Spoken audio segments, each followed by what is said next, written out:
आज तक rail line नहीं पहुंचा है। मैं बार बार सदन के माध्यम से आग्रह कर रहा हूं कि लोहरदगा से लेकर के प्रारंभ हो गया है रेल लाइन और धर्मजयगढ़ से लोहरदगा 291 किलोमीटर है।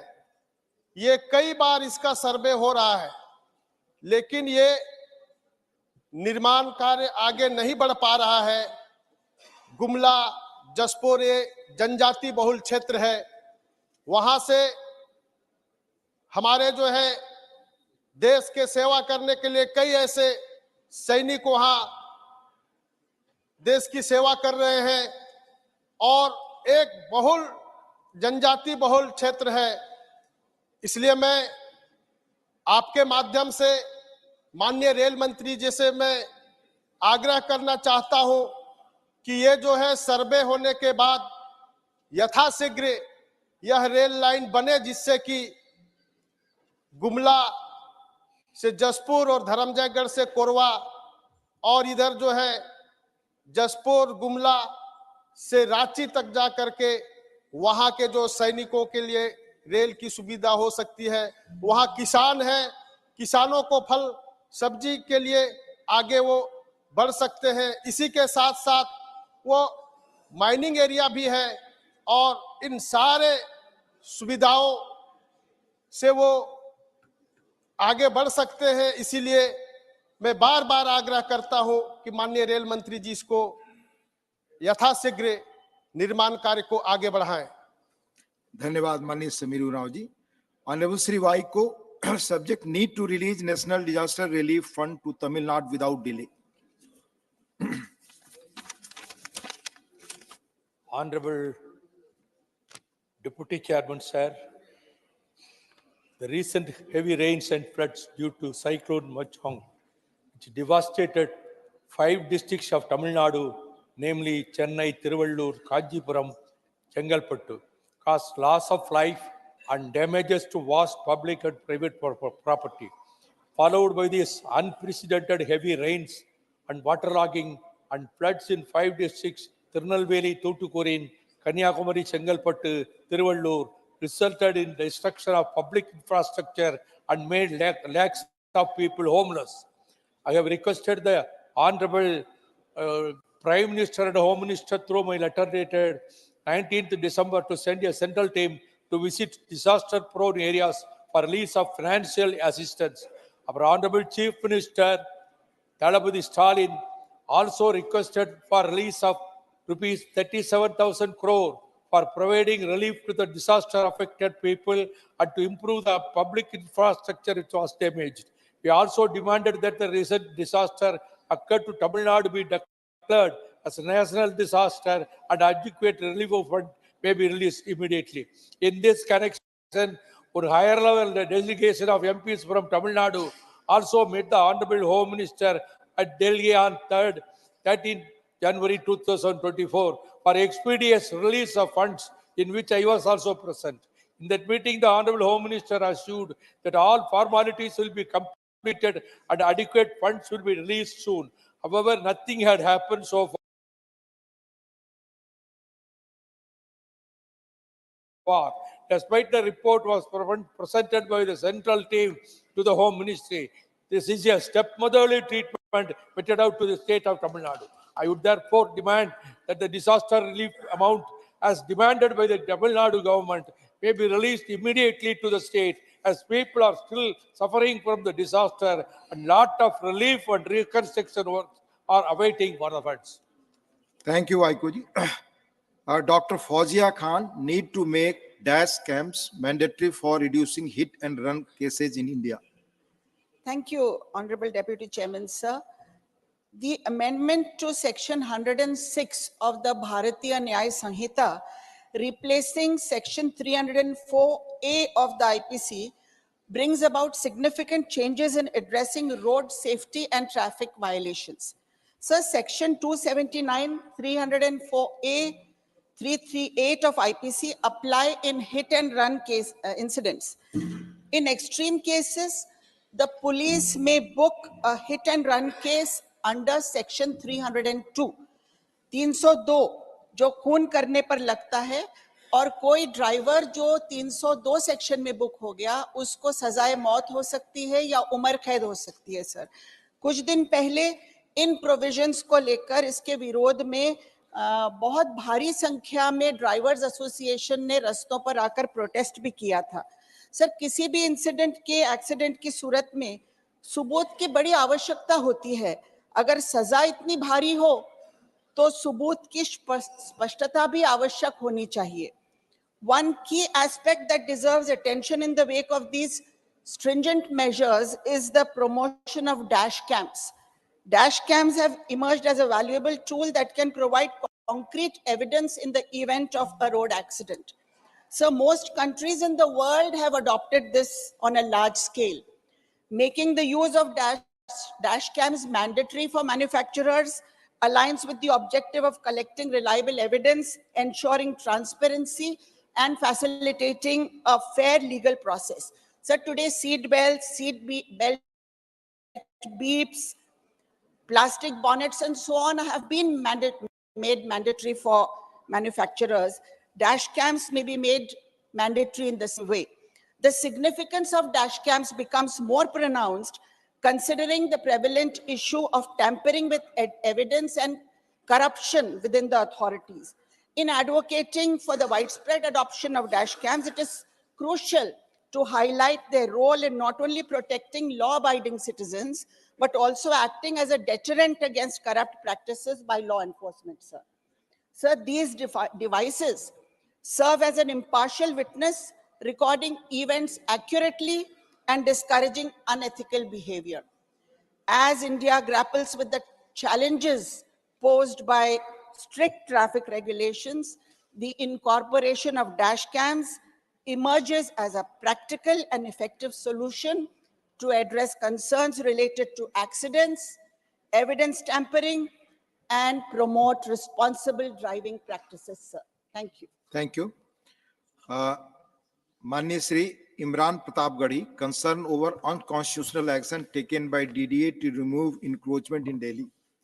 उपसभापति महोदय, मैं डीडीए द्वारा उजाड़ी जा रही दिल्ली की दास्तान और कुछ ऐतिहासिक इमारतों की चीखें लेकर आपके सामने खड़ा हूं।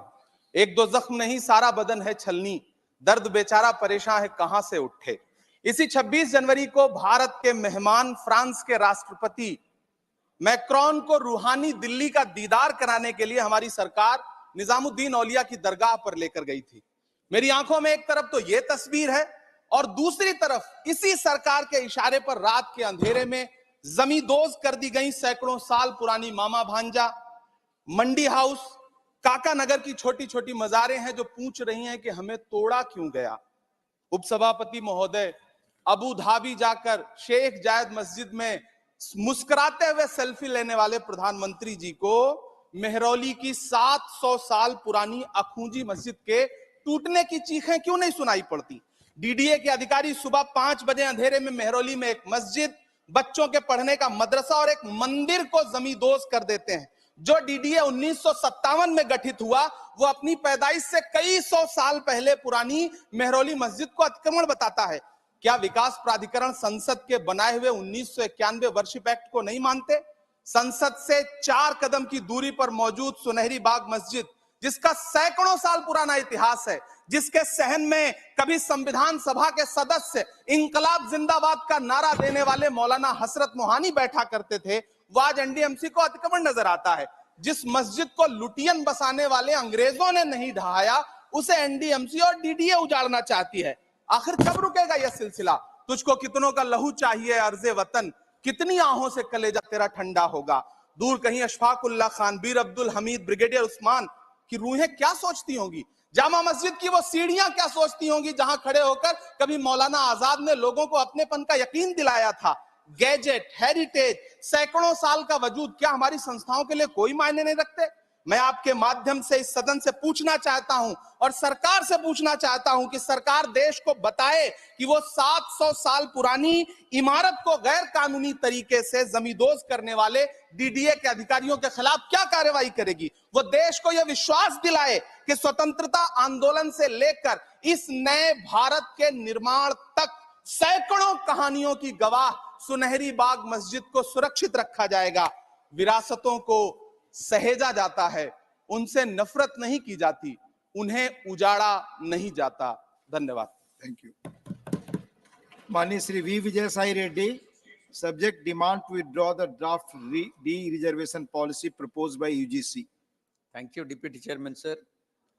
Sir, as per the data submitted to the Lok Sabha in the month of August 2023, 4% of the professors and 6% of the assistant professors working in central universities belong to OBC. Sir, this number stands at 7% in the case of SCs and mere 1.5% in the case of STs. Sir, quite surprisingly, University Grants Commission, UGC, has issued recently draft guidelines de-reserving the vacancies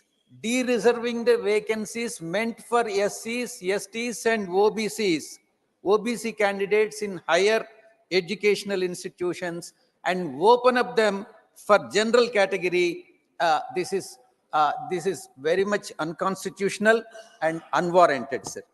The guidelines clearly state the ban on de-reservation of reserved vacancies in direct recruitment might be lifted in exceptional cases. I really don't understand what exceptionally exception cases and that are prevailing now for the UGC to take such a the unconstitutional steps, sir. Sir, the central, I draw your kind attention to the Central Educational Institutions Reservation Teachers Cadre Act 2019 clearly prohibits the de-reservation.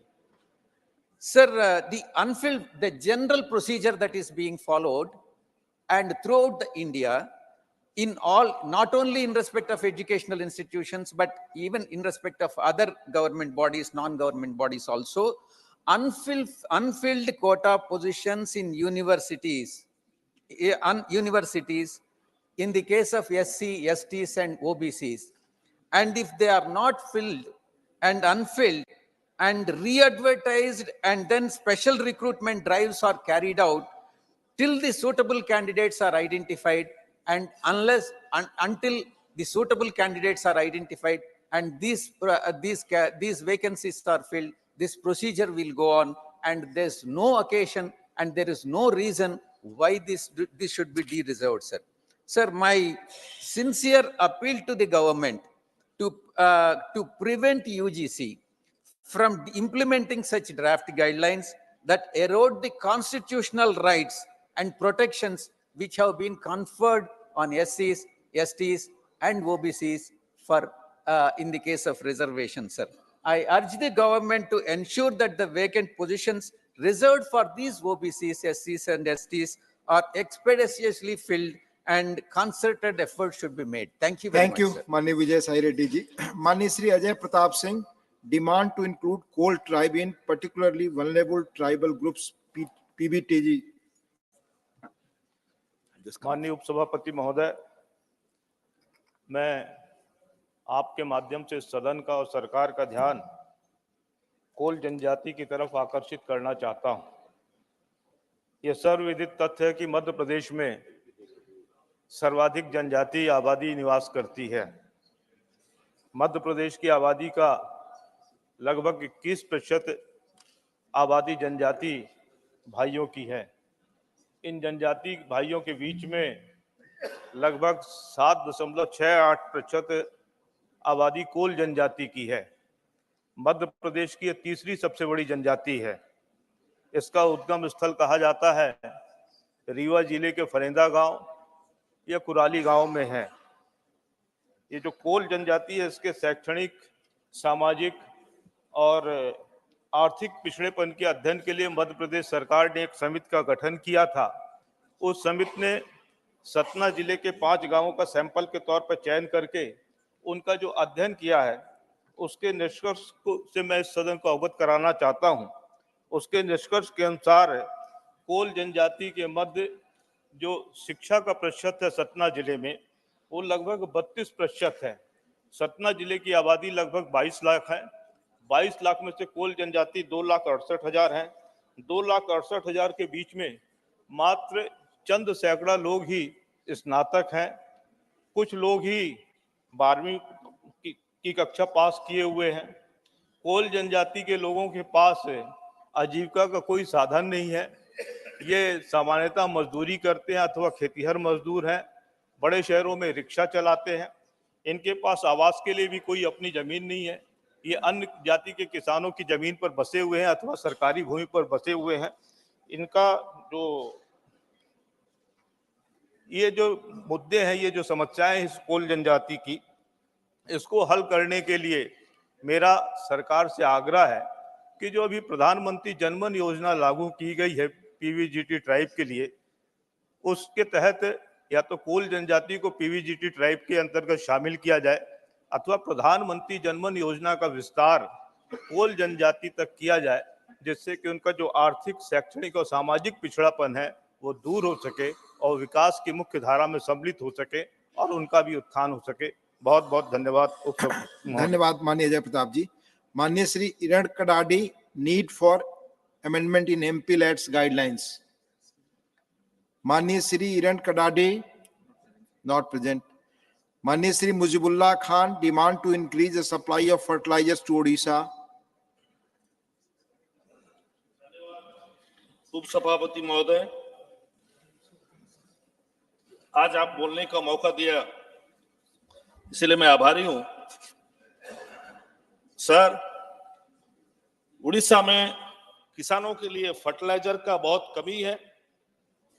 इसी के कारण हमारे माननीय मुख्यमंत्री नवीन पटनायक जी कई बार कृषि मंत्री जी को चिट्ठी लिख चुके हैं, बोल चुके हैं और केंद्र सरकार से आग्रह किया है कि फर्टिलाइजर उड़ीसा में जो कमी हो रहा है उसको कैसा फुलफिल किया जाए। नेशनल लेवल का अगर देखा जाए सर, तो पर हेक्टर 137 मतलब 1 क्विंटल 37 केजी पर हेक्टर खर्चा होता है या फिर केंद्र सरकार देती है, लेकिन उड़ीसा में 66.17 माने 66 किलो ही फर्टिलाइजर दिया जाता है। उसका मतलब काफी कम है, 50% करीब कम दिया जाता है। इसीलिए हमारा डिमांड है सर, क्योंकि एग्रीकल्चर सेक्टर में उड़ीसा में 76% लोग इन्वॉल्वमेंट है। 87,46,000 हेक्टर में फसलें होती है सर, उसमें 18,79,000 हेक्टर इरिगेटेड लैंड है। इसके बावजूद, इतना डिमांड करने के बावजूद पता नहीं क्यों हमारे फर्टिलाइजर शॉर्टेज हो रहा है। केंद्र सरकार क्यों नहीं सुन रही है मुझे पता नहीं। आपके माध्यम से मैं बोलना चाहता हूं, क्योंकि हमारे उड़ीसा में एग्रीकल्चर फार्मर्स बहुत अच्छा फसल कर रहे हैं। इसी के कारण जो कृषि कर्मण अवार्ड जो दिया जाता है केंद्र सरकार की ओर से, वो उड़ीसा सरकार को 5 बार से ज्यादा दिया जा चुका है। उसका मतलब बहुत ही अच्छा फसल उड़ीसा के किसान लोग कर रहे हैं। सर, मैं आपके माध्यम से इतना कहना चाहता हूं कि पहले दिन ऐसा था, कुछ साल पहले ऐसा था कि लोग खाने को अनाज नहीं पाते थे। छोटे छोटे बच्चों को पेट में अनाज देने के लिए उनके परिवार का जो पिता होता था, जो भी होता था, वो चोरी करके ला के अपने बच्चों को अनाज देता था सर। इसीलिए खेत से अनाज चोरी हो जाएगा, इसके कारण बहुत से किसान रात को खेत में जाके सोते थे, खेत में जाके जगते थे सर। लेकिन आज स्थिति ऐसा है, कोई खेत में जगता नहीं है, कोई खेत में सोता नहीं है, क्योंकि सबके घर में अनाज है सर। उसका मेन कारण है, उसका मुख्य कारण है कि उड़ीसा का सरकार, उड़ीसा के मुख्यमंत्री जो किसानों के लिए जो योजना किए हैं वो उनको लाभ दे रहा है और बहुत सुविधा से किसान अपने परिवार को पोषण कर सक रहे हैं सर। उसमें सबसे महत्वपूर्ण एक योजना है कालिया योजना, जिसके तहत किसानों को 5,000 रुपया हर सालाना दिया जाता है और 50,000 रुपया तक सर उनको बिना इंटरेस्ट के लोन दिया जाता है, जिसके कारण किसान आज उड़ीसा में खुशहाली है। मैं आपके माध्यम से कहना चाहता हूं कि जो ये फर्टिलाइजर शॉर्टेज हो रहा है, कैसा इसको फुलफिल किया जाए। आपके माध्यम धन्यवाद। से केंद्र सरकार से अनुरोध करता धन्यवाद हूं माननीय कि मुजीबुल्लाह उड़ीसा के खान जी। किसानों को doctor Sumer Singh Solanki concern over rising cases of online banking fraud in the country.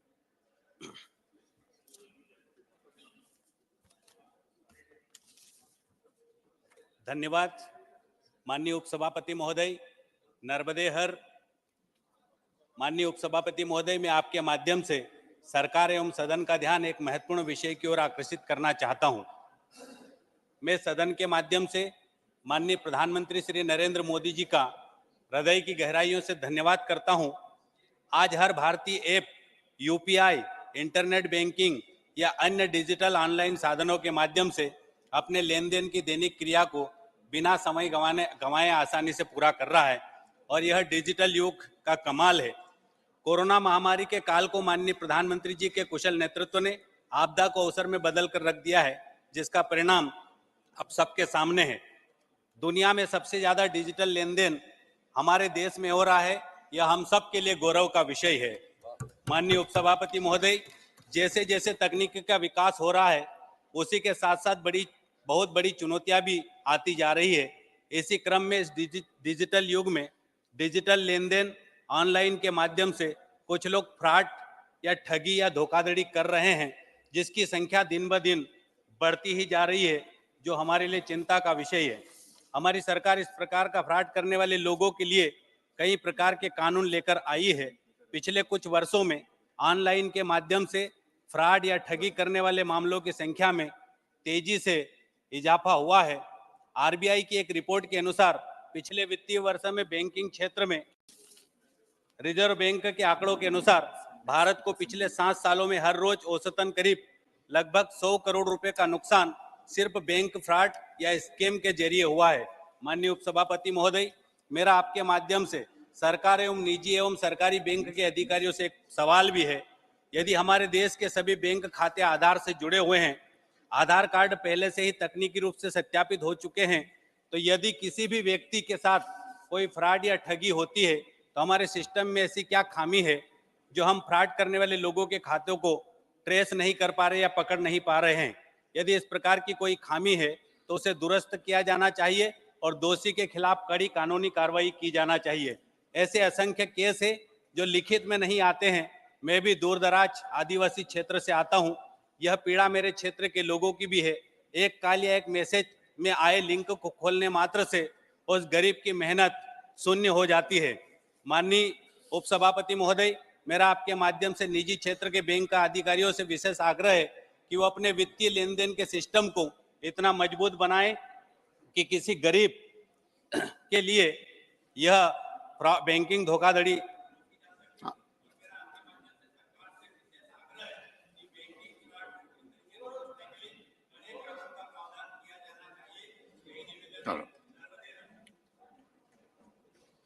Shri Sanjeev Arora.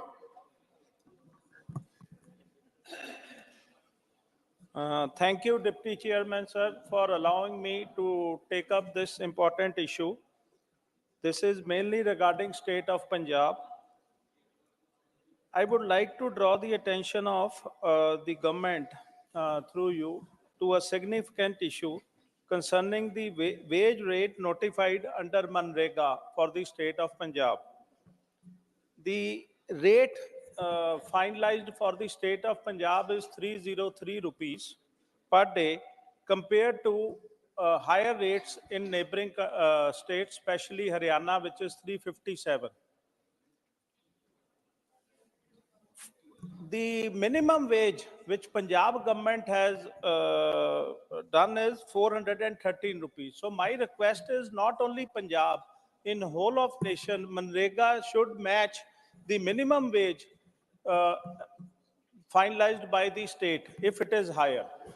I mean, otherwise people do not want to work for MNREGA schemes, and two things happen. Unemployment is also there, and then the schemes are not implemented. Even the total fund allocation on this account to the state of Punjab is going down as per official data from last years. In light of these disparities, I humbly request government through you to intervene to reevaluate the current wage rate for Punjab under MNREGA. It is imperative that the wage rate is increased to bring it to par with either the neighboring state or the minimum wage as uh, set by the Punjab state government. Thank you. Thank you. Sri Harnath Singh Yadav. माननीय सभापति जी, मैं भारत सरकार के उपासना स्थल कानून 1991 के मनमाने और असंवैधानिक प्रावधानों की ओर आपके माध्यम से सदन और सरकार का ध्यान आकर्षित करता हूं। महोदय, उपासना स्थल 1991 में कहा गया है कि पूजा स्थलों की जो स्थिति 15 अगस्त 1947 की थी, इसमें कोई बदलाव नहीं किया जाएगा। इस कानून में श्री राम जन्मभूमि को अलग रखा गया है। माननीय, यह कानून संविधान में वर्णित समानता और धर्मनिरपेक्षता के सिद्धांतों का उल्लंघन करता है, जो संविधान की प्रस्तावना और मूल संरचना का एक अभिन्न अंग है।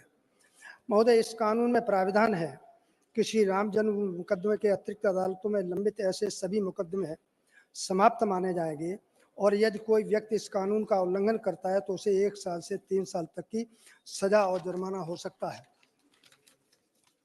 महोदय, उपासना स्थल कानून 1991 न्यायिक समीक्षा पर रोक लगाता है, जो संविधान की बुनियादी विशेषता है। यह कानून एक मनमाना और तर्कहीन कट ऑफ तिथि भी लागू करता है, जो हिंदू, सिख, जैन, सिख और बौद्ध धर्म के अनुयायियों के धार्मिक अधिकारों को कम करता है। माननीय, मैं प्रधानमंत्री श्री नरेंद्र मोदी जी का अभिनंदन करता हूं। उन्होंने कहा कि आज़ादी के बाद जो लोग लंबे समय तक सत्ता में रहे, वे पूजा स्थलों की महत्ता को नहीं समझ सके और उन्होंने राजनीतिक फायदों के लिए अपनी ही संस्कृति पर शर्मिंदगी होने की प्रवृत्ति स्थापित की। उन्होंने कहा कि कोई भी देश अपने अतीत को भूलकर एवं मिटाकर और अपनी जड़ों को काटकर प्रगति नहीं कर सकता। महोदय, इस कानून का स्पष्ट अर्थ यह है कि विदेशी आक्रांताओं द्वारा तलवार की नोक पर ज्ञानवापी और भगवान श्री कृष्ण की जन्मभूमि सहित अन्य पूजा स्थलों पर जो बलात् कब्जा किया गया, उसे विगत सरकार द्वारा कानूनी रूप से सही ठहरा दिया गया है। माननीय, यह कानून मर्यादा पुरुषोत्तम राम और भगवान श्री कृष्ण के मध्य भेदभाव पैदा करता है, जबकि दोनों ही भगवान विष्णु के अवतार हैं। महोदय, यह स्थापित तथ्य है कि समान कृत्यों और समान परिस्थितियों के लिए 2 कानून नहीं हो सकते। दूसरे, कोई सरकार किसी भी नागरिक के लिए न्यायालय के दरवाजे नहीं बंद कर सकती। महोदय, यह उपासना स्थल कानून पूर्णतः अतार्किक, असंवैधानिक है। हिंदू, सिख, जैन और बौद्धों को संविधान में प्राप्त धार्मिक अधिकारों का हनन करता है, जो देश के सांप्रदायिक सद्भाव को तोड़ रहा है। अतः मैं आपके और सदन के माध्यम से देश हित में इस कानून को अविलंब समाप्त करने की मांग करता हूं। धन्यवाद।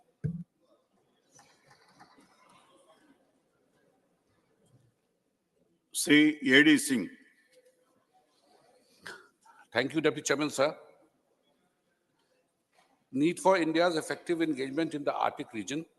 India fulfilled a long-standing need and signaled its rising interest and stakes in the Arctic with the release of the Arctic policy on 17th March 2022. The study of the Arctic is critical to Indian scientists as it influences our monsoon, which directly imparts agriculture sector on which almost 60% India's population is dependent.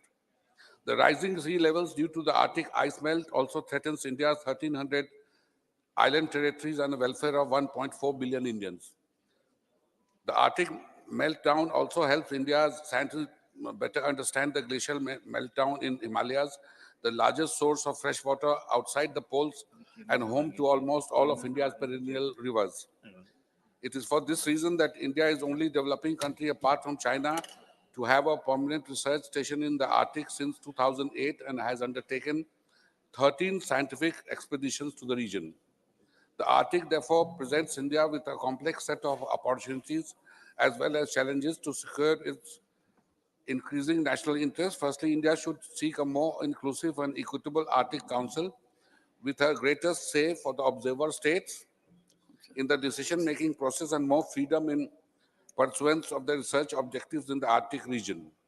Secondly, India should also fine-tune its own internal mechanism to impart a greater impetus to its Arctic endeavors with a more singular, coordinated, and cohesive approach by appointing and Arctic coordinator. I urge the government to coordinate its efforts in playing a pivotal role in the Arctic region. Thank you.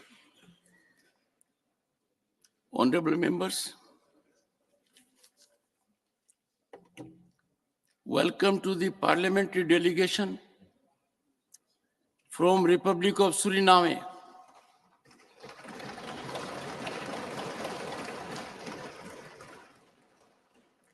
Honorable members, I have to make an announcement on my own and your behalf. I have great pleasure in welcoming Sri Marinus Bey, Chairman of the National Assembly of the Republic of Suriname, and the accompanying members of the Parliamentary delegation of Suriname who are on a visit to India as our honored guests. The Parliamentary delegation from Suriname arrived in India on Sunday, 4th February 2024, and now are seated in the special box. Besides Delhi, they will visit Agra before their final departure from India. We wish them a happy and fruitful stay in our country. Through them, we convey our greetings and best wishes to the members of Parliament of Suriname, the government and friendly people of Suriname.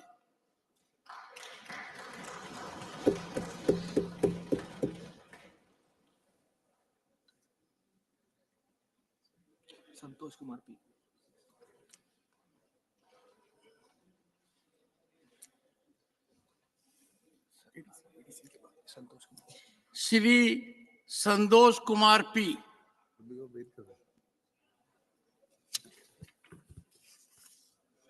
Thank you, Chairman, sir. Sir, there is an urgent, a critical need to increase the minimum wages of our workers in the country. Minimum wage is a concept which is universally accepted for combating poverty and stabilizing the economy. But unfortunately, in our country, the national minimum wage is shockingly low. That is just 178 rupees for 8 hours. So the trade unions, central trade unions, and the Samyukta Kisan Sabha, Samyukta Kisan Morcha are demanding an increase in this, and at least 26,000 rupees must be provided for the workers in our country. As we all know, 90% of the workforce actually are in the informal sector. They don't have any social security, no security for their jobs. So the working conditions are also very miserable. In fact, there is no job contract as such.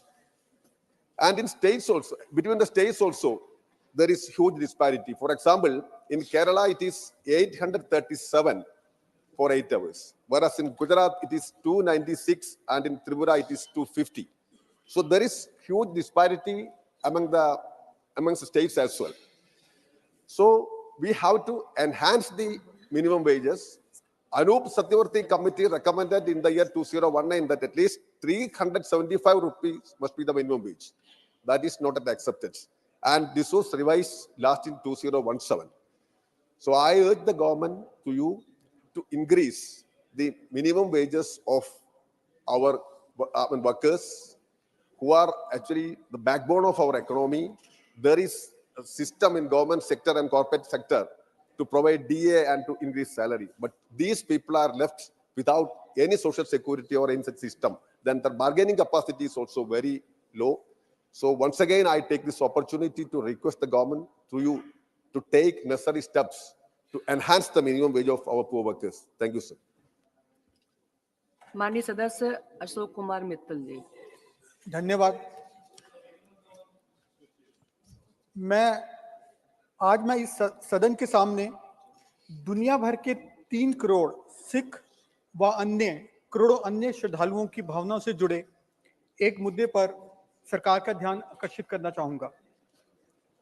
Bharat सरकार tourism promotion के लिए बहुत सारी योजनाएं बनाती है, जिसमें एक योजना है स्वदेश दर्शन, जिसमें 5200 करोड़ की कीमत से 76 प्रोजेक्ट शुरू किए जा चुके हैं। इस योजना में पूरे देश में प्रभु श्री राम, भगवान श्री कृष्ण, भगवान गौतम बुद्ध और भगवान महावीर से संबंधित धार्मिक स्थलों को आइडेंटिफाई करके सर्किट के माध्यम से अलग अलग राज्यों में विकसित किया जा रहा है। माननीय प्रधानमंत्री श्री नरेंद्र मोदी जी ने कल ही गुवाहाटी में शक्तिपीठ कामाख्या देवी जी के मंदिर की डेवलपमेंट के लिए भी 500 करोड़ रुपए का लागत से बनने वाला शिलान्यास रखा, जिसके लिए भारत सरकार बधाई की पात्र है। मैं पंजाब से आता हूं, जो श्री गुरु नानक देव जी, श्री गोविंद सिंह जी और हमारे अन्य सिख गुरुओं की पवित्र धरती है। इन सभी गुरुओं ने दुनिया को मानवता, धर्मनिरपेक्षता और एक ओंकार का पाठ पढ़ाया है। हमारा महान श्री गुरु ग्रंथ साहब लोगों को निस्वार्थ सेवा करना सिखाता है, समाज से जुड़ना सिखाता है और उन सबको बराबर का सम्मान देना सिखाता है। सिख धर्म के 5 तख्त हैं: श्री अकाल साहब अमृतसर, श्री केसगढ़ साहब अनंतपुर साहब, श्री दमदबा साहब तलवंडी साबो, श्री पटना साहब पटना और श्री हजूर साहब महाराष्ट्र के नंदेड़ में स्थित है। इसके अलावा पूरे देश में सिख धर्म से जुड़े हुए बहुत सारे ऐतिहासिक गुरुद्वारे हैं, जैसे कि गुरुद्वारा श्री हेमकुंड साहब उत्तराखंड, गुरुद्वारा श्री पोंटा साहब और गुरुद्वारा श्री मणिकरण साहब हिमाचल प्रदेश, गुरुद्वारा श्री फतेहगढ़ साहब पंजाब।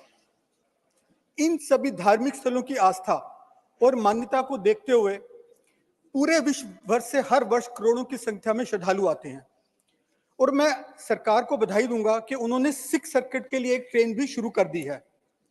अब मेरी मांग है कि स्वदेश दर्शन योजना के माध्यम से सिख सर्किट भी शुरू किया जाए, जिसमें हर राज्य में सिख धार्मिक स्थलों का विकास करके भक्तों और श्रद्धालुओं के लिए बेहतर सुविधाओं का निर्माण हो, ताकि इन सभी धार्मिक स्थलों के बीच बेहतर कनेक्टिविटी दी जाए। इन सभी स्थलों को आपस में व मेट्रो सिटी से रेल, रोड, एयर के माध्यम से जोड़ा जाए, ताकि सभी श्रद्धालुओं को जो पूरे देश से, दुनिया से आते हैं, इन धार्मिक स्थलों की यात्रा करने का लाभ मिल सके। धन्यवाद। माननीय सदस्य, आपका समय समाप्त, अब नोट पर नहीं आएगा। माननीय सदस्य श्री मोहम्मद नदीमुल हक जी। Thank you, Madam. Need to release funds under NFSA owed to Bengal. The Union government has withheld the release of rupees 7,000 crore to a state of West Bengal to procure paddy under the National Food Security Act. The state government has successfully acquired 8.52 lakh tons of paddy for the central pool this fiscal year. The state aims to achieve 80% of its annual procurement target during the ongoing Kharif season, which extends until the end of February. Timely release of funds is crucial, otherwise the entire procurement process may be affected. The halt in funds to Bengal stems from the need for NFSA logos and the Prime Minister's pictures to be put up across all ration shops in the state. Madam, it is ridiculous that the Union government is willing to jeopardize an entire state's food security over a delay in plastering the Prime Minister's image, which is a time-taking task. This is the Union's rationale to withhold the funds. So Madam, let me read out a quote from Prime Minister Modi from 2018, and I quote, "Federalism is no longer the fault line of center-state relations, but the definition of a new partnership of Team India," unquote. However, since the current government has come into power, there has been a systematic deprivation of states, pushing people into distress in regions where they are incapable of winning elections democratically. Madam, the Union government has blatantly carried out anti-federal policies and engaged in fiscal federal terrorism, denying Bengal funds worth rupees 1 lakh crores under several schemes. Despite pleas from a chief minister, party leaders and beneficiaries, the union has chosen to remain indifferent. This goes against the very spirit of the Constitution. This goes against the people of Bengal. I challenge you, fight us democratically, fight us in elections, but do not make crores of people suffer for your political vendettas. I urge this government to immediately reimburse rupees 7,000 crore for procuring paddy under the National Food Security Act. Thank you, Madam. माननीय सदस्य श्री जवाहर सरकार जी, अनुपस्थित। श्री राकेश सिन्हा जी है? Yes.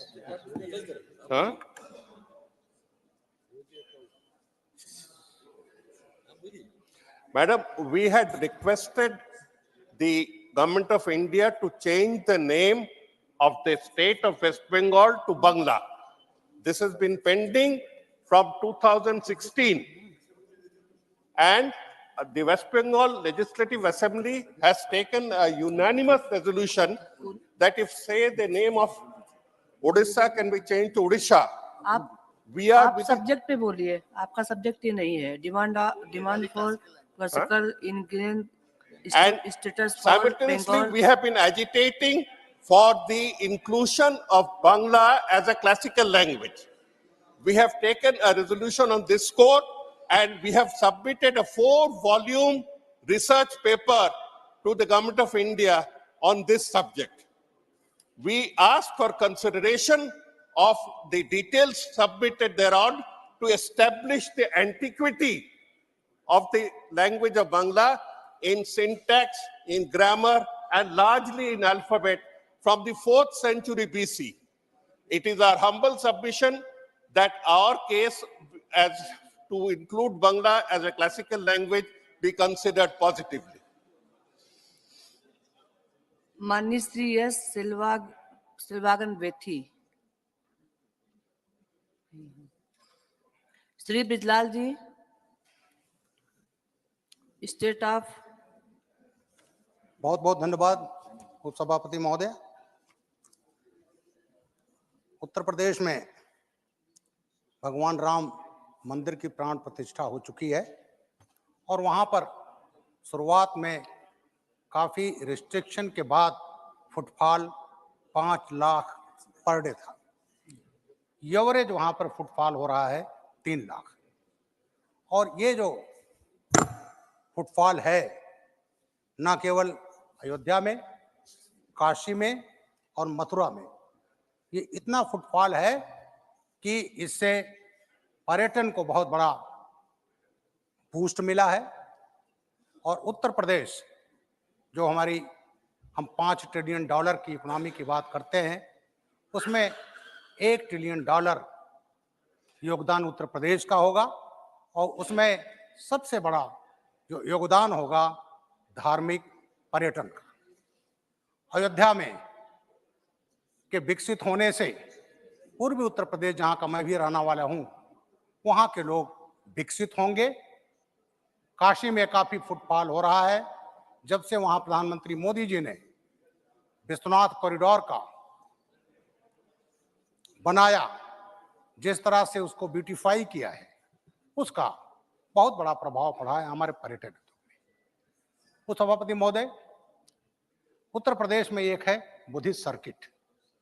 Buddhist circuit के जो 3 मुख्य स्थान हैं, 4 स्थान कहिए, सारनाथ, कुशीनगर, श्रावस्ती और हमारा जिला सिद्धार्थनगर है, जहां पर है कपिलवस्तु जन्म स्थान। कपिलवस्तु 1972 में खुदाई हुई। उसके पहले भी अंग्रेज भी वहां खुदाई करा चुके थे और वहां स्तूपा मिला। वहां पर भगवान गौतम बुद्ध महाराज के पिता सुशोधन महाराज जी का महल मिला और ये केमिकल एनालिसिस से ये प्रूव हो चुका है कि जन्मस्थल है। वहां उनकी अस्थि भी मिली थी जो दिल्ली में रखी हुई है।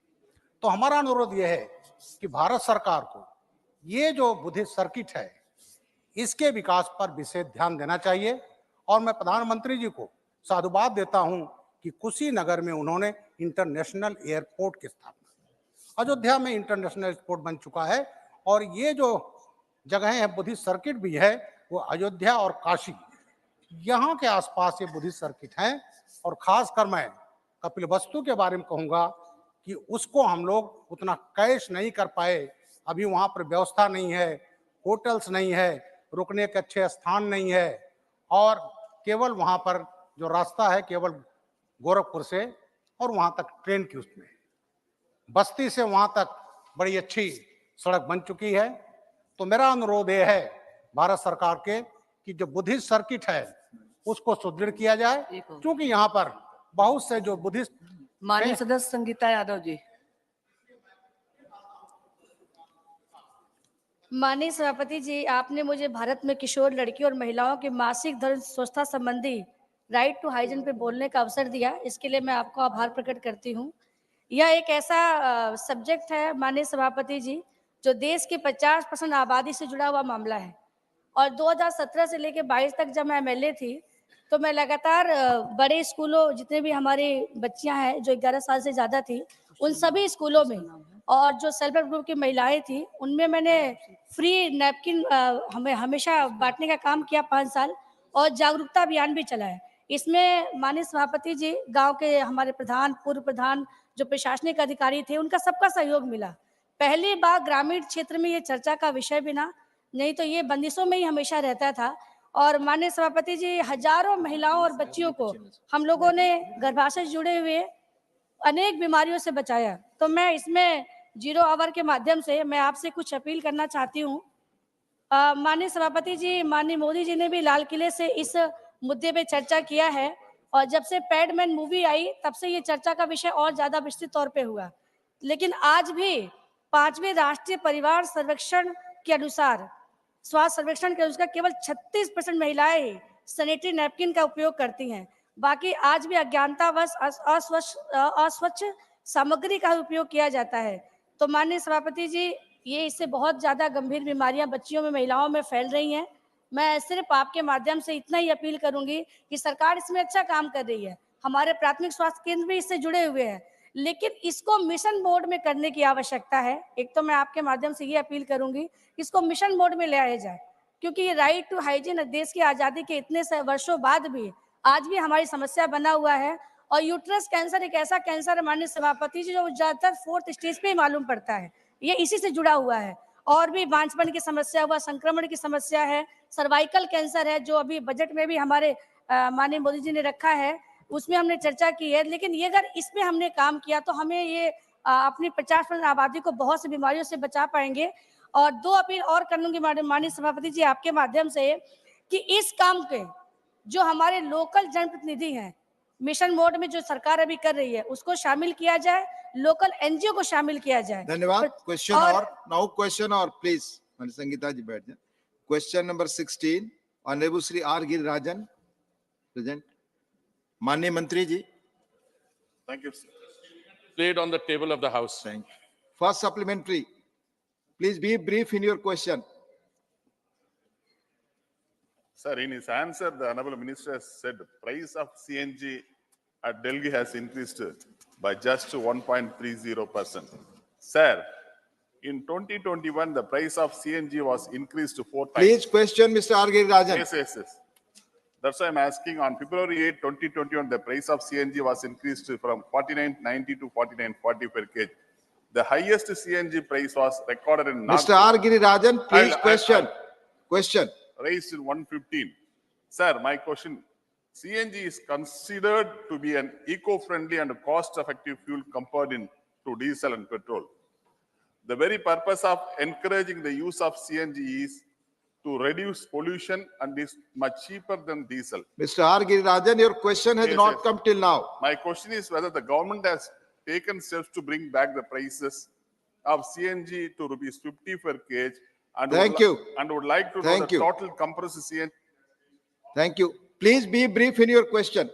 माननीय मंत्री जी, जवाब भी briefly ही देंगे. Sir, I'm entirely in agreement with the honorable member that the government should encourage more consumption of compressed natural gas because it's relatively a cleaner fuel. Although there is a debate in the West whether even that's an entirely green fuel or not, but I won't get into that. It is for that reason, sir, the government has ensured The reference period in the question was the last 18 months.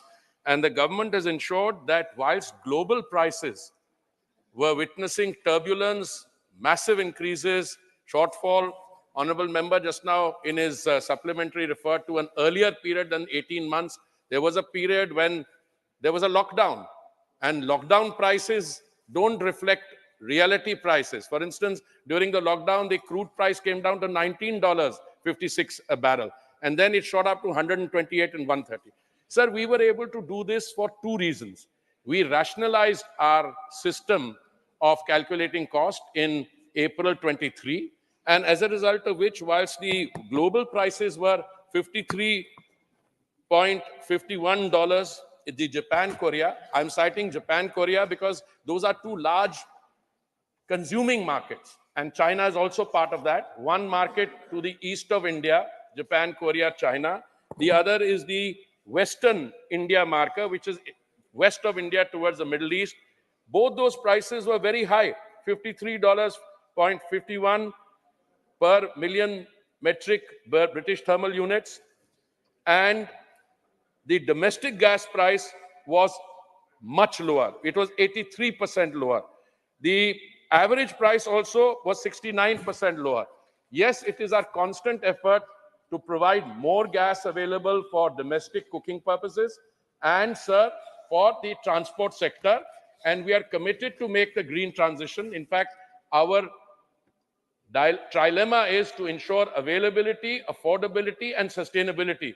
And the increased gas which is being provided, we raise the gas available to the CGD sector and transportation sector by 2.5 times, 250%, sir. So I'm in agreement. We are making that, and we are ensuring that Indian gas prices are way below the market prices, global market prices. Thank you. Second supplementary, please be brief. Sir, my second supplementary question. I would like to know from the Honorable Minister whether the government has initiated any drive for increasing the use of CNG vehicles in the country and to provide any incentive, concession, subsidy to encourage people to switch over to CNG vehicles from diesel. The total number of CNG vehicles in the country as of now, the number of CNG vehicles are expected to hit the road before 2030. Thank you, sir. So there is an autonomous process of transition taking place. If you look at the number of CNG vehicles, at the time when international CNG prices went up, there was an apprehension that people would stop buying CNG vehicles. That didn't happen. And the very fact that we can make gas available, natural gas available for the transportation sector at reasonable prices, not linked to market global prices, that itself acts as an incentive. The same is happening also with electric vehicles. But the issue of giving incentives, I think the most important incentive you can give is to make the energy which these vehicles consume available in plenty. And we are taking our overall use of gas in our energy matrix from 6% to 15%. So we are going down that, giving specific incentives, etc. Those are the subjects, I think, of other ministries. But I'm sure the honorable member is aware that that does not pertain to my ministry. Thank you. Dr. Sikandar Kumar. Dr. Sikandar Kumar. Thank you, sir. With your permission, I would like to know from the Honorable Minister of Petroleum and Natural Gas that is there any mechanism to decide the CNG prices? If yes, then what is that and how the CNG prices are determined? And secondly, what initiative the government has taken from time to time in order to stabilize the CNG prices? एक ही सवाल पूछना था आप, please, माननीय मंत्री. Sir, I'm quite happy to answer both because they are interlinked. Sir, the position prior to April 23 was that Indian gas prices were based on 4 hubs, namely US Henry Hub, Canadian Alberta Hub, UK NBP, and Russian gas market. And the prices used to be fixed over a 1-year reference period every 6 months. Now, the difficulty with that was that these were not aligned to the Indian condition. And out of these 4 hubs, 2 of them, sir, the UK NBP and the Russian gas market, stopped operating after the one after the Ukraine-Russia war, and the other one because of the North Sea oil difficulties. So we took some very far-reaching decisions, reforms. In the month of April 23, we decided to delink the Indian gas price from these 4 hubs, and we aligned them to the Indian crude basket. In other words, 10% of the Indian crude basket. And as a result of which, we were able also to fix the prices every month, and the price of oil now has a price of gas has now a floor and a ceiling.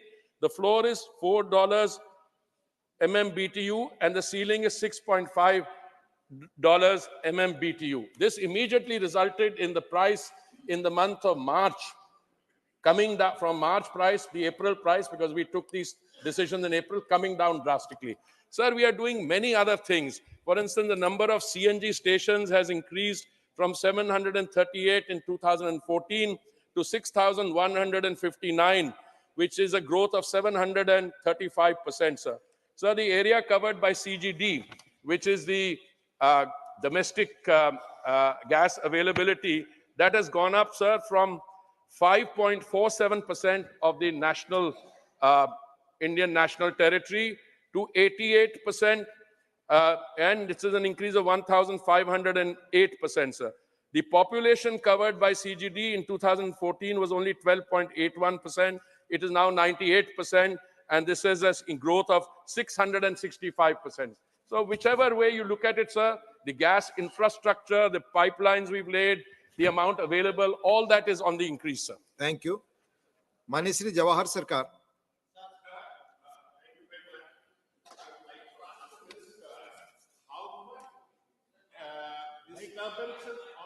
See. Mic is working नहीं पहले से mic काम कर रहा है पूछने दे please. Mike, sir, I would like to ask the Honorable Minister how much the disturbances on the Red Sea route, the Houthi and other attacks on the Red Sea route, are affecting the West Indian market of gas and petroleum crude, since he has raised the issue of $19 per barrel. Thank both of them. Thank you.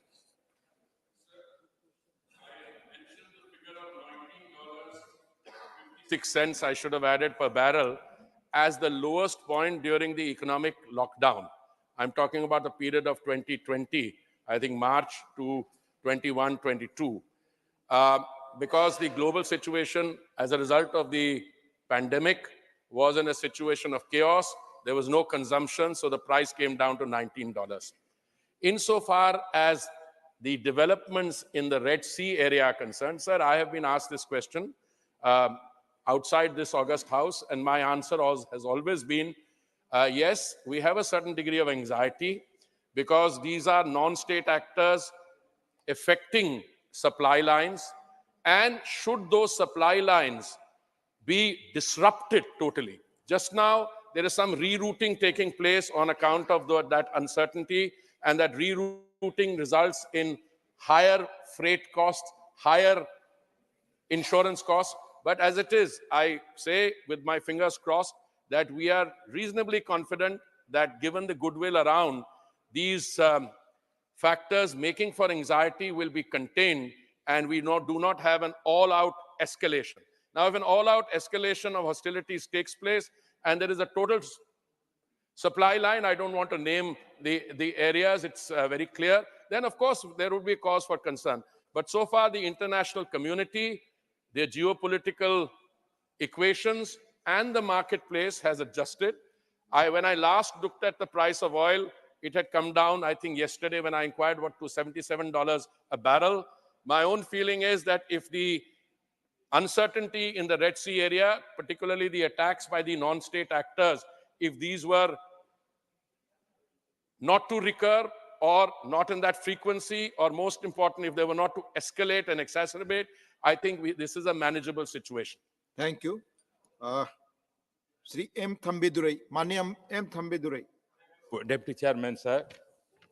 Minister, in his reply, he said regarding this natural gas infrastructure, in that he replied, they are going to put operational natural gas pipeline has increased.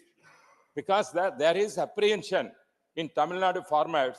They are opposing this kind of putting gas lines in the agriculture land because a lot of agitation taking place. Whether the minister aware that and come forward to solve the Tamil Nadu agriculture farmers must not affected put this kind of gas line through that land. Instead of that, there could be roads, national road, can bring that. You have put your question. Thank you. Sir, I'm grateful to the honorable member for having raised this issue. Of course, he wants to inquire whether I am familiar with it. So I'm not only familiar with it, I spend a large part of my waking day to resolve these problems. I just give him one example. I wrote a letter to the Honorable Chief Minister on 2nd October 2021. And this is just one letter I've written. Here, Tamil Nadu Chief Minister. Since you are asked a question on Tamil Nadu, I refer to them. And I said that the Kochi, Kutanad, Mangalore pipeline, KKBMPL project, was conceptualized as part of the ambitious national gas grid. This pipeline was planned to evacuate the regasified LNG from Kochi LNG terminal to transport to various consumers in the states of Kerala, Tamil Nadu, and Karnataka. GAIL has been entrusted to implement this. But you see, the fact that arises, the same pipeline, when it went through Kerala, 514 kilometers has been completed. It goes to Karnataka, 58 kilometers has been completed.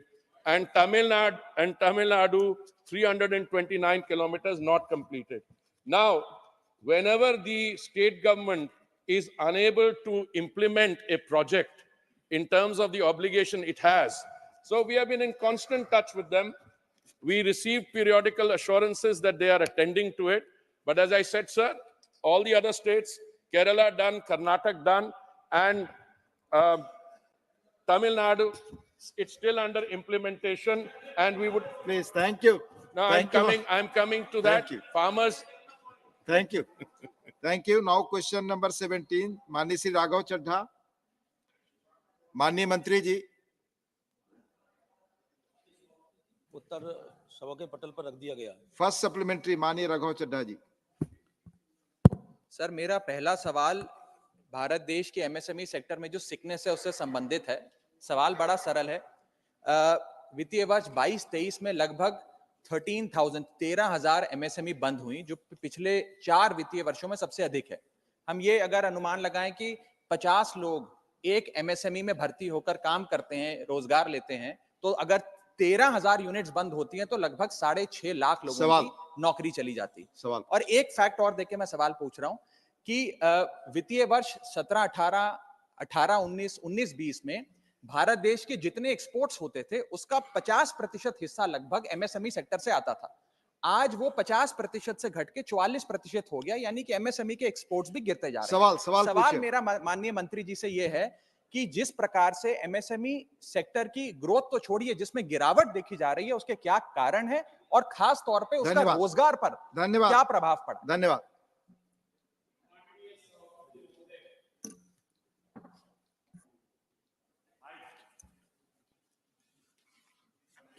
माननीय सदस्य ने जो question पूछा है कि MSME के अंदर 19, 20, 21 और 22-23 से 3-4 सालों में जीडीपी में गिरावट आई है, ये उसका कहना है. वैसा एक्सपोर्ट में सर, एक्सपोर्ट में 2 साल में कोरोना के कार्यकाल और जीडीपी भी कोरोना के कार्यकाल में 2% से गिरा, बात सही है, 2% से. मगर 21-22 में फिर 29.1% वापिस इंक्रीज हुआ. अभी 22-23 में तो अबाउट 30% हो ही गया होगा.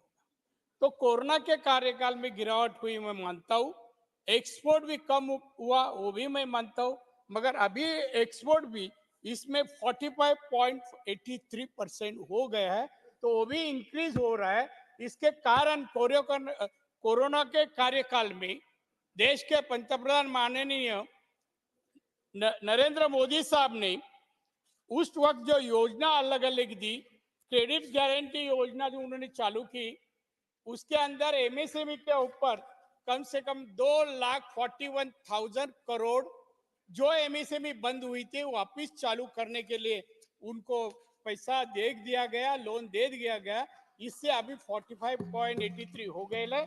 अभी मैं मानता हूं कि इसमें एक और भी है कि हमारा जीएसटी जो 19-20 में 5 लाख करोड़ था, 20-21 में कम हुआ 4.7 लाख करोड़ हुआ था, अभी 21-22 में 5.3 अभी बढ़ गए है। पहले इतना ही हो गया, अभी इससे भी 2% एवरी ईयर बढ़ते जा रहा है। तो आपने कहा गिरावट हुई थी कोरोना के कारण, मगर अभी फिर एमएसएमई में अलग अलग योजना देकर वापिस जो उद्यमी बनते वो चालू हो गए और अच्छा उत्पादन दे रहे हैं। उसका फिगर मैं जीएसटी के माध्यम से मैं कहा। सेकंड सप्लीमेंट्री ब्रीफली, सेकंड पहले मैं जरा एक सवाल सेकंड सप्लीमेंट्री आप सवाल मंत्री जी ने जो फैक्ट बोला गलत बोला है, तो मैं आप उसके लिए दूसरे रास्ते हमारे जागो चड्ढा जी, आप सवाल पूछिए। अच्छा, मैं आगे चल, मैं एक सवाल और पूछना चाहूंगा। आप सवाल पूछिए। एनपीएज और लोन डिफॉल्ट्स की जहां तक बात है, इस एमएसएमई के सेक्टर में ये देखा गया है कि बहुत बड़ी तादाद में जो लोन्स लिए गए, चाहे सरकार की किसी योजना के तहत लिए गए या बैंकों से लिए गए, वो लोन डिफॉल्ट हो गए सिंपली बिकॉज वो सेक्टर पूरी तरीके से गिरता जा रहा है पिछले 3-4 वित्तीय वर्षों में। खास तौर पे भारत सरकार एक स्कीम लाई थी जिसका नाम था emergency credit line guarantee scheme, इसमें सरकार की अपनी रिपोर्ट बताती है कि एक अधिकांश हिस्सा जो लोन के माध्यम से एमएसएमईज को दिया गया था वो एनपीए हो गया है, उस पे डिफॉल्ट हुआ। आपका सवाल मैं माननीय मंत्री जी से पूछना चाहता हूं कि इस सेक्टर को पुनर्जीवित करने के लिए, जो भारत की अर्थव्यवस्था की रीढ़ की हड्डी है, जो छोटा एंटरप्राइज होता है, जो गरीब लोगों को रोजगार देता है, उनकी बेहतरी के लिए क्या कदम उठाए जा रहे हैं और खास तौर पे एनपीए डिफॉल्ट से डील करने के लिए मंत्री जी क्या कदम उठा रहे हैं? माननीय सभापति महोदय, मैं पहले कहा कि कोरोना के कार्यकाल में कई उद्यमी बंद हुए थे, कामगार भी चले गए थे। उस वक्त गिरावट जरूर थी जीडीपी में। अगर उसी तरह लोगों ने लोन भी रीपेमेंट न किया, एमपी बहुत सारे अकाउंट एमपी हो गए, इसलिए इमरजेंसी क्रेडिट योजना 5 लाख करोड़ देश के पंतप्रधान जी ने इस डिपार्टमेंट के लिए दिए। उसमें से 2,41,000 करोड़ ये उद्यमी के लिए, और जिन्होंने एमपीए हुआ उनको भी वापस लोन देने के लिए उसका जो लिमिट था 1 करोड़ वो 5 करोड़ तक लेके गए। उनको पुनर्जीवित करने का काम सरकार ने किया, इसलिए उत्पादन फिर बढ़ा। पहले इतना ही उत्पादन बढ़ा, कुछ घाटा नहीं हुआ है। तो मैं समझता हूँ वो सभी इंडस्ट्री फिर चालू हो गए हैं, ये मैं आपको कहना चाहता हूँ। धन्यवाद। माननीय श्री एस सेलंगवेथी, माननीय Shri S Selvaganabathy, S Selvaganabathy, please. Honorable Chairman, sir, there is a survey has been conducted recently with input from 2,600 formal MSMEs from 5 states and Union Territory of Puducherry. One of the two surveyed MSME want an instant line of credit, but the non-availability of the short-term credit is the biggest hindrance for the MSMEs. So I would like to request our Honorable Minister to look into the demand and request of the MSMEs. Thank you. Sir, सभापति महोदय, credit guarantee के माध्यम से जो उद्यमी बंद हुआ उनके लिए लोन की भी व्यवस्था की गई, मदद भी की गई है। मैं समझता हूं जहां भी और भी उद्यमी को दिक्कत है उनको हेल्प करने के लिए पीएमजीप से लेकर अलग अलग 8-10 योजना है, उनके माध्यम से हम मदद करेंगे। मगर इंडस्ट्री देश का एक्सपोर्ट बढ़ाते, जीडीपी बढ़ाते, आत्मनिर्भर भारत बनने के लिए मैं समझता हूं जो भी करना इंडस्ट्री के लिए, उसके लिए हमारे पंतप्रधान तैयार है। और इसलिए मैं कहता हूं कि 5 लाख करोड़ इस डिपार्टमेंट के लिए, इंडस्ट्री के लिए दिए है। उसमें हम वो जो हमारे सदस्य ने कहा उनको हम मदद करेंगे। माननीय Shakti Singh Gohil.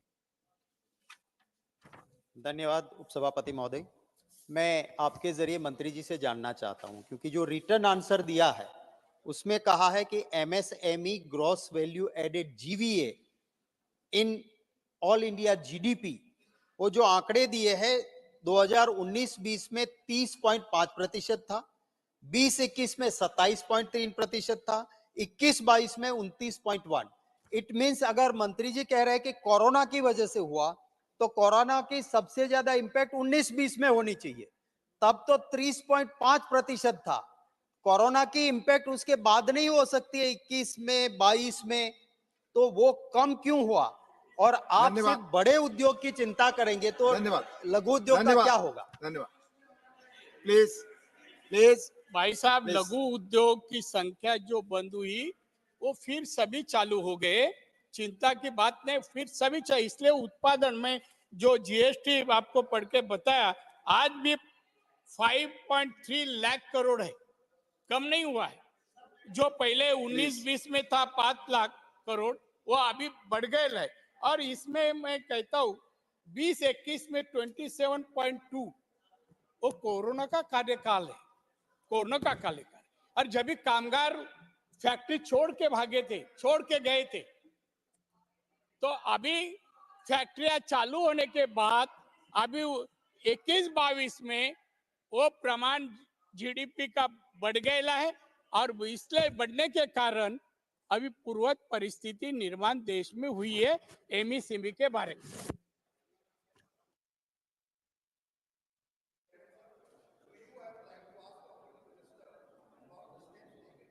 Labor welfare and employee wellness in the MSME sector. धन्यवाद। Sorry, repeat.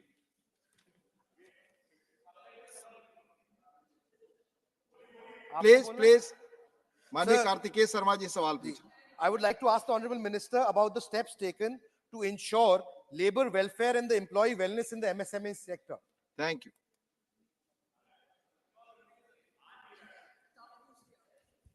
सभापति महोदय, काफी कदम उठाकर ये इंडस्ट्री को मैं फिर से चालू करने की कोशिश हुई। मैं सभी आपकी अनुमति हो तो मैं सभी पढ़ के बताता हूँ। आप ब्रीफली बता दें, ब्रीफली बताएं।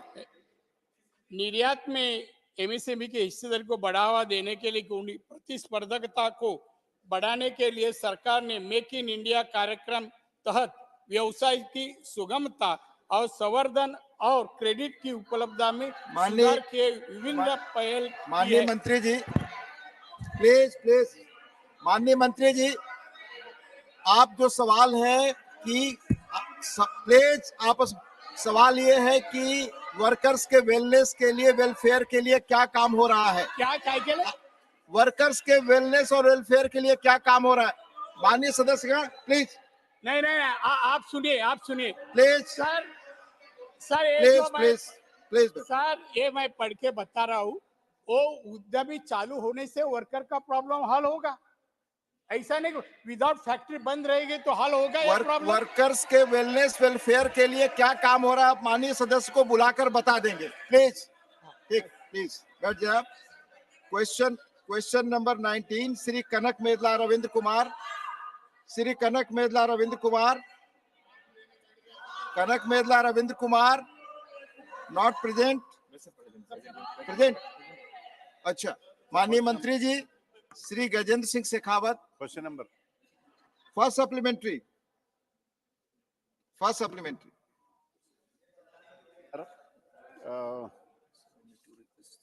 as per section 90 of the AP Reorganization Act 2014. It's question number 19. Let him ask, please. Do not interfere, Mr. Gokhale. Please take your seat.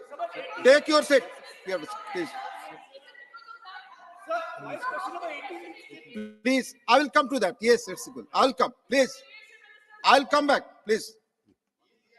Sir, as per Section 90 AP Reorganization Act 2014, Polavaram irrigation project was declared as a national project. It will come back. Please, I'll come to 18. After this, I'll come to 18. Please. Please. Sir, from 2020 till today, no progress has taken place. And as per Polavaram project, how much time to complete the project it will take? Thank you.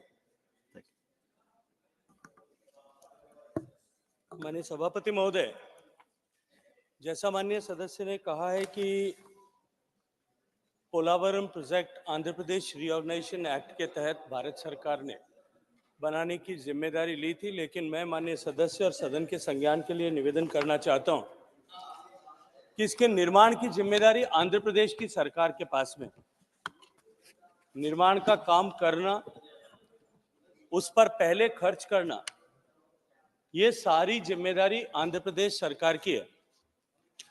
Bharat सरकार मात्र उसकी वित्तीय सहायता और संसाधन उपलब्ध कराती है। कार्य प्रगति पर है। और माननीय सदस्य की जानकारी के लिए मैं बताना चाहता हूं कि इसके जो डिफरेंट कंपोनेंट्स हैं, उन डिफरेंट कंपोनेंट्स में जो काम अब तक हुआ है, उस काम के अनुरूप अलग अलग जो 8 तरह के कंपोनेंट्स इसमें हैं, उन सब की जानकारी अब माननीय सदस्य को मैं व्यक्तिगत रूप से उपलब्ध करा दूं।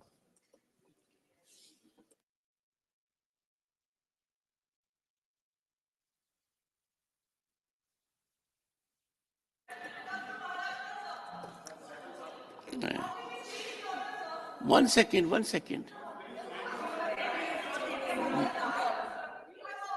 Said, honorable members, we will take question number 18, not an occasion to be agitated.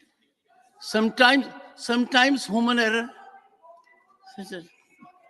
One second. Supplementary होगी sir. Question number 19, second supplementary. Sir, I'll come to question number 18.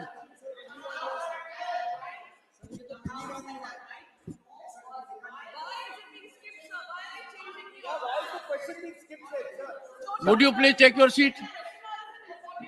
Would you please take your seat now? Ma'am, please, 1 second. It's a very good point that a question should not be skipped. Is there anyone in the house who has not heard once? We are here to make immediate rectifications. Question number 18 will be taken for sure. Let us first go through question number 19. Second supplementary, sir. Human error. 1 second. It was just slipped through the computer. It went ahead. And I corrected it that I will come to 18. Please. I already have spoken, madam. Please. Please, ma'am, these will not go on record.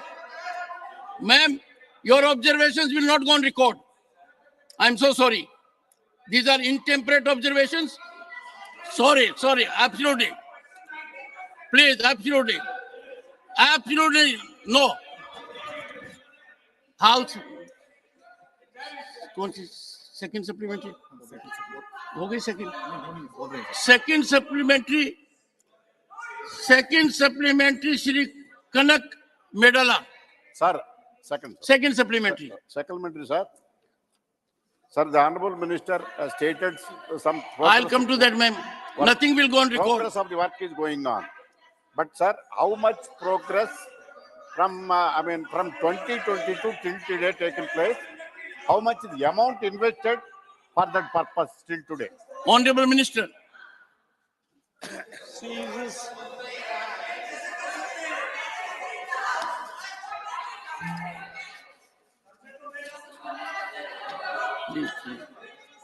Madam, please, no cross talks. No, please. No, nothing will go on record. Nothing will go on record. Yes, Honorable Minister, please continue. Only what the Honorable Minister say will go on record. जैसा माननीय सदस्य ने जानना चाहा है, honourable minister, और मैंने कुछ पहले सप्लीमेंट्री के प्रत्युत्तर में भी निवेदन किया था कि पहले खर्च करने की जिम्मेदारी, responsibility to make expenditures is the onus of state government, and after spending the money on different components of construction, the state government raises the bill with PPAP, Polavaram Project Authority, and then it comes to the government of India. But for the sake of answering the question which has been asked by honorable member, I wish to submit that in 2021, 2,234 crores have been released to PPA, and the same amount has been released to Government of Andhra Pradesh as reimbursement by PPA. In 2021-22, 751 Mr. crores and Shakti Singh Gohil, 1147 crores take have your been seat. released. Dipender Huda, And you are getting used to creating chaos unnecessarily. 1,671.323 crores have been released to PPA, and further PPA released the same amount to Government of Andhra Pradesh. Take your seat. In current financial What year word are you using? 23-24, so far No, I am surprised. 727 crore rupees have You been are released using these kind of words in this by house. Government of India to Polavaram These are Project expense. Authority, Expense. and a similar amount Sorry. has been transferred by Take your seat. Polavaram I'll come Project back. Authority. I'll come back to Government you of after Andhra this Pradesh. question is over. Please take your seat. I'll come back to you. I'll come back. Take your seat. Nothing will go on record. You are not her spokesperson.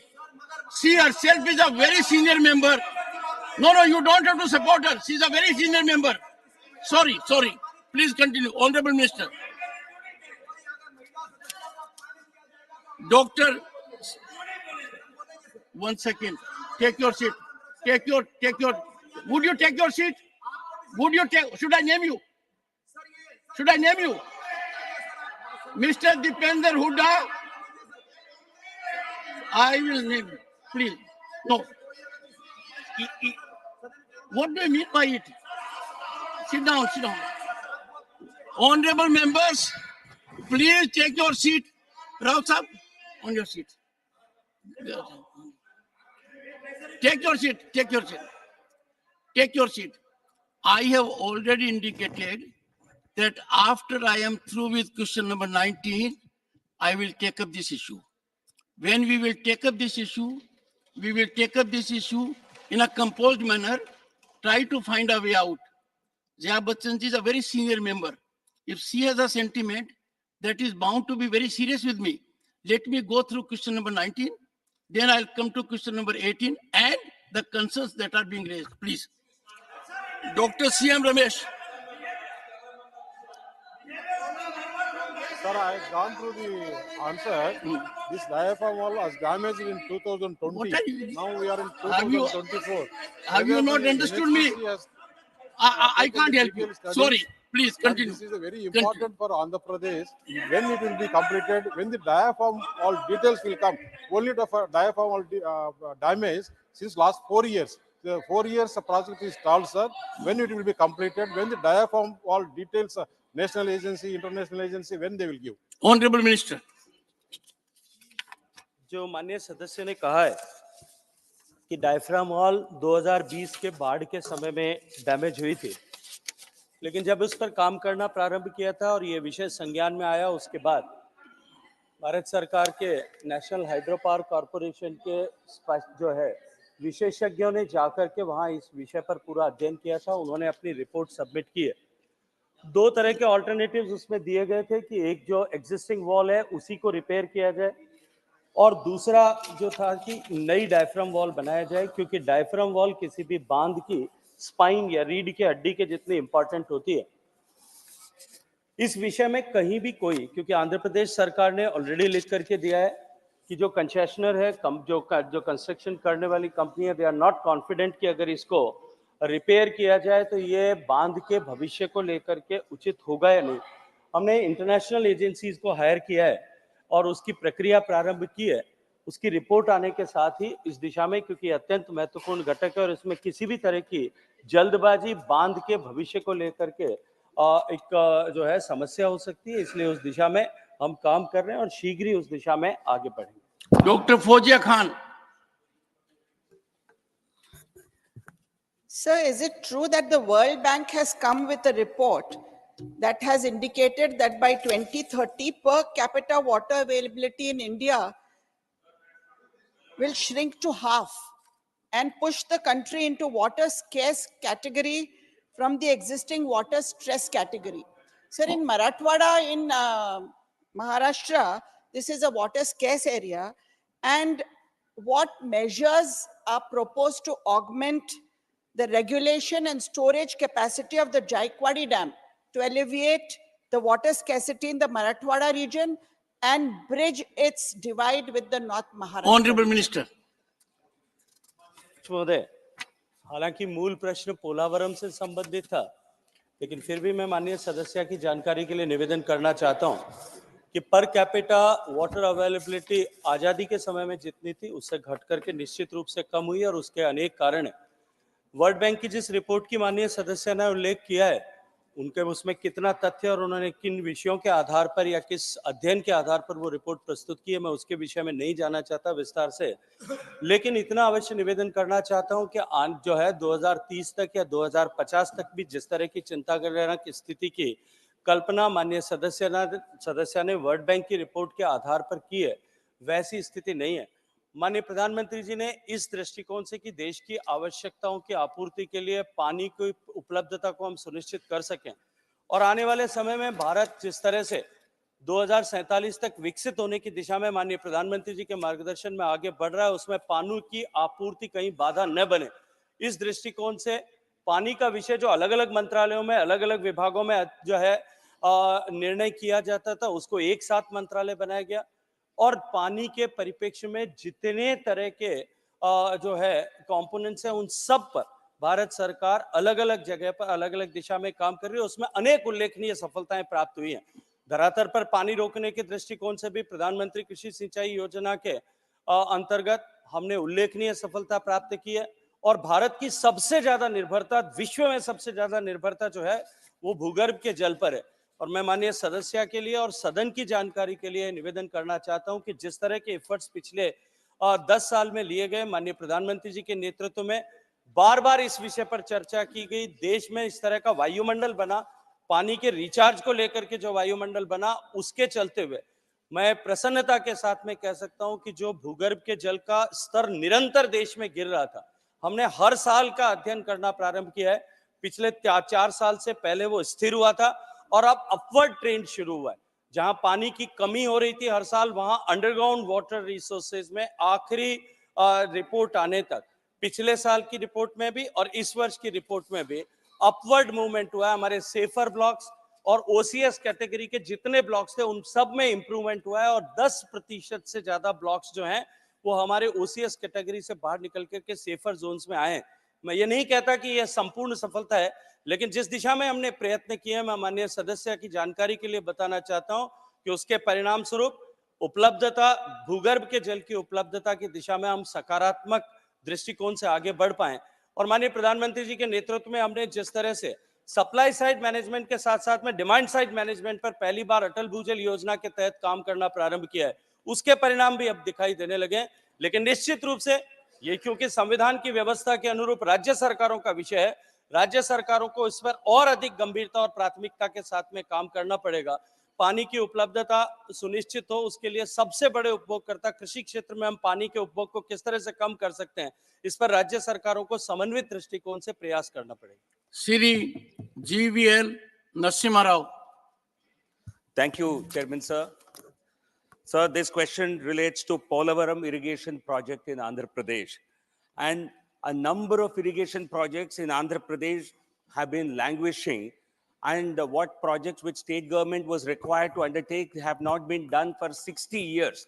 I'd like to congratulate and compliment the government and Honorable Prime Minister Modi ji for sanctioning huge amount of funds for Polavaram irrigation project as a central project, national project. I'd like to ask the Honorable Minister, the amount of money that has been released so far under Polavaram irrigation project. And I have requested in the past to name it as Pradhan Mantri Modi Polavaram irrigation project, because this project, every rupee on this project is being spent by the central government. So I would like Honorable Minister to respond to my appeal to name it as Pradhan Mantri Polavaram irrigation project, and whether central government will take over the construction of the project, because the state government has not been moving fast Honorable enough Minister. in completion of the project. Thank you, sir. Honorable Minister. माननीय अध्यक्ष महोदय, माननीय सदस्य ने जो प्रश्न पूछा है कि अब तक भारत सरकार ने इस पर कितना खर्च किया है, मैं माननीय सदस्य की जानकारी के लिए बताना चाहता हूं कि 2014-15 में जब इसे भारत सरकार ने नेशनल प्रोजेक्ट के रूप में मान्यता दी थी, तब से लेकर के अब तक 15,146 करोड़ रुपए की वित्तीय एलोकेशन भारत सरकार इस प्रोजेक्ट को पूरा करने की दिशा में दे चुका है, जो आंध्र प्रदेश सरकार को भारत सरकार की तरफ से दिया गया। Honorable members, I'll now take question number 18, which could not be taken on account of certain technical situations. But I would like to reassert that we have in Harivanshji a man of impeccable credentials, a man of great integrity. Human failure is something which is associated with all of us. If it has hurt someone, I take the responsibility, but I will indicate to all of you, think within, we could not have had a deputy chairperson with more sterling qualities, independence more than I have, and respect for all the members. It was slightly hurtful for me that some reflections came to be made about such a person. If there are some hard feelings, we need to forget about it. Dr. Anil Sukhdev Rao Bonde, question number 18. All right. I'll give floor to Jaya Bachchan ji. And I would request Jaya Bachchan ji. Thank you very much. Jaya ji, 1 second. You are a very senior member. Ji. Even otherwise in the country, whatever you say is looked up to and well regarded. So you will cheer us, all of us. अच्छा sir, मुझे बोलने तो दीजिए, आप ही बोले। And I am sure a great actor like you must have taken money retakes also. Sir, money retakes. Sir, deputy chairperson के लिए बहुत रिगार्ड है और आज से नहीं, बरसों से उनकी बहुत इज्जत करती हूँ। उनके बारे में हमने कुछ नहीं कहा। ये मेरा आपसे रिक्वेस्ट है, आप कहेंगे हम बैठ जाएंगे, डेप्यूटी चेयरमैन कहेंगे हम बैठ जाएंगे, मगर कोई और सदस्य हाथ हिला के अगर हमें बोले तो हम नहीं मानेंगे। This is our right to question. You tell us कि ये सवाल नहीं ले सकते, there are problems, we'll take it later. We understand, we are not school children, but treat us respectfully. Point made. Thank you. Honorable members, I think no one will disagree with the sentiment. The House is under the control of rules and the person presiding. And I am sure everyone will follow. This is a good manner. This side or that side. The members must not exchange inter-se. Everything has to be through the chair. Question number 18, Dr. Anil Sukhdev Rao Bonde. Not present. Honorable Minister. On the table of the House. Supplementary Saket Gokhale.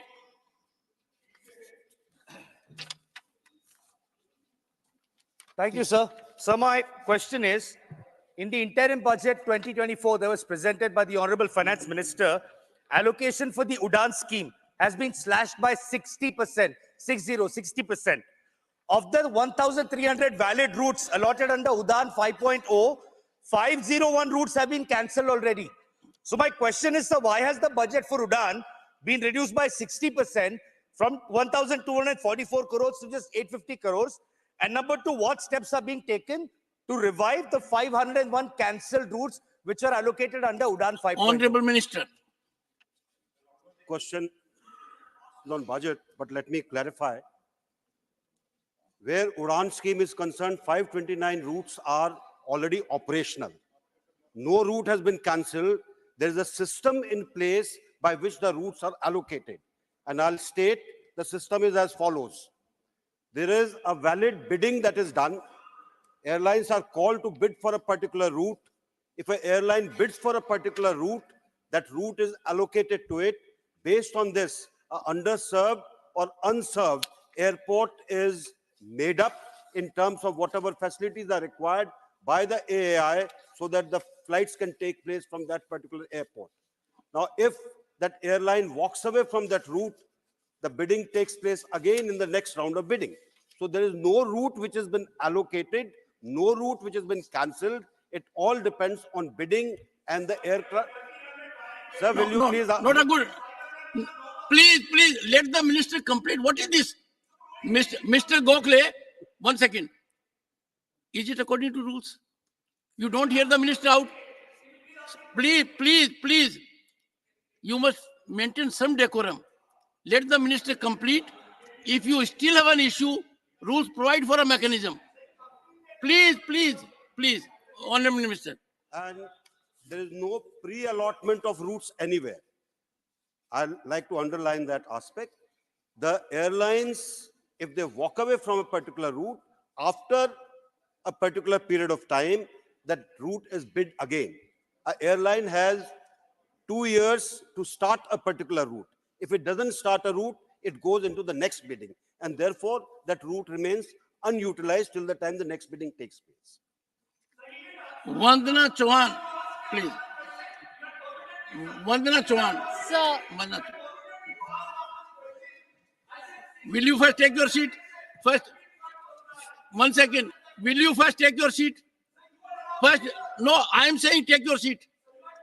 First you take your seat. Is it the way to conduct proceedings? Sit down first. Sit down first and listen to me. If a minister responds to a question and if an honorable member, for one reason or the other, is not satisfied, that could be on several grounds. One, not understanding the person of the minister, or the minister not responding adequately. In both the situations, it is not the mechanism to jump on the chair. One second. Sit down.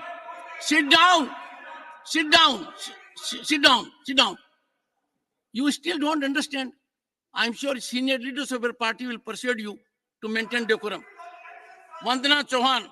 Thank you, sir. Sir, every airport is supposed to have proper maintenance and service delivery for its commuters, sir.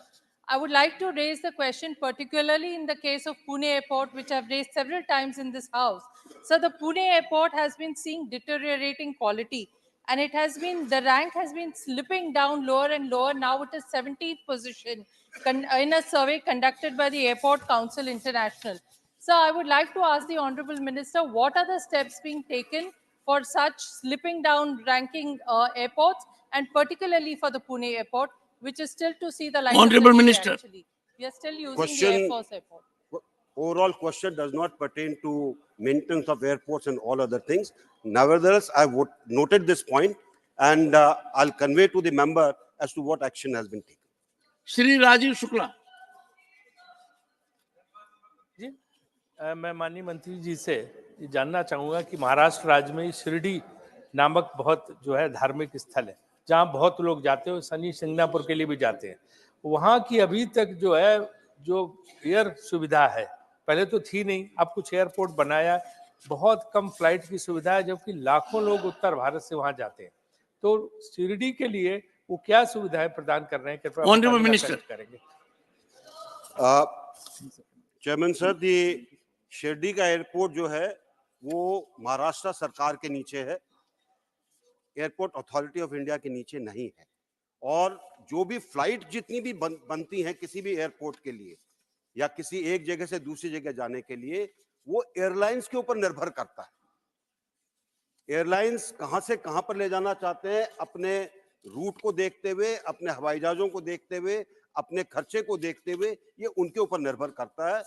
हम जैसा कि member ने कहा है उसके लिए अलग अलग एयरलाइंस को बोला जाएगा, अगर वो इसके अंदर और इजाफा करना चाहते हैं नंबर ऑफ फ्लाइट्स के अंदर, उनको बता दिया जाए। Shrimati Priyanka Chaturvedi. So much sir, मेरा सवाल पुणे से जुड़ा हुआ है और शिरडी को लेकर जुड़ा हुआ है। पुणे के ओल्ड एयरपोर्ट पर नया टर्मिनल 5 महीने से तैयार है, पर उसका उद्घाटन नहीं हुआ है, तो इसमें ये डिले क्यों हो रहा है? दूसरी बात, हमारी जब सरकार थी तब हमने एक नई बिल्डिंग प्रपोज की थी, उसको इन्होंने स्क्रैप कर दिया, क्योंकि ये महाराष्ट्र का ही सवाल है इसलिए महाराष्ट्र तक ही सीमित रख रही हूँ सर। शिरडी का भी अभी कहा गया कि वहां योर सप्लीमेंट्री। सर ये पुणे और शिरडी का कहा गया राज्य सरकार के अंतर्गत है, तो राज्य सरकार की आपकी कोई जिम्मेदारी नहीं है क्या? सिविल एविएशन उनसे सवाल नहीं पूछ सकता है? Your supplementary. Sir, supplementary is this. Why is the new airport terminal All right, Honorable Minister. inaugurated? Why is it waiting for an inauguration for 5 months? Pune के इनॉग्रेशन के लिए 5 महीने का इंतजार नहीं हो रहा है, वहां पर काम चल रहा है, अभी तक काम पूरा नहीं हुआ है। Question number 20, Shri Sujeet Kumar. Honourable minister. सभापति महोदय, उत्तर सभा पटल पर रख दिया गया है। Supplementary 1, Shri Sujeet Kumar. Sir, take for tribal करके एक बहुत सुंदर इनिशिएटिव एमएसएमई मिनिस्ट्री ट्राइफेड के कोलैबोरेशन में शुरू किया था। सर, ये इनिशिएटिव जो ट्राइबल एंटरप्रेन्योर्स हैं उनका आईटी स्किल, उनका बिजनेस स्किल्स और सॉफ्ट स्किल बढ़ाने के लिए सर ये शुरू किया गया था। मैं जानना चाहता हूँ माननीय मंत्री जी से, ये इनिशिएटिव का प्रोग्रेस क्या हुआ है, कितने ट्राइबल एंटरप्रेन्योर्स इससे लाभ उठा चुके हैं और इसको आगे कितने सालों तक चलाएंगे? Honourable minister. माननीय सभापति महोदय, विशेष रूप से इन्होंने जो बात की है उसके लिए एसटी के लिए, ये जितनी भी योजनाएं एमएसएमई मंत्रालय के द्वारा चलाई जा रही हैं पूरे देश के लिए चलाई जा रही हैं, और विशेष रूप से पीएमईजीपी जो योजना है उस योजना के माध्यम से हम लोग जो छोटे छोटे लोग हैं उनकी मदद करते हैं। उस योजना के माध्यम से अगर इसमें अगर देखा जाए तो किसी भी तरीके से हम लोग देखते हैं तो भारत में पूरे देश में जो हम लोगों ने सब्सिडी अगर गरीबों को दी है तो 2.4 हजार करोड़ रुपए दी है, और इसमें जो योजनाएं हैं वो करीब 65,000 योजनाएं हैं जिनमें हम लोगों ने मदद की है, और उसी तरीके से रोजगार अगर दिया है तो 5,52,000 लोगों को रोजगार दिया गया है। वो विशेष रूप से जो पीएमईजीपी योजना है सर, ये ग्रामीण के लिए और शहरी के लिए इन दोनों में सब्सिडी का अलग अलग प्रावधान किया गया है।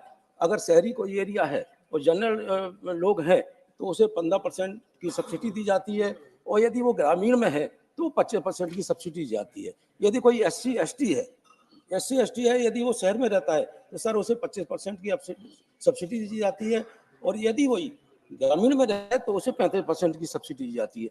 इस तरीके से इस योजना का क्रियान्वयन पूरे गांव में पूरे देश में किया जा रहा है। अब इन्होंने विशेष रूप से जो पूछा है, आज हम उड़ीसा के बारे में जो हम लोग यहाँ सब्सिडी लेके आए हैं, करीब 69 करोड़ रुपए हम लोगों ने उड़ीसा में सब्सिडी दी है, और विशेष रूप से इस परियोजना में करीब 2,100 परियोजनाओं को हम लोगों ने क्रियान्वित किया है, और करीब 17,500 लोगों को इसमें रोजगार मिला है। सेकंड सप्लीमेंट्री सवाल पूछा था सुजीत कुमार। सर, मैंने सवाल पूछा था टेक फॉर ट्राइबल्स जो स्कीम है उसके बारे में, पीएमईजी के बारे में नहीं पूछा था सर, लेकिन मैं उनसे बाद में आंसर ले लूंगा। सर, मेरा दूसरा सप्लीमेंट्री है sir, standing committee on finance का एक रिपोर्ट आया था 2022 में। उस रिपोर्ट में सर दर्शाया गया है कि जो एमएसएमईस हैं उनका सर क्रेडिट गैप है 20 से 25 लाख करोड़ रुपए, और सर ये तो जनरल सर एमएसएमईस के लिए, ट्राइबल लेड एमएसएमईस या ट्राइबल लेड एंटरप्रेन्योर्स इनका credit gap sir close to 90% है। तो सर मैं माननीय मंत्री से जानना चाहता हूं कि जो ट्राइबल एंटरप्रेन्योर्स हैं उनको क्रेडिट फैसिलिटी सर अवेल करने के लिए क्या क्या स्कीम सर? माननीय मंत्री जी। माननीय अध्यक्ष महोदय, विशेष रूप से ट्राइबल जो हमारे लोग हैं उनकी मदद के लिए, और पूरे देश में जो हमारी एमएसएमई की योजनाएं हैं वो पूरे सभी के लिए विशेष रूप से चलाई जा रही हैं। विशेष रूप से हम लोग देखें तो आज हम लोग टीसी बना रहे हैं, पूरे देश भर में टेक्निकल सेंटर बना रहे हैं, वो करीब 53 टेक्निकल सेंटर हैं, वो 20 नए बना रहे हैं, जिससे 125 करोड़ की लागत से पूरे देश भर में बनाए जा रहे हैं। उसी तरीके से हम लोग देखें एक्सटेंशन सेंटर बना रहे हैं, 100 करीब, वो 10 करोड़ की लागत से बना रहे हैं। इसके लिए हम लोगों ने 6000 करोड़ का बजट रखा है। विशेष रूप से मैं कह सकता हूं कि हमारी विश्वकर्मा योजना है, जो देश के यशस्वी प्रधानमंत्री ने 17 सितंबर को लागू की है। देश के यशस्वी प्रधानमंत्री ने जो 17 सितंबर को विश्वकर्मा योजना लागू की है, उसके लिए भी गरीबों के लिए है। ये उन गरीबों के लिए है जो छोटे छोटे लोग हैं और 18 प्रकार के ट्रेड में जो घर बैठे काम करते हैं, उनके लिए करीब 13,000 करोड़ रुपए का प्रावधान किया गया है। और उसमें अभी तक रजिस्ट्रेशन जो हुआ है वो करीब 88 लाख का रजिस्ट्रेशन हो चुका है और आगे भी ये रजिस्ट्रेशन बड़ी तेजी के साथ बढ़ रहा है। आज मैं कह सकता हूं कि जितनी भी हमारी सारी चीजें हैं, ईडीपी योजना, स्फूर्ति योजना, SC ST हब, ये सब गरीबों के लिए योजना है, उनके लिए ये काम कर रहा है। Doctor Shantanu Sen. Sir, through you, my supplementary question on MSME to our respected minister is, though as per national record, West Bengal ranks second in MSME, where we are having nearly 90 lakhs of MSMEs and we have created nearly 136 lakhs of employment through that. My question is, instead of getting proper cooperation, these non-BJP ruled states, why they are being looked after with stepmotherly attitudes? Honorable Minister. माननीय सभापति महोदय, मैं स्पष्ट करना चाहता हूं माननीय सदस्य को कि किसी के साथ कोई सौतेला व्यवहार नहीं किया जा रहा है। ये योजनाएं पूरे देश में चलाई जा रही है। जो भी योजनाएं हो, चाहे हमारे प्रधानमंत्री रोजगार सृजन कार्यक्रम हो, चाहे हमारी जो प्रधानमंत्री अभी विश्वकर्मा योजना हो, और जितनी भी योजनाएं हैं, वो सारी योजना का क्रियान्वयन बड़ी तेजी के साथ किया जा रहा है। इन्होंने अपने बात की है, वेस्ट बंगाल की बात की है, विशेष रूप से वहाँ जितने भी हैं उन्हें सारी योजनाओं का लाभ उन्हें मिल रहा है। विशेष रूप से मैं कह सकता हूँ कि आज की स्थिति में वेस्ट बंगाल में PMEGP के अंतर्गत जो लाभ इन्हें मिल रहा है, विशेष रूप से पश्चिम बंगाल,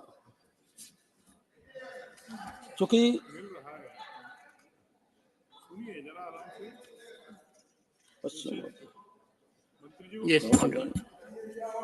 पश्चिम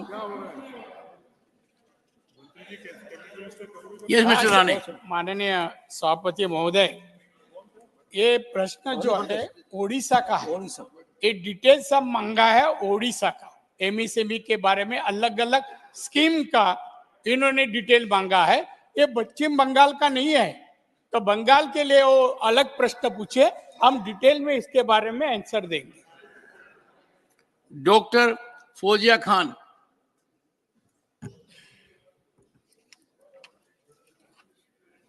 Sir, given the initial challenges faced by MSMEs in setting up digital assets and ensuring cyber security, it is essential for them to enhance understanding and integration of cyber security measures. MSMEs, sir, are facing capital constraints, struggle with a shaky technology base, hindering growth and recognition. In addressing these issues, what measures does the ministry propose to make MSMEs more reliant on technology and overcome growth bottlenecks and add to the economy in full potential? Question hour over.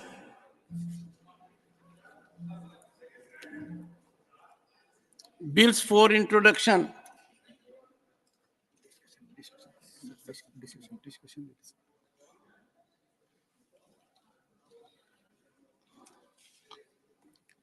Further discussion on the motion moved by Mrs. Kavita Patidar on 2nd February 2024 and the amendments thereto.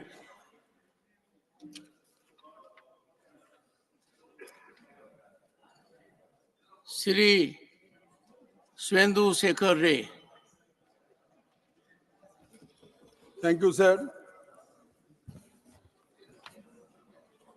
At the outset, I would like to respectfully submit that in the address to the both houses of Parliament by the Honorable President of India, I have found after Ek Bharat, Shrestha Bharat, and Atmanirbhar Bharat. Some new coins like Viksit Bharat, used at least 6 times, and Amrit, expressed for about 10 times, such as Azadi Ka Amrit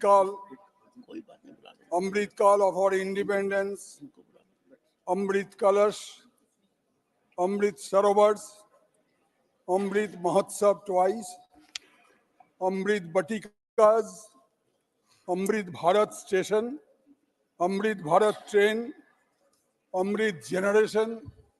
So, चारों ओर सिर्फ अमृत ही अमृत है. जो लोग ये अमृत P रहा है उनका बात छोड़ दीजिए. जो लोग हलाहल पी रहे हैं, जो लोग हलाहल यानी कि जहर पी रहे हैं, उनके लिए ये बहुत सोच की बात है कि ये अमृत लोक में बात कर रहे हैं, ये अमृत लोक में जीवित है या दूसरा कोई परलोक में तो नहीं चले गए. अमृत लोक सुनते सुनते उनका परलोक का याद आ रहा है. Sir, it is a make-believe situation. How it has been coined like Amrit Kal everywhere, every sphere of life of the society, I do not understand. Anyway, it's a prerogative of the government. At page 3 of the pointed booklet, it is said, quote, last year my government has given government jobs to lakhs of youth in mission mode, unquote. So it is not in the distant past we heard about that 2 crores of jobs will be given to jobless per year. And by this time, the number ought to have been 20 crores because this government has already spent 10 years in power. Now the question is, when it is said that lakhs of jobs, the natural question comes as how many lakhs? There is no mention about this. How many jobless were there?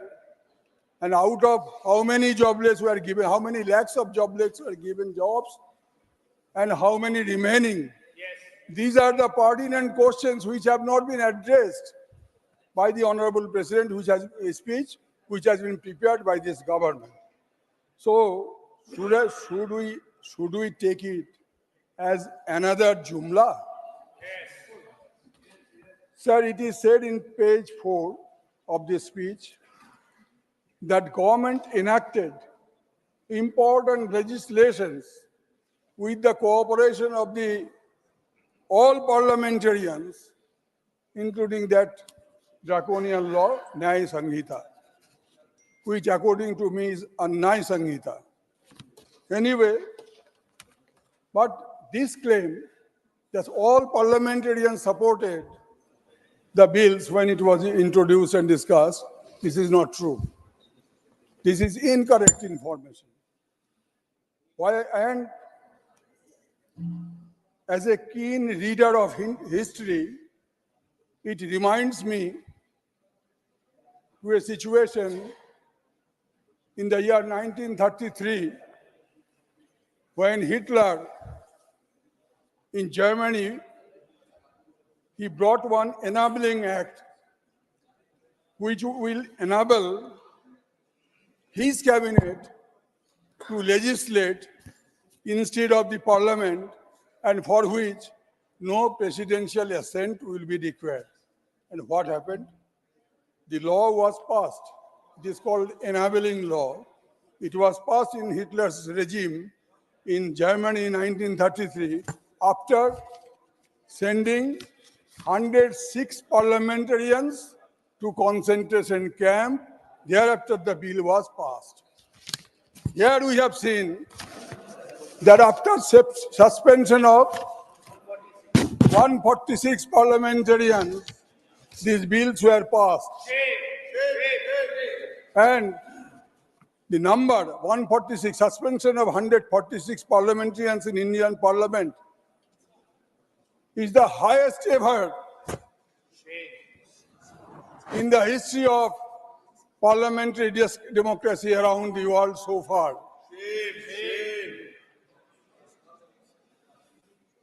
Therefore, the statement made in the Honorable President's speech, I should not say that it is far from truth, but it is incorrect and purposefully given by the government to create a confusion in the minds of the people. Sir, in page 6, paragraph 9 of the speech, Niti Aayog claimed that about 25 crore countrymen have been lifted out of poverty in the last 1 decade. That is during this Amrit Kal. My question is that out of how many poverty-ridden people 25 crore have been lifted out of poverty as claimed by Niti Aayog? What was the exact number of poverty-ridden people when they came to power in 2014? And out of which, when they say the 25 crore have been lifted out, how many remaining? These questions have not been addressed. Therefore, all these are half-truths.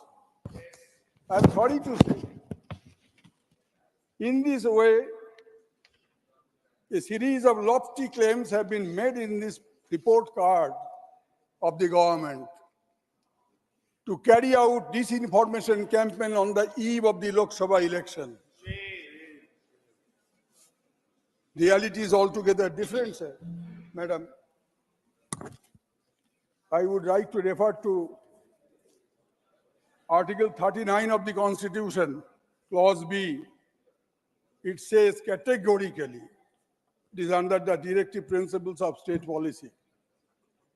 The state shall, in particular, direct its policy towards securing that the ownership and control of the material resources of the community are so distributed as best to subserve the common good. And Clause C says, you are aware, madam, very much. Clause C says that the operation of the economic system does not result in the concentration of wealth and means of production to the common detriment, unquote. Now, what is happening? What is the scenario of Indian economy? Inequality has gone to what extent? I may kindly be permitted to refer a few points from the Oxfam report 2023, which was released in January this year, 15 January this year. The government does not accept that report, but we put very much reliance on this report because of the practical situation in the country. Number one, the richest 1% in India owns more than 40% of the country's total wealth. Number two, the bottom half of the population shares just 3% of the national wealth. Number three, Indian government recently cut taxes on corporation while introducing a centralized tax system, that is GST, that led to increased indirect taxation of households. A one-time 2% tax on billionaires' entire wealth would support to rupees 40,423 crore for malnourished individuals for the next 2 years, and you are giving concessions to the corporates. Next, female workers earned only 63 paisa for every 1 rupee a male worker earned. Scheduled caste and rural workers earn significantly less than advantaged social groups. This is very much pertinent, madam. This point, billionaires in India witnessed a 121% surge in wealth since the pandemic began. Until November 2022, this is going on, the surge of their wealth. And During pandemic, it was 121% surge. One particular Indian billionaire whose portfolio includes energy companies has seen his wealth soar by 46% in 2022. 64% of the total GST came from the bottom 50% of the population in 21-22. Total number of billionaires in India increased from 102 in 2020 to 166 in 2022. India's 100 richest combined wealth reached 660 billion US dollar, that is in Indian currency 54.12 lakh crore. This is the economic inequality which must be resisted as per the dictum of the Constitution as enshrined in Article 39 B and C. In India, 7 TV channels reaching over 800 million people are owned by one particular billionaire. In India, a one-off tax on unrealized gains from 2017 till 2021 from just 1 billionaire would have raised 21.95 billion US dollar, enough to employ more than 5 million Indian primary school teachers for a year. Such a huge economic inequality, and we are chanting the mantra of Amrit Kal, Amrit Mahotsav, and Amrit, Amrit, Amrit. Sir, Madam, forget about Oxfam report, because government does not believe in that report. But UNDP report in regard to Asia Pacific Human Development Report of 2024, released on 15th of January this year, what does it say? Only 3-4 bullet points. In India, income distribution has become more skewed, with the top 10% of the population getting 57% of national income, UNDP report. The top 1% get 22% of the national income, indicating one of the most unequal income distribution. Top 10% of the population control 65% of the nation's total wealth, highlighting significant wealth inequality. Growing evidence of a strong rise in wealth inequality, particularly in the post-COVID period. Finally, from UNDP report, women constitute only 23% of the labor force, and certain groups like informal workers and interstate migrants are at greater risk of falling back into poverty. My submission is that unless this huge inequality is removed on war footing, one cannot rule out the possibility of social unrest or upheaval. Now, the rural wage rates and inequality. Agricultural labor real wage rate increased by 4.6%. The real wage rates of non-agricultural and construction workers are lower at the end of the period, that is 2014 till 2022. Non-agricultural workers form the majority, and they are 68.9% in all agricultural laborers, are among the employed in rural India, or approximately 35% of India's workforce. Real wages have not grown since 2014. For long 10 years in Amrit Kal, for 10 years of Amrit Kal, no rise in the real wages of 35% of India's workforce. Even in sectors with an increase in real wage rates, the growth rate is overshadowed by the overall per capita income growth. So this mismatch must be looked into by the government. There is no murmur, no whisper about how this problem will be solved by the government in the Honorable President's speech. Now,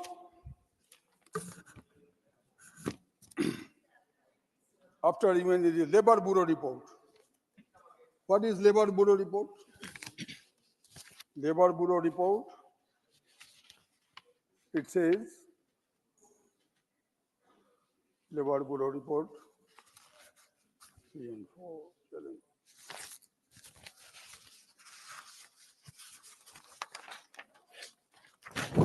Sorry, I have already mentioned about this workforce, so I'm not going to repeat the Labour Bureau report. Now the question of federalism. The question of federalism. When this government came to power, everybody listened again and again, repeatedly, that this government believed in cooperative federalism. Cooperative federalism. Now it is not being mentioned because it has already become non-cooperative federalism.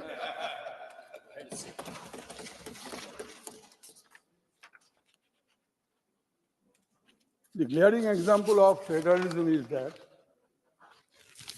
every state which is ruled by opposition parties, their leaders are being hounded by the central agencies. Never in the history of India this happened. Double engine government we require. Therefore, these opposition ruled governments are to be dislodged by hook or crook. And this is going on every day. Even a Dalit chief minister has not been spared. The one nation, one election call comes from where? Is it in our constitution? No. Has it been recommended by the Election Commission? No. And surprisingly, the retired President of India has been appointed to head a committee, and that committee is now started discussing on war footing that is to be implemented as soon as possible. Our Chief Minister, Ms. Mamata Banerjee, has already written to the committee, and she is also coming to attend the meeting tomorrow. That nothing will be accepted by our state at least on this issue. I sincerely believe the other opposition states, they will also not accept, because this is going to be there will be serious ramifications, serious consequences. It is draconian. Our constitutional scheme is altogether different. We are a parliamentary democracy, not a presidential form of government like USA. But this will open the door for presidential form of government, I apprehend. That is why I totally oppose to this idea of one nation, one election. There is a consistent tendency to erode the fiscal and economic policy space of space government. Resources transferred to states have been subject to regressive conditions, and a significant portion is kept out of the Finance Commission's ambit, allowing central control over their issue. Why this government is not following the recommendations of Sarkaria Commission? And what about the second commission, Unchi Commission, on center-state relations? In 2010, Justice Punchi Commission submitted its recommendation to the then government, and we are in 24. 14 years elapsed. No murmur about that recommendations. 14 years are not enough to finalize the recommendations of the center-state relations recommended by the Punchi Commission. Why the government is avoiding? Because the constitutional heads of the states, their heads will be rolled down if the Commission's recommendations are given effect to. Because the Punchi Commission has categorically stated, while appointing governors, the state governments must be consulted and their concurrence is must. They must not act as agents of the central government as it is happening now. Madam, rampant misuse of central agencies I have already mentioned. Now my driving points to my state about how this federalism is being respected. Only 1 or 2 points. How many? Center has resorted to fiscal terrorism in Bengal. Fiscal terrorism going on in our state by the center. How many central teams were sent to Bengal? More than 100. 156 teams were sent to Bengal to look into the implementation of the centrally sponsored schemes. And wherever the deficiencies or defects were found, each and every deficiency and defects were removed, intimated, even though in the entire country, West Bengal had been singled out and all dues to the extent of 1,16,000 crores, central government has stopped. It is economic blockade. They want to kill the poor people. It is fiscal terrorism. That is why, because they thought that by suspending the release of the fund, it will have good effect for them in the ensuing election. No. People have understood what is what. Now, therefore, our Honorable Chief Minister on the other day, 3rd February, she announced the state government from its own fund will give the dues of the workers, 21 lakh workers who could not get the wages. They will be paid out of state funds. We are not depending upon the central funds, but we'll definitely take out the issue to the people, and the people of Bengal will give a befitting reply for such fiscal anarchy. Yes. There are other points also, MNREGA, but my time is limited. Almost only 2 minutes. Yes. So to conclude, I would like to respond in reference to paragraph 37 of the President's speech. I don't like to mention, because paucity of time, what he said there, but everybody knows that is the concluding paragraph. I would like to quote from Rabindranath Tagore, a few lines from his Bengali poem, written 123 years back. The name of the poem is Din Dan. Din means poor, Dan means gift. Quote, few lines. There is no God in that temple, said the saint. The king was enraged. No God? Oh, saint, aren't you speaking like an atheist? On that throne, studded with priceless gems, beams a golden idol, and yet you proclaim that it is empty? It is not empty. Rather, it is full of royal pride. You have bestowed yourself, O king, not the God of this world, remarked the saint. And it continued, in the very year in which 20 million of your subjects were struck by a terrible drought, the desperate masses without any food or shelter came begging at your door, crying for help, only to be turned away. They were forced to take refuge in forest caves, camping under roadside foliages, derelict old temples, and in that very year, when you spent 2 million gold coins to build that grand temple of yours, that is the day God left that temple of yours and joined the poor. Your mundane temple is hollow. It is just a bubble of wealth and pride. The enraged king howled, oh, you sham cretin of a person, leave my kingdom this instant.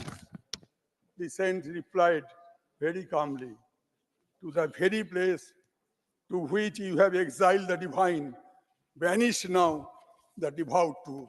Thank you, madam.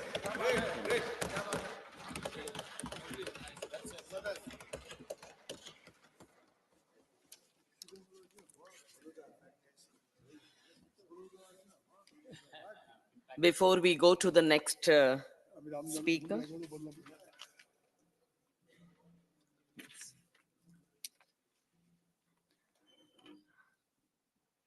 honorable members, the discussion on motion of thanks on the President's address will continue after the introduction of the bills. We now take the bill, the Constitution Scheduled Tribes Order Amendment Bill 2024. Shri Arjun Munda to move for leave to introduce the Constitution Scheduled Tribes Order Amendment Bill 2024. महोदय, आंध्र प्रदेश राज्य के संबंध में संविधान अनुसूचित जनजाति आदेश संशोधन विधेयक 2024 को पुनर्स्थापित करने की अनुमति दी जाए। The question is that leave be granted to introduce the bill. Those in favor will please say aye. Those against will please say no. I think the ayes have it. The ayes have it. The ayes have it. महोदय, मैं प्रस्ताव करता हूं कि आंध्र प्रदेश राज्य के संबंध में संविधान अनुसूचित जनजाति आदेश संशोधन विधेयक 2024 को पुनर्स्थापित किया जाए। We now take the Constitution Scheduled Tribes Order Amendment Bill 2024. Shri Arjun Munda to move for leave to introduce the Constitution Scheduled Tribes Order Amendment Bill 2024.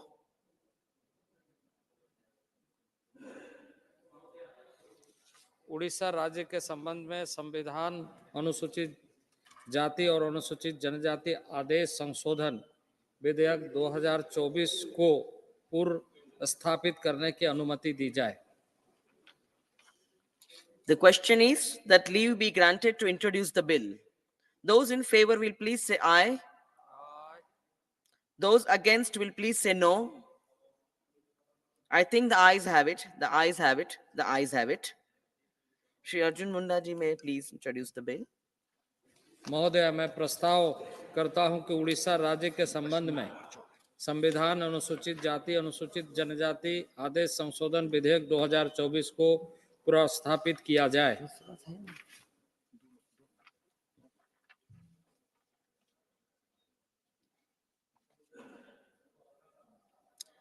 Yes.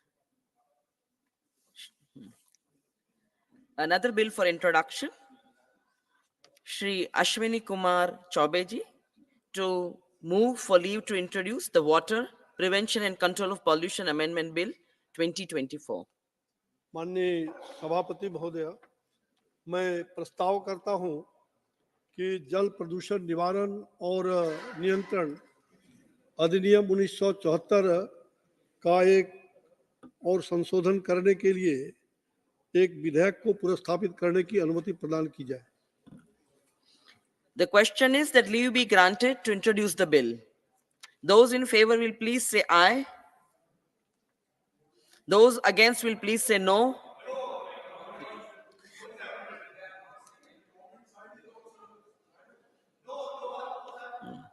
I think the ayes have it. The ayes have it. The ayes have it.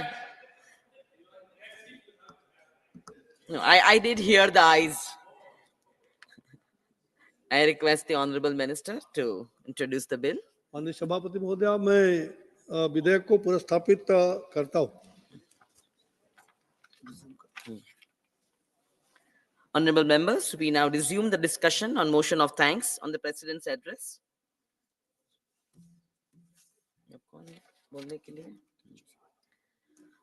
Shri Tiruchi Shivaji.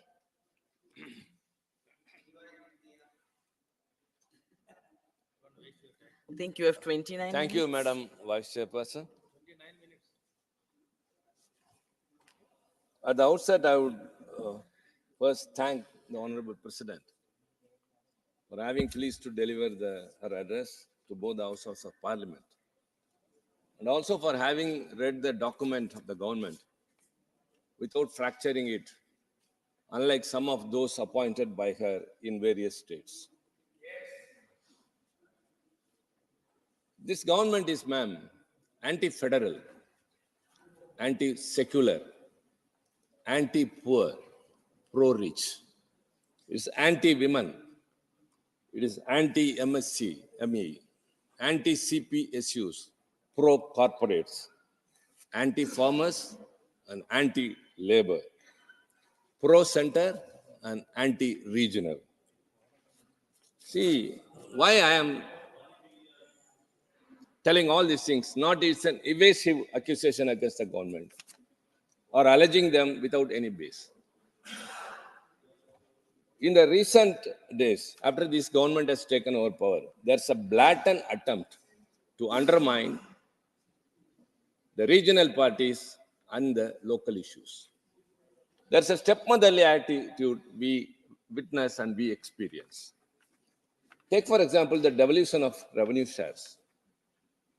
The Finance Commission, 14th Finance Commission recommended to 42%, whereas what we are getting is not that much.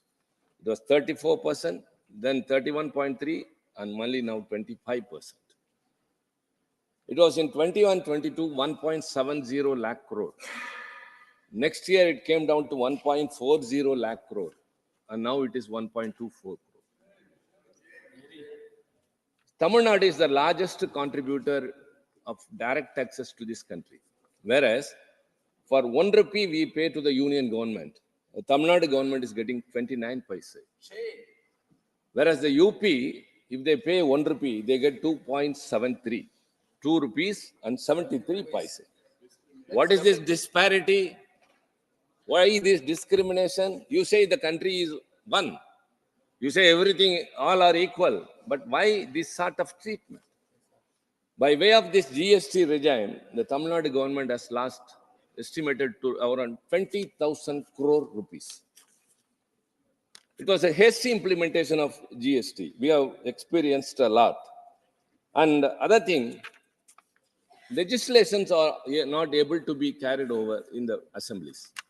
The elected government, which is in the assembly, do know the needs of the people and they legislate laws.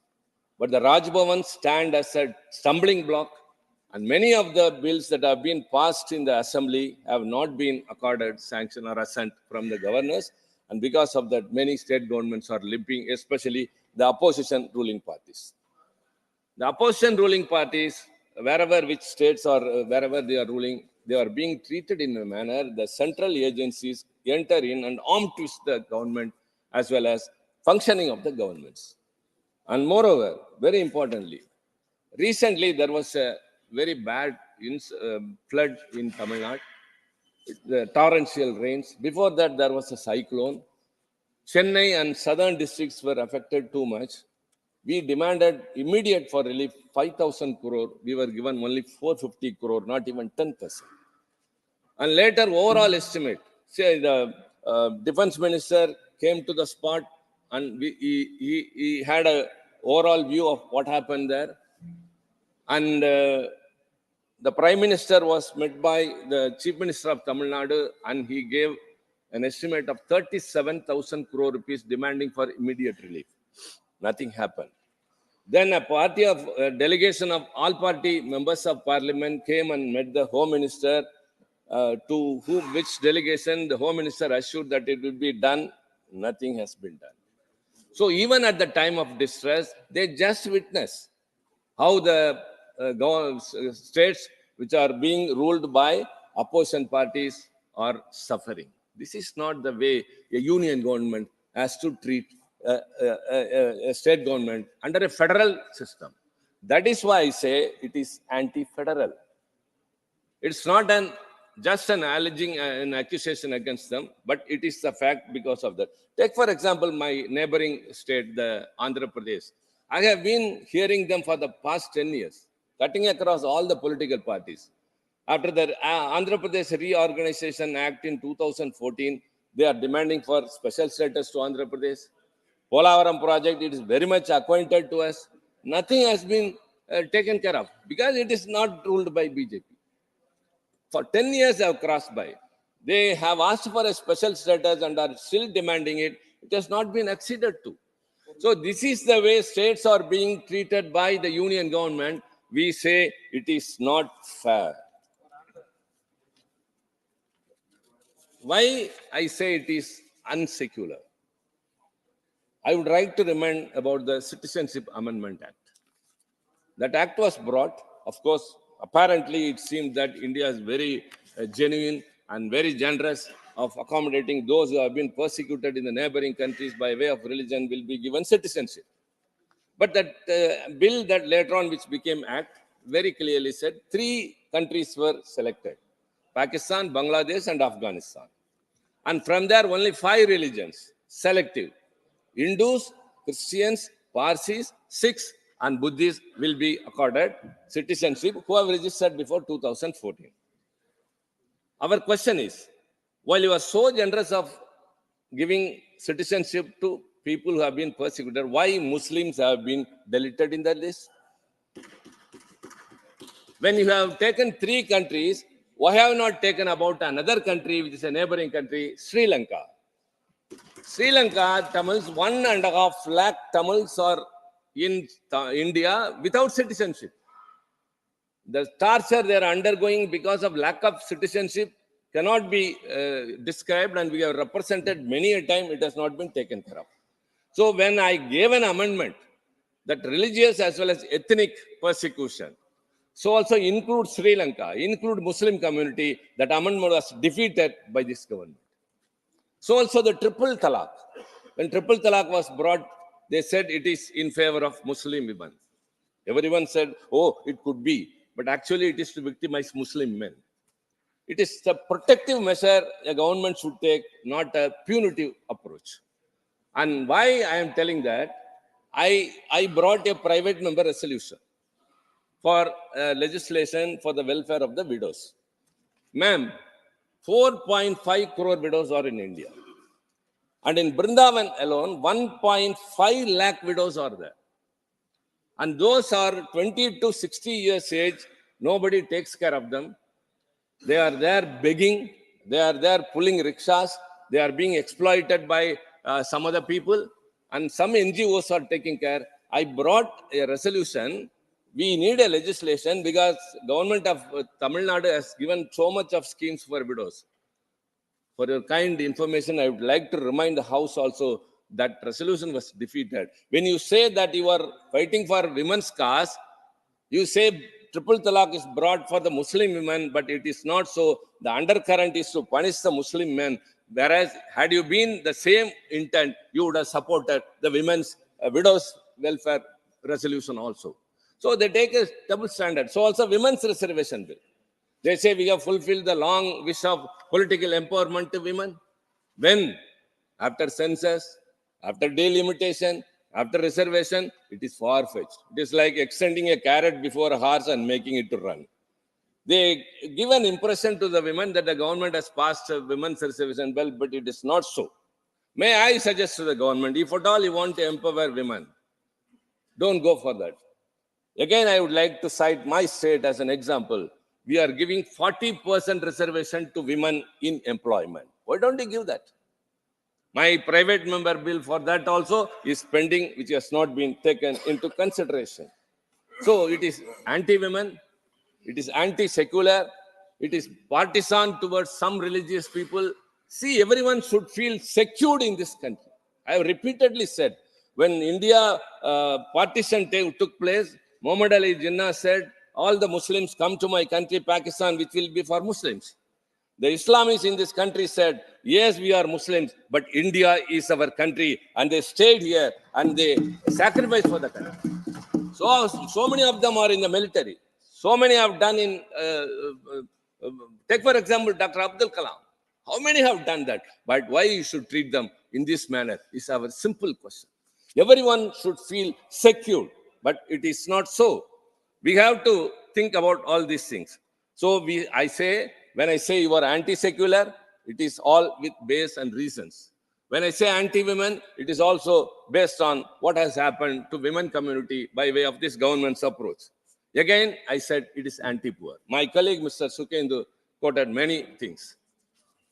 The per capita income in India for a person compared to China is 1/4 of it. Whereas in population, China and India are one and the same. I would like to say another thing, very shocking. I'm very unhappy to say about my country's situation here in the parliament, which will go across the world. But the government's handling of situations is not in the right manner. I have to tell that. It's our responsibility as a citizen, as a member of parliament, and as, of course, in the interest of the country. India ranks 139th place in the per capita income in the world. Hunger index. And in the G20 countries, you are so proud that you have been successful in conducting G20. The lowest per capita income among the G20 countries is India. But you are climbing high that you have conducted the G20 summit very successfully. 22 crore people are suffering from poverty. That also was mentioned. Even the president address said, Garibi Hato was once a slogan, but now we have uplifted 25 crore of people from poverty. Where comes? 22 crore people are still below poverty line. And what is the index? What is the parameter of below poverty line? For a rural person, for a rural family, it is 27 rupees per day, 816 rupees per month. For one who is in the urban, it is 33 rupees, 1,000 rupees per month. One can imagine how can a family survive with 1,000 rupees and 800. But the president address says, on behalf of the government, it says that, oh, we have uplifted poverty and people from poverty. And India ranks 5th in the global in economic power. Soon we will be in the 3rd place, all because of the corporates. You are anti-poor and you are pro-corporate. That is what we are telling. 10% of our population get 57% of the nation's income. 10% of the population enjoy 65% of nation's wealth, whereas only 3% of the nation's wealth is possessed by 50% of the population. Let them please explain to us that you have uplifted poverty, people from poverty line. This is the condition of the poor. The MNREGA, earlier the number of people who were benefited was 4.14 crore. And now it has increased to 6.16 crore. After the COVID impact, how many things were affected? Have they been restored? Has it been brought to the position? No. The government was concentrating on other things. The oligopolistic conglomerates, some have a control over all the substantial parts of economy and even policy matters. I don't want to tell who it is. Everyone knows where Parliament whole session was taken away by that. Some people who own everything controls the entire economy of the country. It is all private business people. So also the MSME, very important sector. A question was raised in the morning. It provides 20 crore employment to 20 crore people. Next to agriculture sector, MSME is the only sector which provides more employment. It contribution to GDP is 29%. And in the exports, its parts is 45%. I am the chairman of the Committee on Industry. I know very well how we are patronizing. Ma'am, you know very well, being a part of it. So that MSME is not patronized to the extent. How many units fell sick and went out of it? How many people came to the streets? One MSME unit gives employment to 5 persons, but it is not taken care of. Let me tell, 2,300, just 2,300 individual enterprises, companies, their loan default is 2 lakh crore. 2,300 business people's loan amounts to 2 lakh crore people. And Indian banks have written off 5.3 lakh crore to corporates only.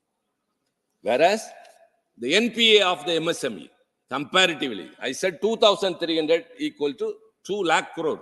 The numbers are very big.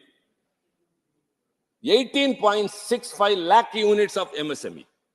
Total MSME units in our country are around 6 crore. Whereas the NPA are only 18.6, maybe 19 lakh units. But the total amount is just 16,341. This 18 lakh or 19 lakh units employ 1 crore people, and their loans to the banks NPA that has not been repaid is only 16,000 crore, and whereas only 2,300 business people have got 2 lakh crore not repaid, and so also their loans have been waived off for 5.3 lakh crore. It's all alarming. What is happening? This government says maximum governance, minimum government. But minimum achievement, more trumpeting. They have spent 4,880 crore towards advertisement. That is public exchequer money. What about agriculture? One can recall all my colleagues in the House, how the farm bills were passed in the House. You can be proud to say that we have passed so many legislations. As many other members have pointed out, after having sent out to the opposition parties who will raise voice against or point out the errors of the government, they were all suspended, sent out, and you have passed legislations. So also scrutiny of the bills are also not like that. In 2014, what they point often, the UPA government, 71 bills were referred to Parliament Committee scrutiny. But now it is only 17%. Why? 71% and now 17% means they are not depending upon the scrutiny. In the House, it will be 2 hours, it will be 1 hour, it will be 3 hours, members' time will be 3 minutes, 2 minutes, whereas in the committee, it will be an elaborate debate. The stakeholders can appear. The government is bound to come and reply and make alterations, and the recommendations will be considered seriously, whereas all the parliament committees have become insignificant. And this is the way they are. Budget for agriculture coming down year by year. So before, budget for other things have been increasing. Home department, on the defense, okay, that's all okay. But why agriculture budget is coming down? Agriculture is the spinal cord of India. That is I say, one can call the 2008 economic recession, when the whole world was suffering under it. It emerged from the Europe and affected the whole of the world, but not India, only because of the public sector units and the agricultural sector. But you are killing both. The farm bills were brought with what intent? To encourage some corporates. And it was passed when the house was not in order. And when the whole country, the farmers came to the road and agitated, it was taken aback. And so also the budget is coming down. And the exports of farm produce, banned wheat in May 2022, broken rice in September 22, and onion in December 23. Farmers are not encouraged. Their produce are not allowed to export. They are not patronized. Fertilizers price is going on, increasing. And input costs are increasing, whereas the price of the agriculture produce are not being proportionate to the expenses. The government promised that we will double the income of. Nothing happened. Again, we would like to say, like how you said, 2 crore employment will be generated. So far, only 7 lakh employment has been generated. But the need is 7 crore. And you said 15,000 rupees will be deposited in everybody's account after 15 lakh. Sorry, I'm coming. 15 lakh rupees will be deposited in every person's account after unearthing the black money. And someone said, no, we didn't say like this. If at all we unearth the black money, that would be equivalent to 15 lakh rupees in every account. Have you unearthed? Have you deposited?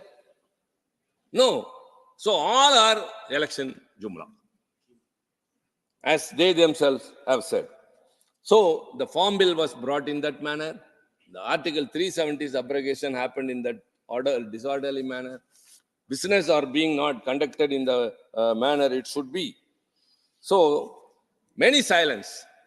When Manipur, everybody knows, northeast states, which you say that you are taking too much of care. Manipur, what happened? The whole world was watching. The clash that happened between two groups, it totally stagnated everything in the country. How women was treated, everybody knew. What we demanded, just an explanation from the government. What for is a parliament? It's a debating forum. We have to debate, we have to deliberate, we have to decide. The parliament, the government is accountable to the parliament. The parliament is accountable to the people. When the members of parliament come to the house and demand an explanation from the government, there was only silence. When there was a no confidence motion in the Lok Sabha, even then explanation was not given. So Manipur, nothing has been resolved so far, no explanation from the side of the government. 2 persons intruded into the parliament despite the security we have here. We were not allowed to discuss about it. No explanation from the government. We asked something, nothing out of the way. What is happening in the country, we want to know, and the government is accountable to the parliament. You come here and explain to the parliament, which will be told to the people. But it is not so. So I considering my time, and I have to give way to my colleague, my sister, to some areas also for her to deal with. Because this government has spoiled this country in many areas, but something has to be left to her. And very importantly, I have to tell,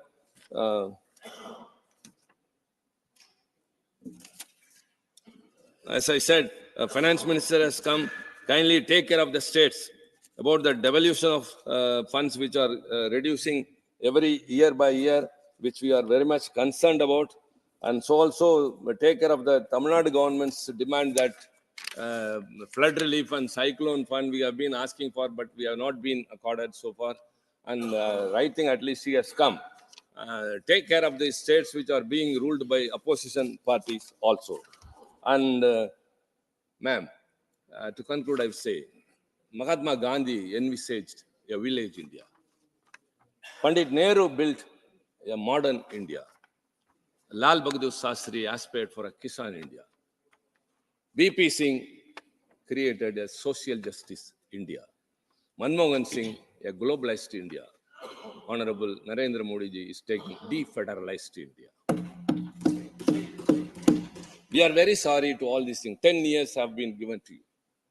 In these 10 years, what is the net result? The progress report shows more poverty, more poor people, more unemployment. Small-scale industries are being crushed. Many corporates are having their hands upon them. MSME has to be taken care of. All these things, when we say, we can just remind them one thing, remind of the IPC World Cup series which happened. 10 matches, Indian cricket team won like anything, and a much hype was made for the final match. Even the Prime Minister went and everyone was there. Whole nation was proud and nobody looked after any other thing. The team which won 10 matches lost miserably in the final. So also you might have secured 2 Lok Sabha elections, you have won, you might have won the by-elections, but 2024 elections will be the IPC World Cup series to Indian cricket team will be to the present one. I'm not IPL, sorry. Thanks. Thank you very much. IPL. And again, I say, not because of just we are not here and they are there, not able to tolerate someone who is in power. We have witnessed, we have experienced, we have suffered. Uphold federalism. We have to be secularist country, and states have to be protected, and youth have to be taken care of. Labor have to be taken care of. Anti-labor policy should not be, we should be India in its own form. Since you have not done it, the 2024 elections, the India Alliance will win and bring back India to its original place. Thank you very much. Thank you. Thank you, Tirutuji. Shri Sandeep Kumar Pathak.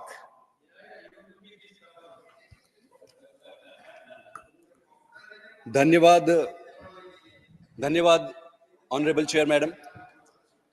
मुझे आज महामहिम राष्ट्रपति जी के अभिभाषण में धन्यवाद प्रस्ताव में बोलने का मौका मिला है, इसके लिए मैं भाग्यशाली हूं। आप सबका भी, मेरी पार्टी की तरफ से भी, और उन सभी जनों का जिनका मेरे ऊपर आशीर्वाद है। ऑनरेबल चेयर मैडम, आप अगर अभिभाषण को पढ़ेंगे तो पहले पन्ने के पहले ग्राफ में ही 3 महत्वपूर्ण बातें सामने आती है। सबसे पहला है एक भारत श्रेष्ठ भारत, उसके बाद लिखा गया है अमृतकाल, और फिर तीसरा जो इंपॉर्टेंट पॉइंट है वो है कि believers of the democratic principle and practices. मैं इन तीनों बातों को आधार बनाकर अपनी बात को आपके सामने और देश के सामने रखना चाहूंगा। ऑनरेबल चेयर मैडम, हम सब राजनीति में देश को आगे बढ़ाने के लिए और इस देश को श्रेष्ठ बनाने के उद्देश्य से ही आए। हम सारे अपने अपने जीवन में अलग अलग क्षेत्र में थे। हमने जीवन में सब कुछ छोड़कर राजनीति में आने का कारण ही यही था कि हम इस राष्ट्र को श्रेष्ठ भारत बनाना चाहते हैं।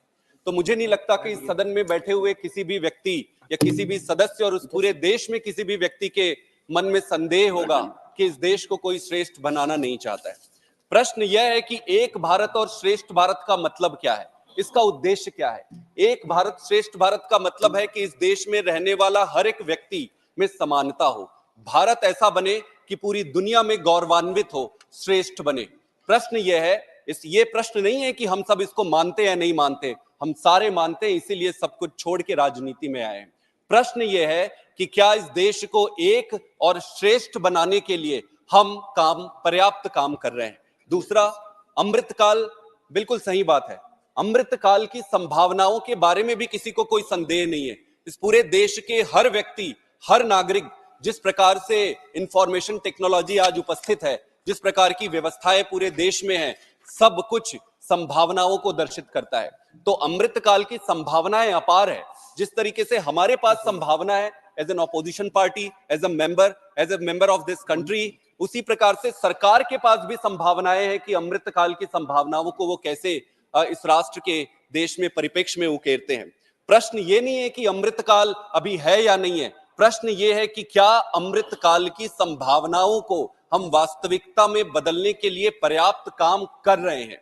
ऑनरेबल चेयर सर, एक भारत श्रेष्ठ भारत तो तभी होगा ना जब इस देश में रहने वाले हर एक व्यक्ति को एक समान और श्रेष्ठ शिक्षा मिले। एक भारत और श्रेष्ठ भारत तभी होगा जब इस देश में रहने वाले हर एक व्यक्ति को एक समान और श्रेष्ठ स्वास्थ्य सुविधा मिले। एक भारत और श्रेष्ठ भारत तभी होगा जब सभी व्यक्ति को समान न्याय मिलेगा। एक भारत श्रेष्ठ भारत तभी होगा जब सबको बराबर की सुरक्षा, रोजगार, पारदर्शी गवर्नेंस, राजनीतिक स्थिरता और नैतिक दायित्वों का निर्वहन होगा। एक भारत श्रेष्ठ भारत तो तभी बनेगा जब देश के हर एक व्यक्ति को समानता हो और उसके श्रेष्ठ बनाने के, उसके आगे बढ़ने के सभी व्यवस्थाएं पूरी हो।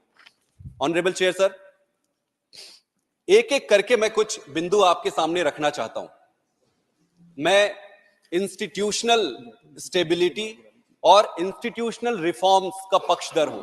मुझे यह लगता है सारी चीजों को देखते हुए पिछले 10 साल में हमारी सरकार ने, भारत की सरकार ने, प्रधानमंत्री मोदी जी ने जिस तरीके से काम किया है, ये पूरा काम एक पैच वर्क का काम दिखता है। कहीं भी मुझे एक भी ऐसा इंस्टीट्यूशन नहीं दिखता है जिस इंस्टीट्यूशन को उठाकर पूरा फोकस उस इंस्टीट्यूशन को इंप्रूव करने में लगाया हो। ऐसा लगता है कि सारा का सारा एक पैच वर्क है और पैच वर्क में थोड़ा सा पैसा इसमें डाल दो, थोड़ा पैसा इस पे डाल दो, थोड़ा पैसा उस पे डाल दो, आज अगर ये हो गया तो इस पे पैसा डाल दो, थोड़ा इधर थोड़ा उधर, थोड़ा सब कुछ करने के चक्कर में मुझे लगता है जो कॉम्प्रोमाइज हो रहा है वो इंस्टीट्यूशंस के साथ हो रहा है। और अगर इंस्टीट्यूशन के साथ कॉम्प्रोमाइज हुआ तो देश विकसित होना बहुत बहुत दूर की बात है।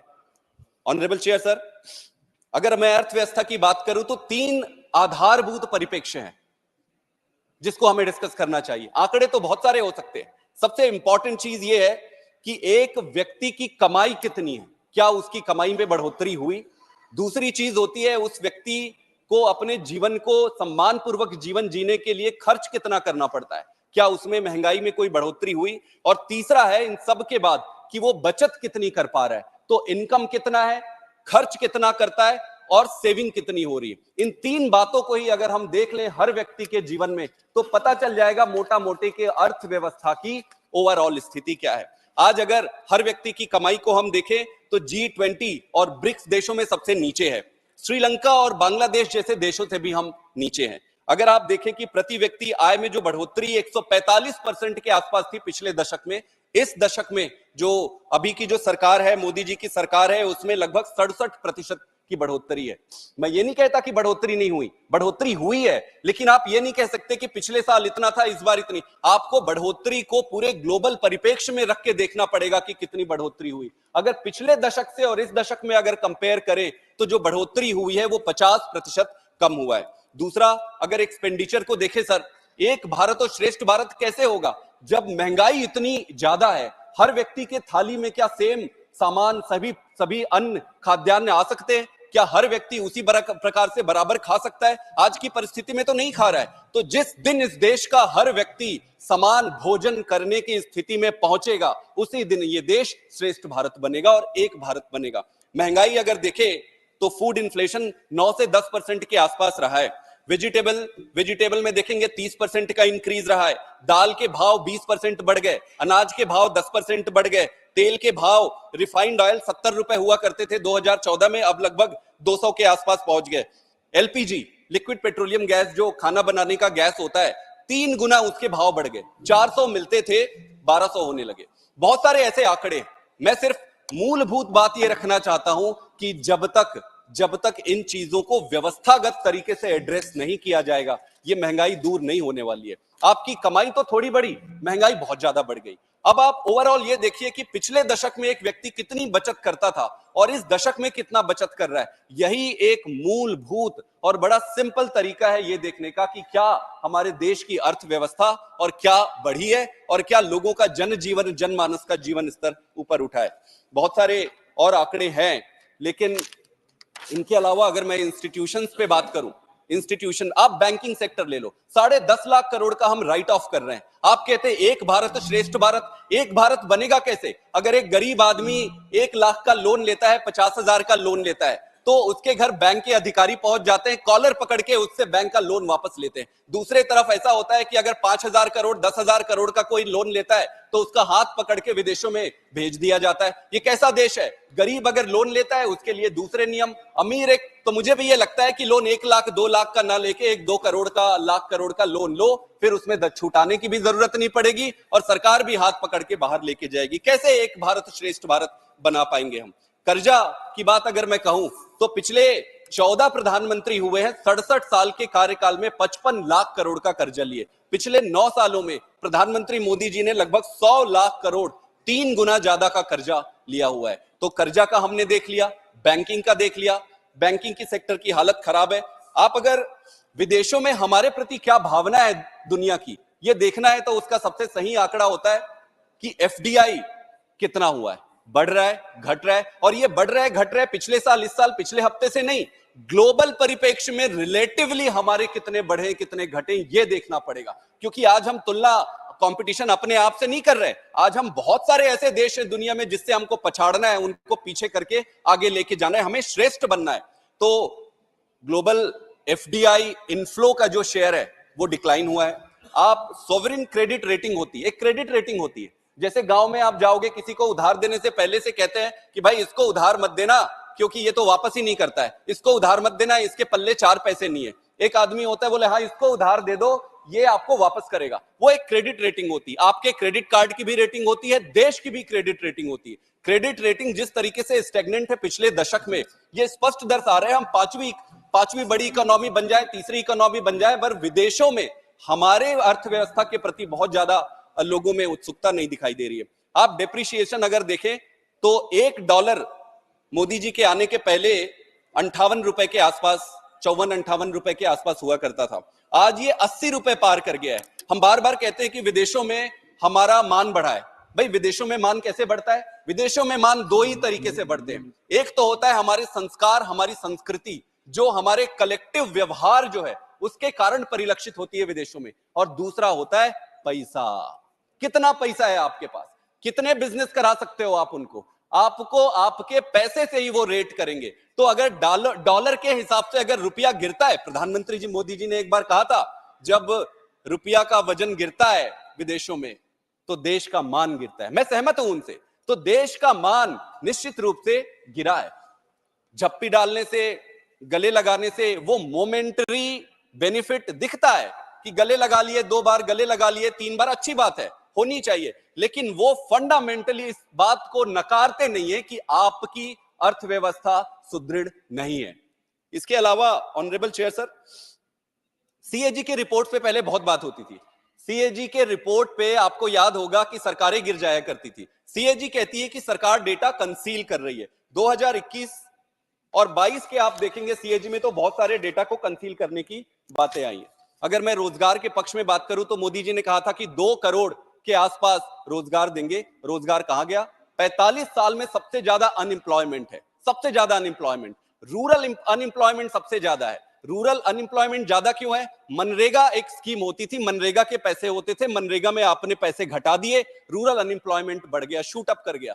तो ये पैच अप वर्क करेगा नहीं, हमको फंडामेंटली इंस्टीट्यूशनल इंप्रूवमेंट पे फोकस करना पड़ेगा। मैंने इसी सदन से प्रश्न पूछे थे कि क्या सरकार ने पिछली 10 सालों में कितनी नौकरियां, सरकारी नौकरियां दी? उत्तर आया सतत प्रक्रिया है, मिशन मोड में काम कर रहे हैं। मैंने पूछा कि जो आप 9.5 लाख के आसपास खाली पद है, कब तक भरने का प्लान है? उत्तर आया सतत प्रक्रिया है, मिशन मोड में। कुछ भी प्रश्न पूछो आपका उत्तर यही है, सतत प्रक्रिया है, मिशन मोड में काम चल रहा है। मैं सरकार को क्रिटिसाइज नहीं करना चाहता हूं, आपके समक्ष ये रखना, या तो सरकार के पास इसका उत्तर नहीं है या उत्तर है तो छुपाना चाहती है।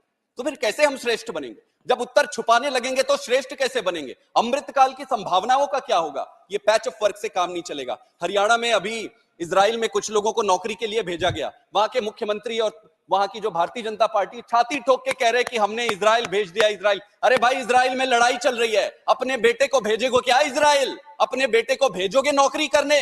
वो इजराइल नौकरी करने जा रहा है क्योंकि उसके देश में उसके पास पर्याप्त व्यवस्था नहीं है, वो खुशी से नहीं जा रहा है। तो इस पे हमें खुश होनी, हम कैसे श्रेष्ठ भारत बनाएंगे? ऑनरेबल चेयर सर, भ्रष्टाचार की तो बात ही छोड़ दें, मैं एक ही शब्द में यही कहना चाहूंगा कि काला धन लाने की जो बात कही गई थी उस पे कुछ हुआ नहीं, बट वो जुमला था, हमें बता दिया गया है, हमने उसे एक्सेप्ट कर लिया है। एक इंडेक्स होता है करप्शन परसेप्शन इंडेक्स। इस करप्शन परसेप्शन इंडेक्स में जो ट्रांसपेरेंसी इंटरनेशनल है उसने 93वां नंबर हमें दिया है। Out of 180 countries we were ranked 93। Bhutan was ranked 26, way above than us. India, आप बाकी को तो भूटान को छोड़ दो, तुनीशिया, रवांडा और घाना जैसे देशों से भी नीचे। कैसे श्रेष्ठ बनेंगे? कैसे श्रेष्ठ बनेंगे? स्लोगन ना बन के रह जाए, हमको श्रेष्ठ बनना है, हम सबको मिलकर काम करना है, पर ऐसे कैसे श्रेष्ठ बनेंगे? कैसे अमृतकाल की संभावनाओं को प्रखर करेंगे? रेलवे की बातें होती है ऑनरेबल चेयर सर, रेलवे एक बहुत बड़ा डिपार्टमेंट है। वो एक बच्चा होता है ना कि स्कूल में वो गणित जब उससे बनता नहीं है तो वो मम्मी को कहता है, मम्मी मुझे गणित नहीं बनाना है, गणित में बस पासिंग मार्क लाना है, मैं दूसरे विषय पढ़ूंगा, मम्मी मुझे गणित नहीं। ये कोई भी डिपार्टमेंट जो कॉम्प्लिकेटेड है, बड़ा है, उसको रिफॉर्म करना कठिन हो रहा है।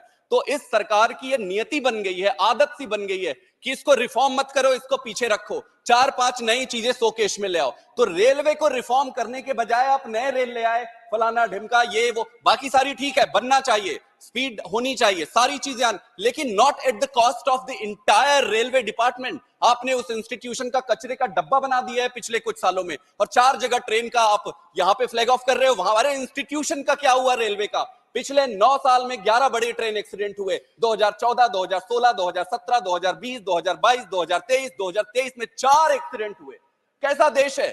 कैसी इस सदी में आकर अगर रेल में अरे हम कोई 500 किलोमीटर पर आवर स्पीड से नहीं चल रही हमारी ट्रेन, 100 किलोमीटर मुश्किल से टच कर रही है, उसमें डिरेल हो रहा है। अगर सीएजी की रिपोर्ट आप देखेंगे इस पे डिरेलमेंट पे, तो सीएजी की रिपोर्ट कहती है कि जो रेल की पटरियां है वो पुरानी हो गई है, बदलनी पड़ेगी। रेल की पटरियां पुरानी हो गई है, बदल नहीं रहे, रेल में जो मेंटेनेंस होनी चाहिए ट्रैक पे वो नहीं हो रहा है। I will take some more time. 63% जो है सर रिपोर्ट वो टेबल ही नहीं होते। ऑनरेबल चेयर सर, आप विमेन के बारे में जब हम बात करते हैं तो हमारे देश विमेन और माताओं के सम्मान के लिए अग्रणी रहा है, माना जाता है। यत्र नार्यस्तु पूज्यन्ते रमन्ते तत्र देवता, यत्र एतास्तु न पूज्यन्ते सर्वास्त त्राफला क्रिया।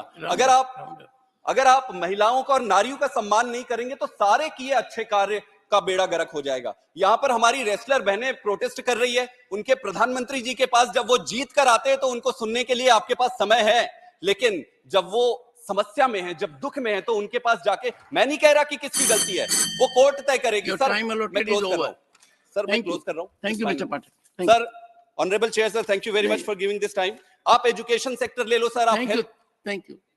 If Sir, there just give had me- been a request sir, from the just give me 2 party for minutes. extension of time, I would have given that. I'll just give you, sir, 2 minutes. I'll just close. Thank you very much. Okay. Just 2 minutes. Okay. Thank you. देश को श्रेष्ठ बनाने के लिए मुझे लगता है राम राज्य की परिकल्पना को हमें धारण करना पड़ेगा। राम राज्य गोस्वामी तुलसीदास जी ने और महाकवि वाल्मीकि ने भी लिखा हुआ है कि दैहिक दैविक भौतिक तापा राम राज नहीं काहू ही व्यापा, सब नर करहि परस्पर प्रीति चलहि स्वधर्म निरति श्रुति नीति। ऐसा देश बनाना है जहां हर व्यक्ति सुखी हो, हर व्यक्ति संपन्न हो, कोई किसी के हिस्से में दुख ना हो। पर राम राज्य की परिकल्पना सिर्फ किताबों में रह गई है। दिल्ली की सरकार इस पर काम कर रही है। इंस्टीट्यूशनल रिफॉर्म बहुत जरूरी है। नेहरू जी ने टेक्नोलॉजिकल इंस्टीट्यूशनल रिफॉर्म किए, बहुत अच्छी बात थी। अटल बिहारी जी ने इस देश को एथिकल पॉलिटिकल इंस्टीट्यूशनलाइज किया, एथिक्स को बड़ा करके अटल जी ने दिया। मेरे नेता अरविंद केजरीवाल जी ने काम की राजनीति को, स्कूल और अस्पताल को राजनीति में लाके इंस्टीट्यूशन किया।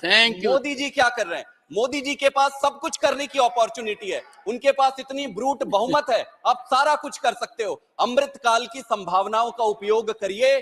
श्रेष्ठ भारत बनाने में सबको मिलकर काम करना पड़ेगा, कोई अकेला कर नहीं सकता। Thank you very much sir, इतना समय देने के लिए। Thank you, Mr. Pathak. Thank you. Supplementary demands for grants 2023-24, Srimati Nirmala Sitharaman. Thank you, sir.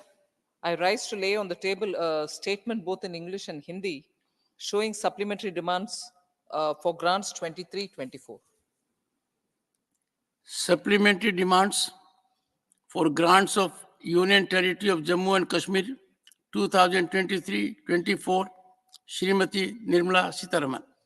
Sir, I rise to lay on the table a statement again in English and Hindi showing the supplementary demands for grants in respect of the Union Territory of Jammu and Kashmir with Legislature for the year 2023-24. The interim budget of Union Territory of Jammu and Kashmir 2024-25, Srimati Nirmala Sitharaman.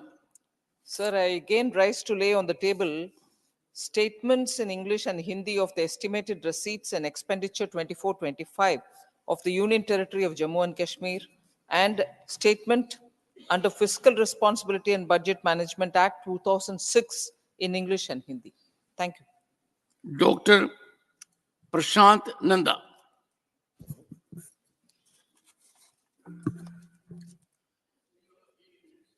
धन्यवाद महाशय। गृह उपस्थित सबु सभ्य मान को मोर नमस्कार, जय जगन्नाथ। 31 जनवरी को सुबह 11 बजे सारा देश में सब लोग उत्सुकता के साथ इंतजार कर रहे थे सुनने के लिए राष्ट्रपति का अभिभाषण। उत्सुकता इसलिए था कि कोरोना के जो 2 साल गुजर गए उसमें लोगों को ये लगता था कि हमारा पोजीशन क्या है। 2 साल तो हम ढकेल दिया कोरोना ने हमको, अभी उसके 2 साल के बाद अभी हमारा पोजीशन क्या है, हम कहाँ किस स्थिति में है। और राष्ट्रपति जी ने इसके बारे में सुना दिया डिटेल, जिसमें रहा आपका इंफ्रास्ट्रक्चर के बारे में बोले, वुमेन रिजर्वेशन के बारे में बोले, डिजिटल इंडिया के बारे में बोले, 4 पिलर्स के बारे में, youth power, women power, farmers power and poor, उसके बाद एक्सपेडिशन ऑफ वर्क अंडर जल जीवन, आर्टिफिशियल इंटेलिजेंस, ग्रीन एनर्जी, सब सारे का सारे बोल दिए। बड़े खुश हुए होंगे सारे हिंदुस्तान। खुद को अच्छा लगता होगा कि चलो इंडिया आगे बढ़ रहा है, ये भावना सबके मन में आता है। इसीलिए मैं पहला राष्ट्रपति जी को धन्यवाद अर्पण करता हूं। सर, इसमें ये भी बोलना चाहता हूं कि जो 2 साल धकेल दिया सारा देश को पीछे, हर स्टेट, हर यूनियन टेरिटरीज और ये सेंट्रल गवर्नमेंट सभी ने कोशिश किया कि हम वो 2 साल को भूल जाए और आगे बढ़ जाएं। और ये सब स्टेट के बारे में, यूनियन टेरिटरीज के बारे में अभी गवर्नर बजट सेशन उनका होगा उसमें बोलेंगे। तो एक शाबाशी राष्ट्रपति के मुंह से हर स्टेट को, हर यूनियन टेरिटरीज को देना एक हक बनता है उनका, और मैं यही बात पहले रखना चाहता हूं। अभी आते हैं पूरा डिटेल के बारे में। पहले भगवान से स्टार्ट करें। सालों साल भारतवासी सोचते थे कब रामलला का प्रतिष्ठा होगा, और 22 तारीख को वो सपना पूरा हो गया।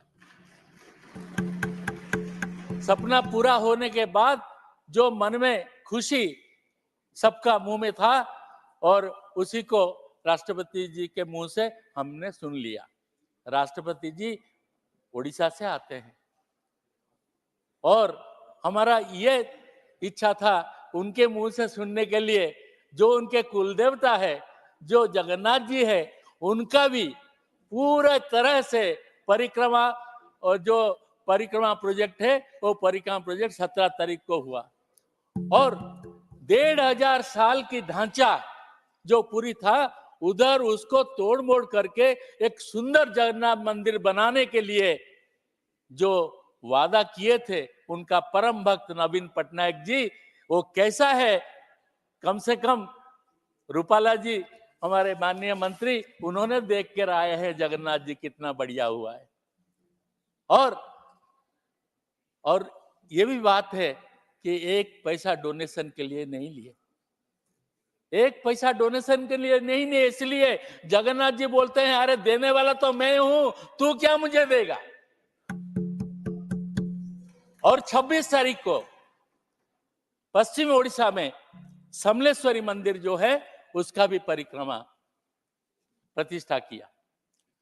तो राम मंदिर होके जो टेम्पल टूरिज्म को बढ़ावा दिया गया है, उसमें हर स्टेट भी इस पे काम कर रहे हैं, ऐसा कोई बात नहीं है।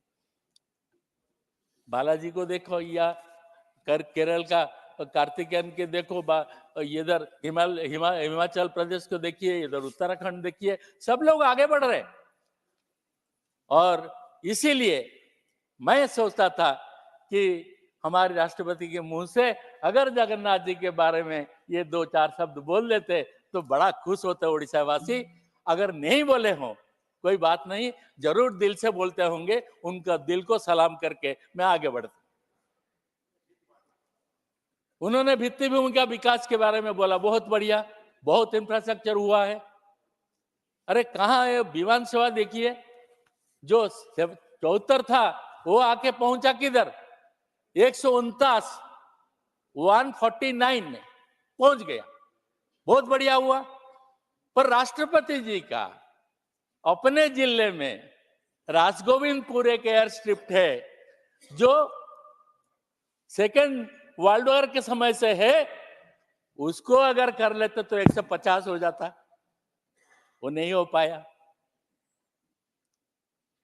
रेल के बारे में क्या कहूं, 25,000 किलोमीटर बना दिया रेल मंत्री ने, और वंदे भारत ट्रेन 39 चला दिए, बहुत बड़ा है, अच्छा लगता है सुनने को।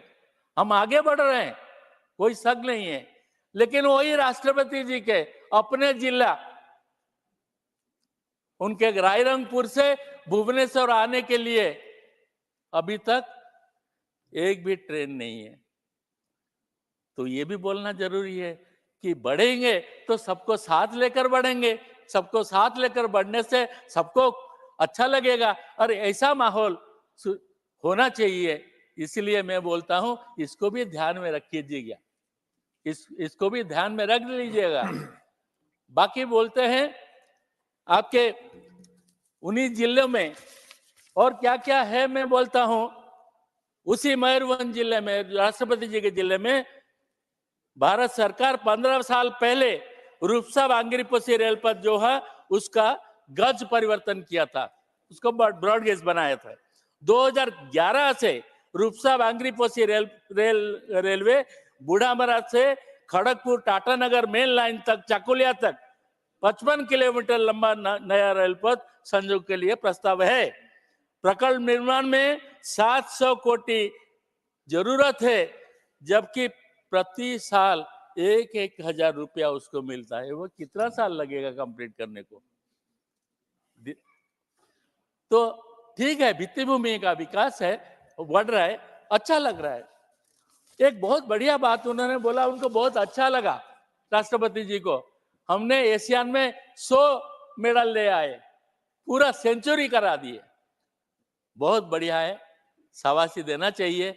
और एक शाबाशी भी इधर आना चाहिए, जिस मुख्यमंत्री ने अपना राज्य में हॉकी विश्व कप किया, उनको भी हक बनता है ना उसमें से। दो बार, एक बार नहीं, दो बार उन्होंने इधर किया, उसका उनका भी हक बनता है। जी देखिए, मेरे कहने का मतलब और है कि अब तो राष्ट्रपति महोदय देशरे 4 कोटी 10 लक्ष गरीब परिवार को सरकार 6 लक्ष कोटी खर्च करी पक्का बासगृह जोगाई। यह तो स्वागत योग्य पदक्षेप। 1 मिनिट सर, मु ओडिशा राज्य विषय कहबी। राज्य सरकार पश्चिम और दक्षिण ओडिशा रे योग्य हिताधिकारी को प्रधानमंत्री आवास योजना रे बासगृह जोगाई देवा पई बारंबार दाबी करचंती। जदि सरकार देशर 4 कोटी रु अधिक लोकों को बासगृह दे पारचंती, ओडिशा रे गरीब लोकों को आउ 7 लक्ष बासगृह देवारे असुविधा कोठी अछि?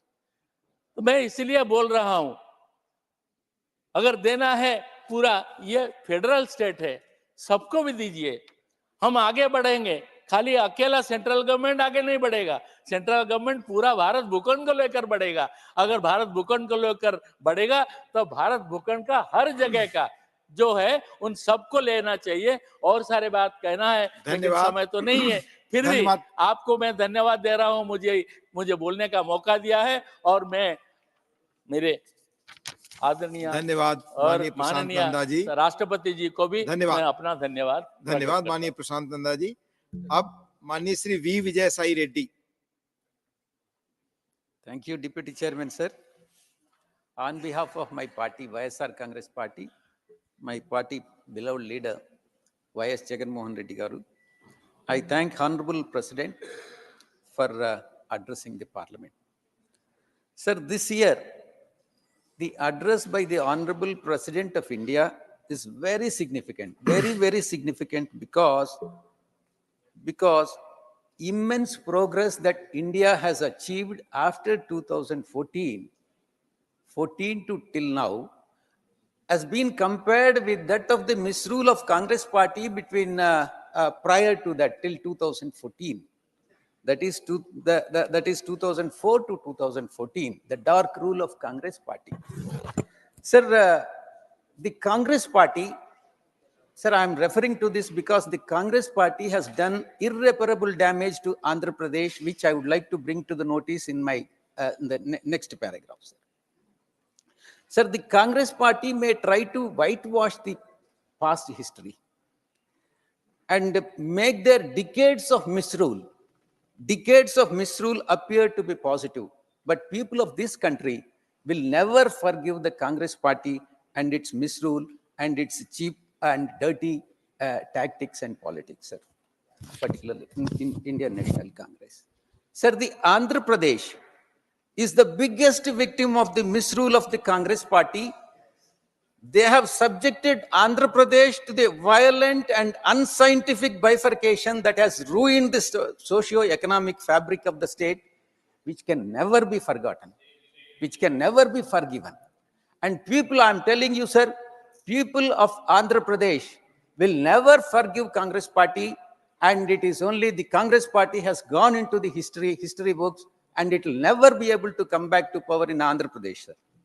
Sir, the Andhra Pradesh Reorganization Act, I would like to make a mention here, sir, about how the AP Reorganization Act, my friend Jairam Ramesh is not there, unfortunately, but he is supposed to be the author of the Andhra Pradesh Reorganization Act. Please. Reorganization bill, reorganization bill was listed for consideration and passing in Lok Sabha on 18th February 2014. Madam, please note down the dates and all. Sir, during the discussion in Lok Sabha, many MPs from Andhra Pradesh, including Congress MPs, have raised the voices of concern on three major issues. One is water sharing, second is electricity sharing, and third is revenue distribution, and fourth was the capital. These four issues have never been addressed by the Congress party, and the bill has been passed amid din. Sir,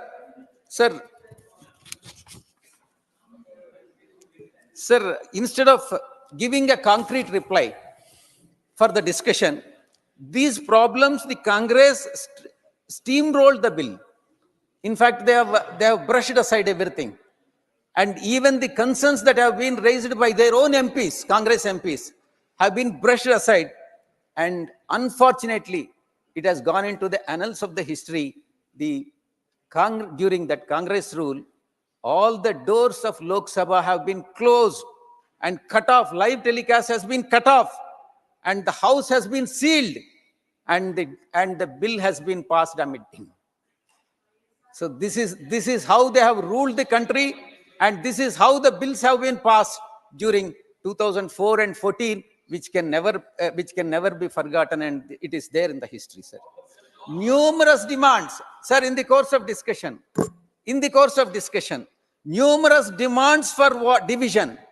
Many members of Congress, own Congress party, have asked for division, and that has not been accepted by then the speaker. The bill was passed in just 1.5 hours. Such an important bill, which has decided the fate of Andhra Pradesh, has been passed within 1.5 hours. That is the debate, what has taken place in Lok Sabha, sir.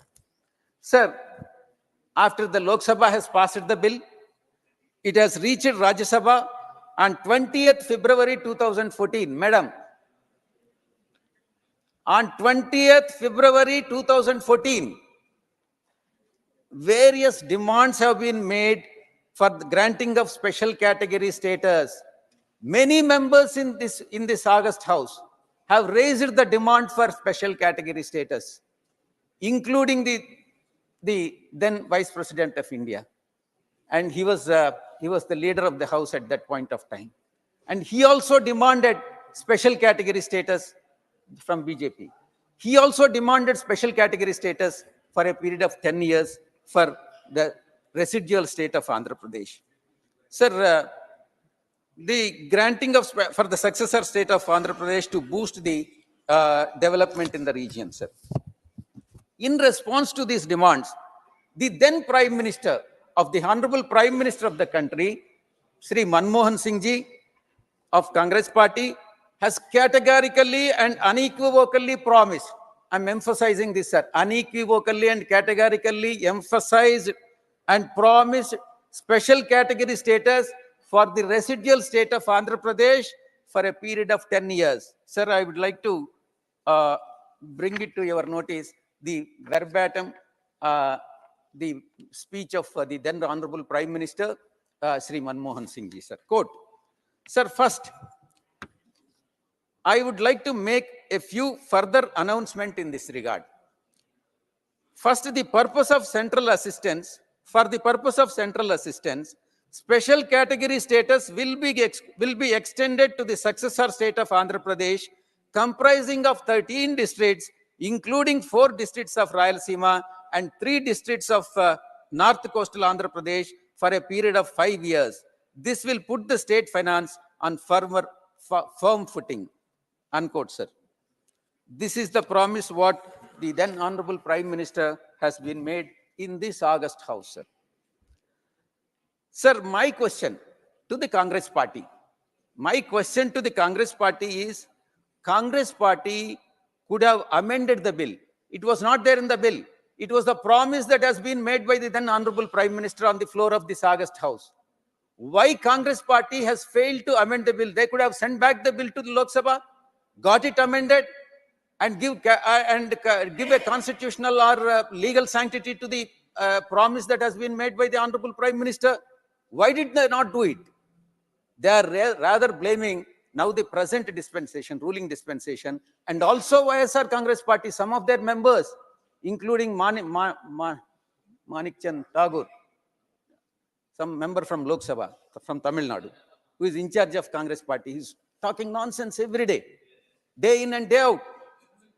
Sir, when they have failed to grant special category status for the residual state of Andhra Pradesh, where is the necessity for the Congress party to blame other political parties, including YSR Congress party? Sir, this is because the promise that has been made by the Congress, the then Prime Minister of this country, on the floor of this August House, is a mere eyewash. Is a mere eyewash. I have no hesitation to say that the promise was a mere eyewash, sir. Congress party has deliberately failed to include special category status in the reorganization bill. Then it would have been legally binding on the successive government, BJP government, to implement it, sir. And it is their failure, and because of their non-implementation, the Andhra Pradesh is suffering now, sir. Sir, the Congress party, Madam, 30 minutes, Honorable You Deputy speak Chair to has me. given 30 Chair minutes. पर बैठ कर ना बोले comment. I No am not comment. yielding. Not And fair. you have spoiled Mr. the Andhra Reddy, Pradesh. you speak to the chair. You have Please. done enough to Andhra Pradesh. Mr. Reddy, and your misrule can never be you address to forgotten. the chair. Chair, Sir, the Congress बैठ party, कर ना बोले. the Please. Congress party was so insensitive to the needs of the people of Andhra Pradesh and aspirations of Andhra Pradesh. It could have easily enforced, INC could have easily enforced the special category status by incorporating in the bill, reorganization bill, which they have failed to do so. When they have failed to do so, they can't blame the others for that.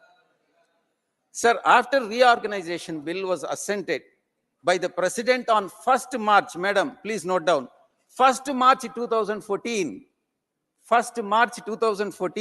the Congress party had 3 full months, 3 entire months to pass Union Cabinet resolution for special category purpose status, which they have, in fact, it has been incorporated and Cabinet has passed a resolution. Then what happened?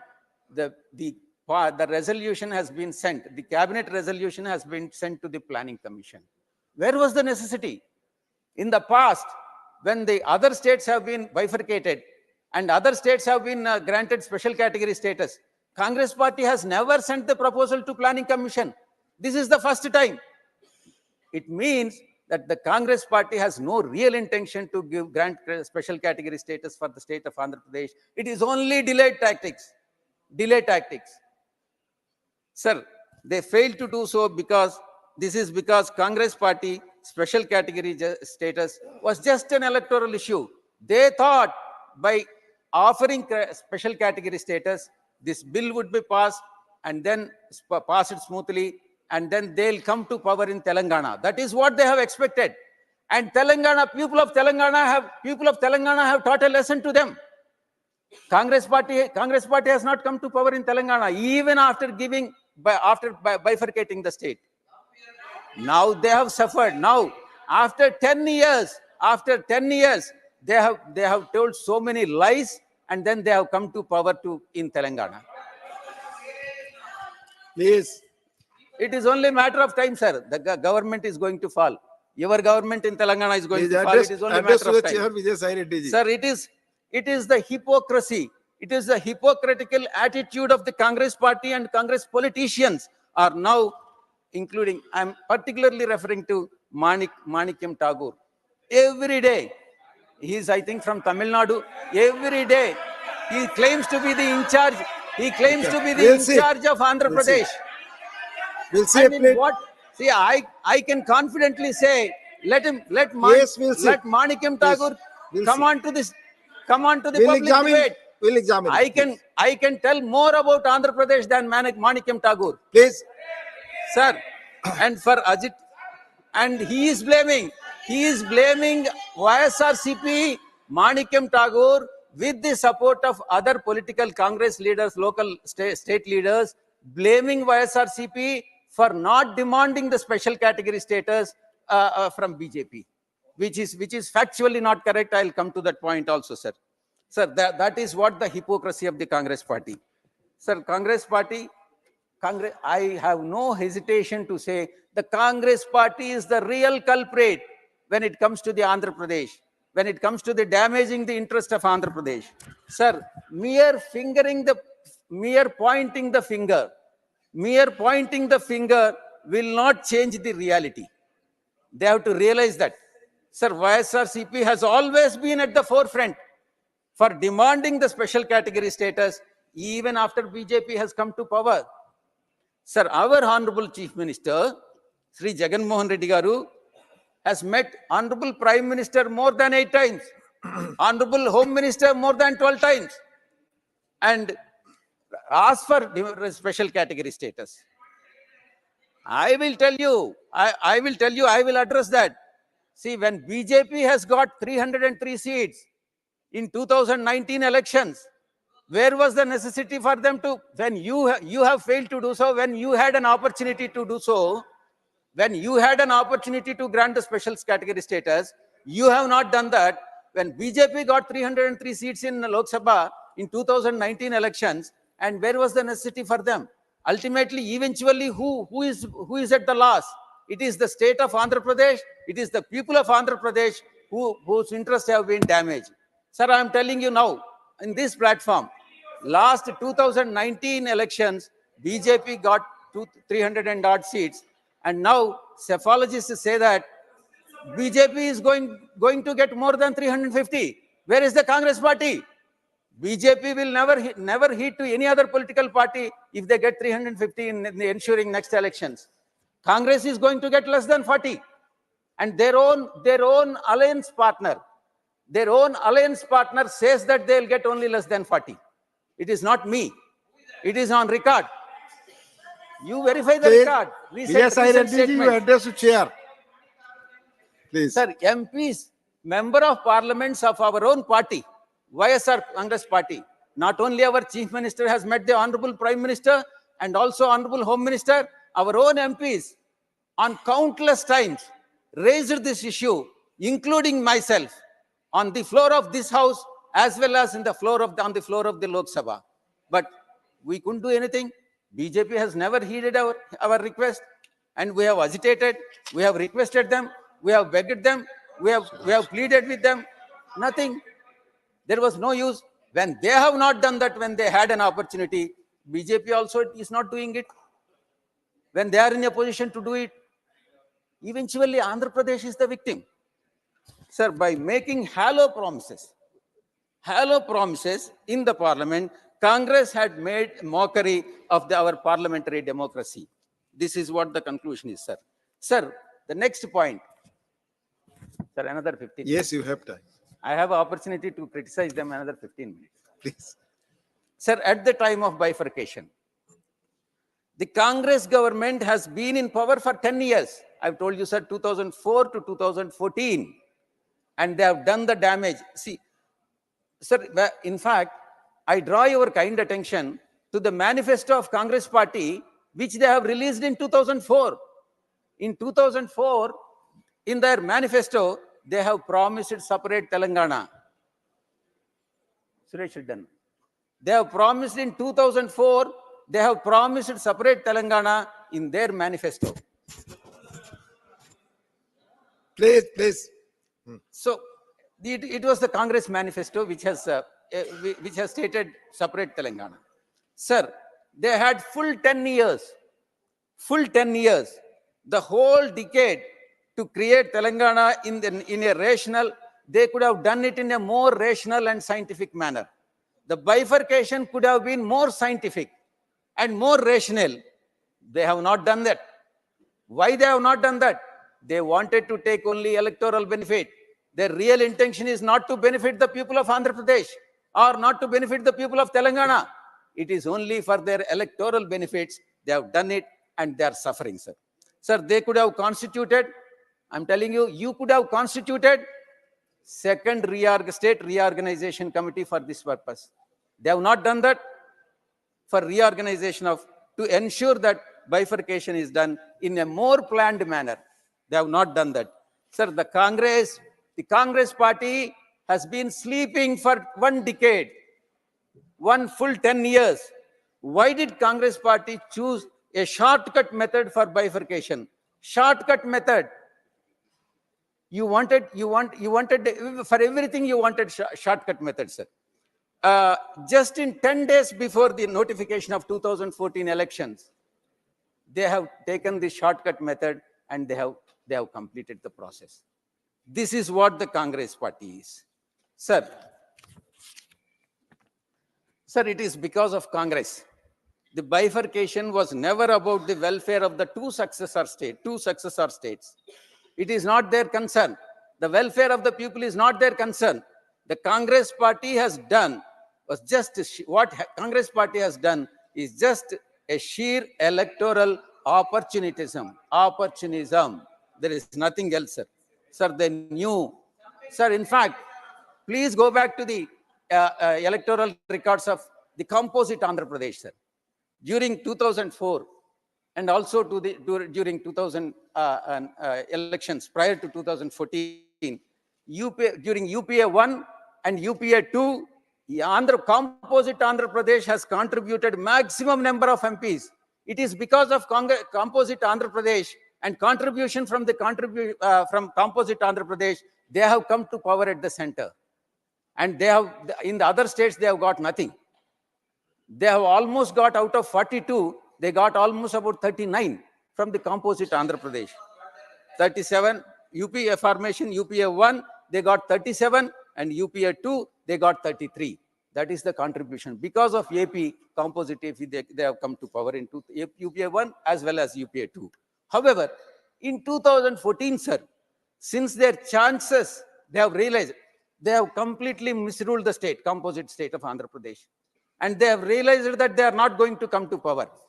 At least they thought by bifurcating the state, they could come to power in Telangana and at least leaving behind Andhra Pradesh. That was their idea, and the bifurcation of state to generate favorable electoral result in Telangana. The people of Telangana also have taught a lesson to them. That's a different issue, sir. Sir, the Congress was the main villain. They are the villains. Congress was the main villain in this entire episode of special category status and also bifurcation. They took the division of the state and the people merely to serve their own political motives, merely to serve their own ulterior motives, merely with the ambition to come to power in Telangana. Sir, I would like to say one thing, sir. The non-Congress governments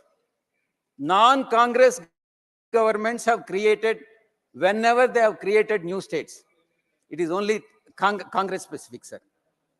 Whenever new states have been created by the non-Congress state governments, like Chhattisgarh, Jharkhand, Uttarakhand, all these states have been bifurcated and carved out from the main other states in a most peaceful and scientific manner, which they have not done.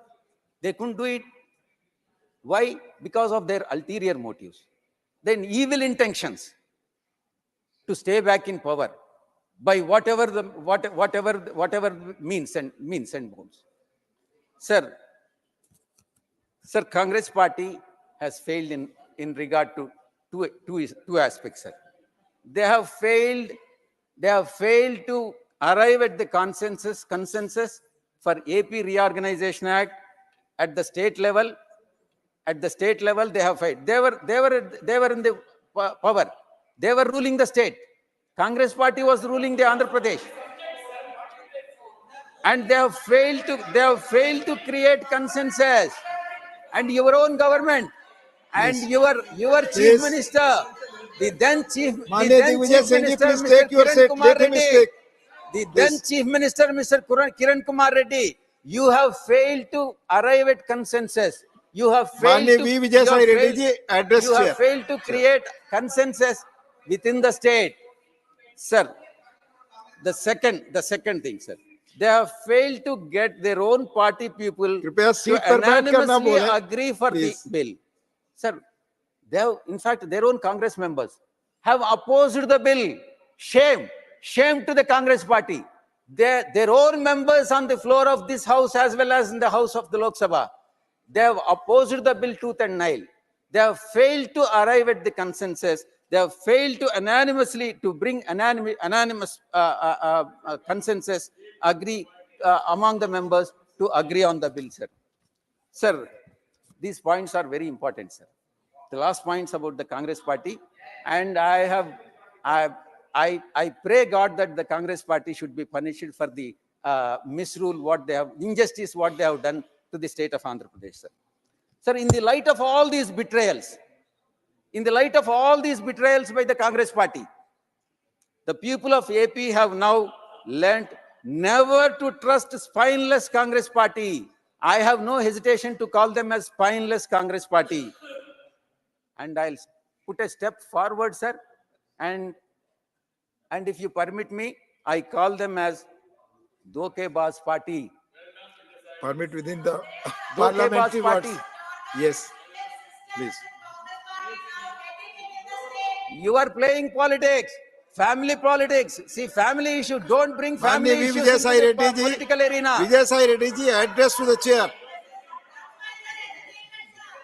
That is the reason why. Please, seat पर बैठ कर ना बोलें. See, this is the reason why. That is the reason why your dirty tactics, and dirty planning. Vijay Sai Reddy ji, keep in mind parliamentary words. And intervening in the family affairs. Please. That is the reason why people have taught a lesson to you. That is the reason. Sir, important, sir.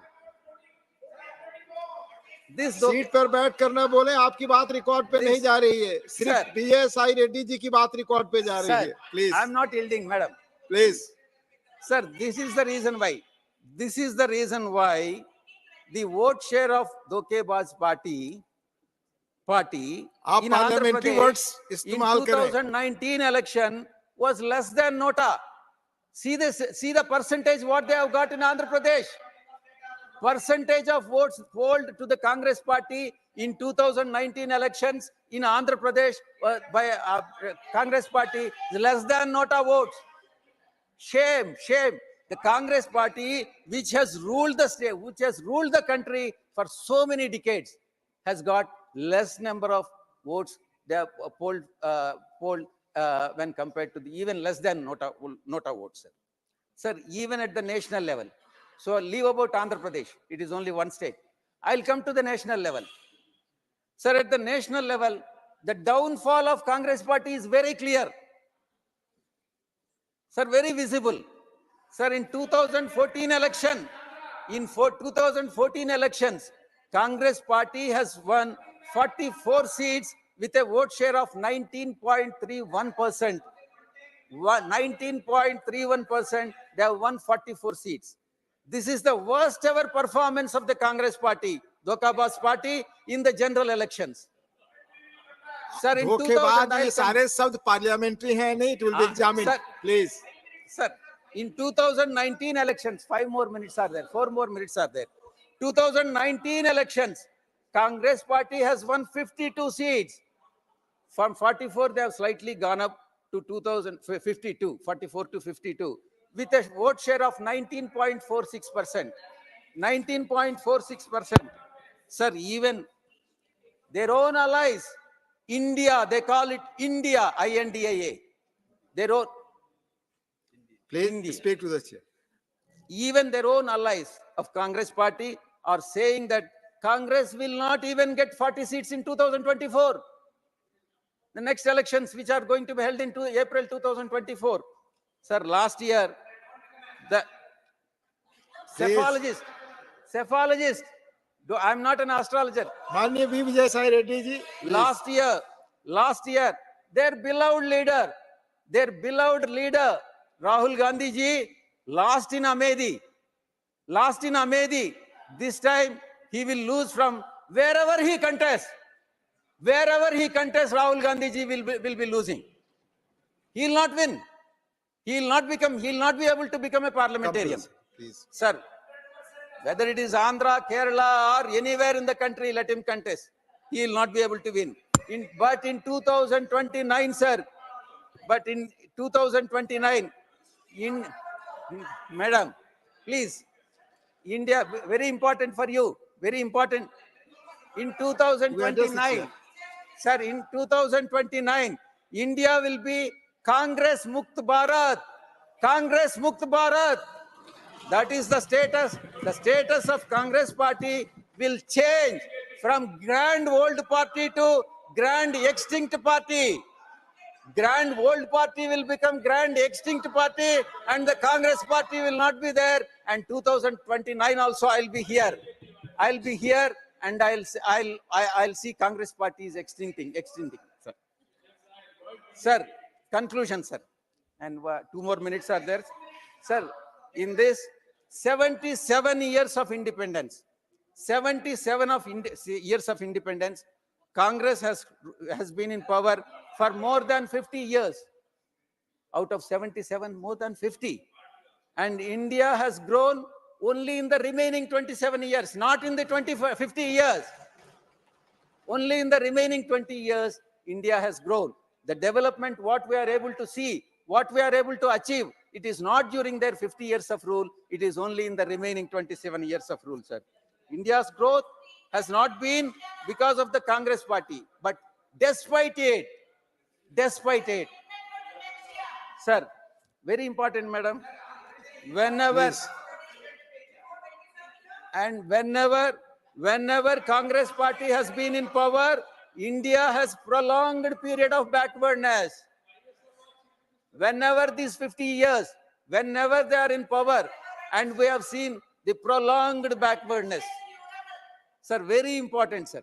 Very important. This slogan has to be remembered by the Congress party, and they have to put it on their party walls on the party, sir, in the party. There is no doubt in anyone's mind that India grows only when Congress sleeps. India grows only when Congress sleeps. I am repeating it, sir. India grows only when Congress sleeps. Sir, the people of Andhra Pradesh, once again I am telling, will never forgive the Congress party. The Congress party has gone into the history in Andhra Pradesh. Thank you very much, sir. Thank you very much. Thank you. Dr. Sudhanshu Trivedi.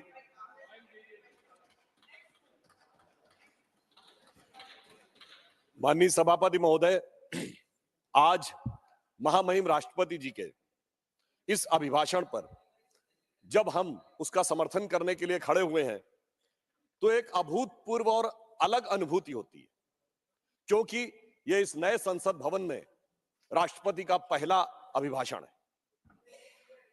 यह स्वतंत्रता का अमृत महोत्सव पूर्ण होने के बाद राष्ट्रपति का पहला अभिभाषण है और गणतंत्र का अमृत महोत्सव प्रारंभ होने के बाद का पहला अभिभाषण है। और अधिक सुखद संयोग यह है कि यह उस संसद भवन के नए परिसर में हो रहा है जिसका श्री गणेश चतुर्थी को हुआ था, और जिसमें पहला बिल नारी शक्ति वंदन अधिनियम पारित हुआ था, और वहां पर देश की पहली महिला अनुसूचित जनजाति के वर्ग से आने वाली महामहिम राष्ट्रपति जी के द्वारा इस अभिभाषण को प्रस्तुत करना और भी सुंदर सुखद संयोग बनाता है।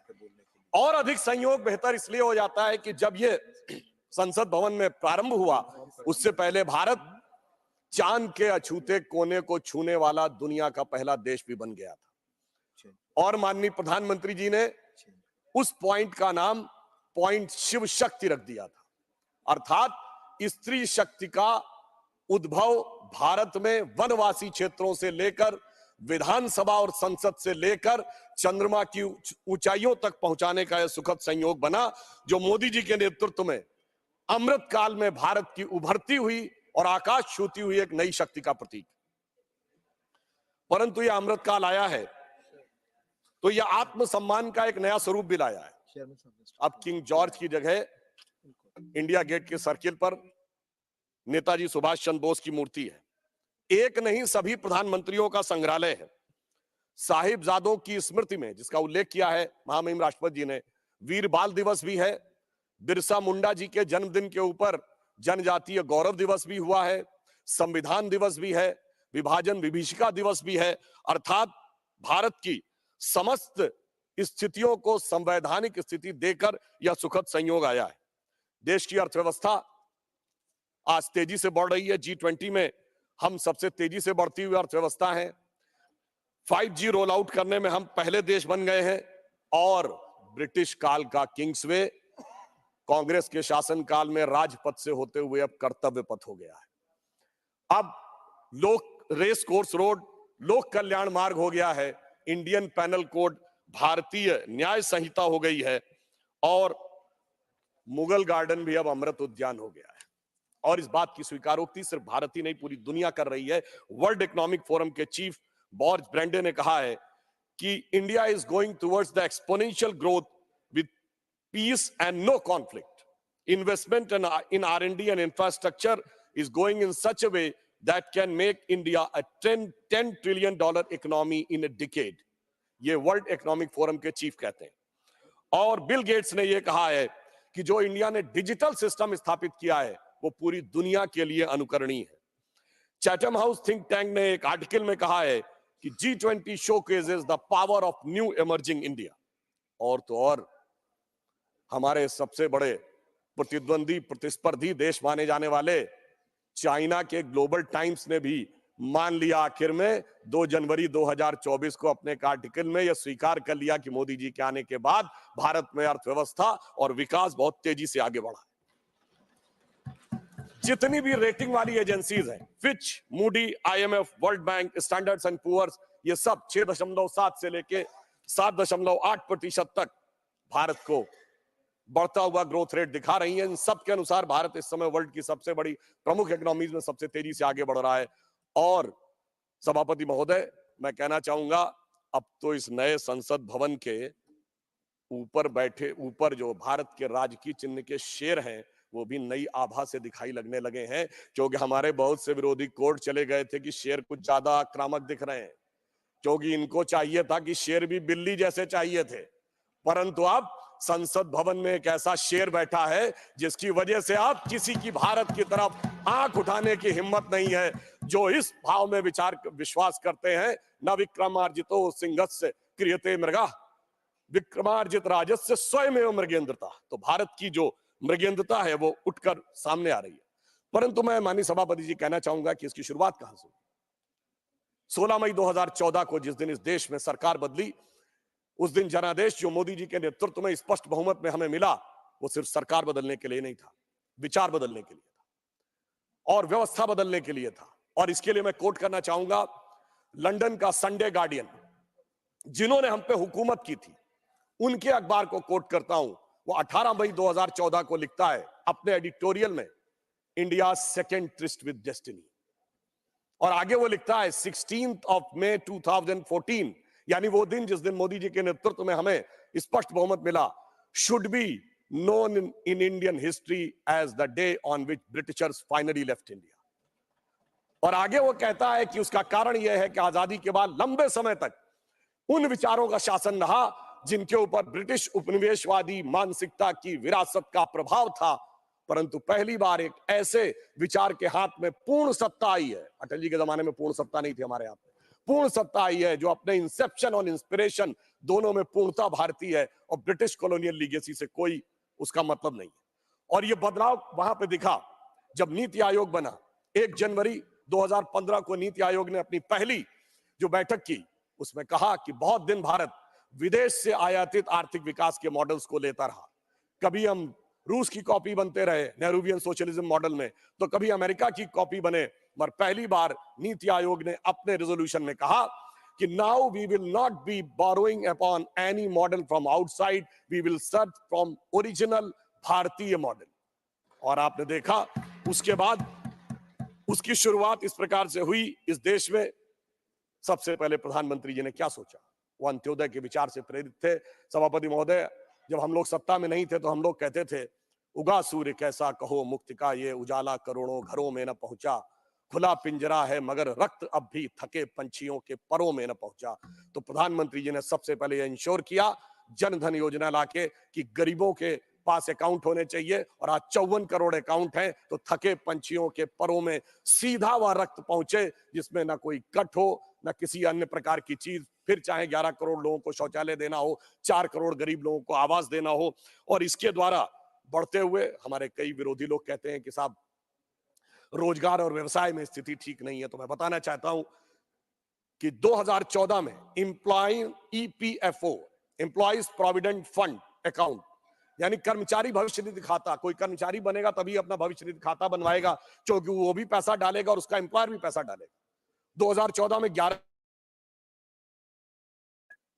तो इसका मतलब 16 करोड़ लोग ऐसे हुए जिनके की खाते इस दरमियान बने, तो उसमें एम्प्लॉयर भी है, एम्प्लॉय भी है। इसका मतलब रोजगार के सृजन की दिशा में एक महत्वपूर्ण स्थिति आने वाले टाइम में आई।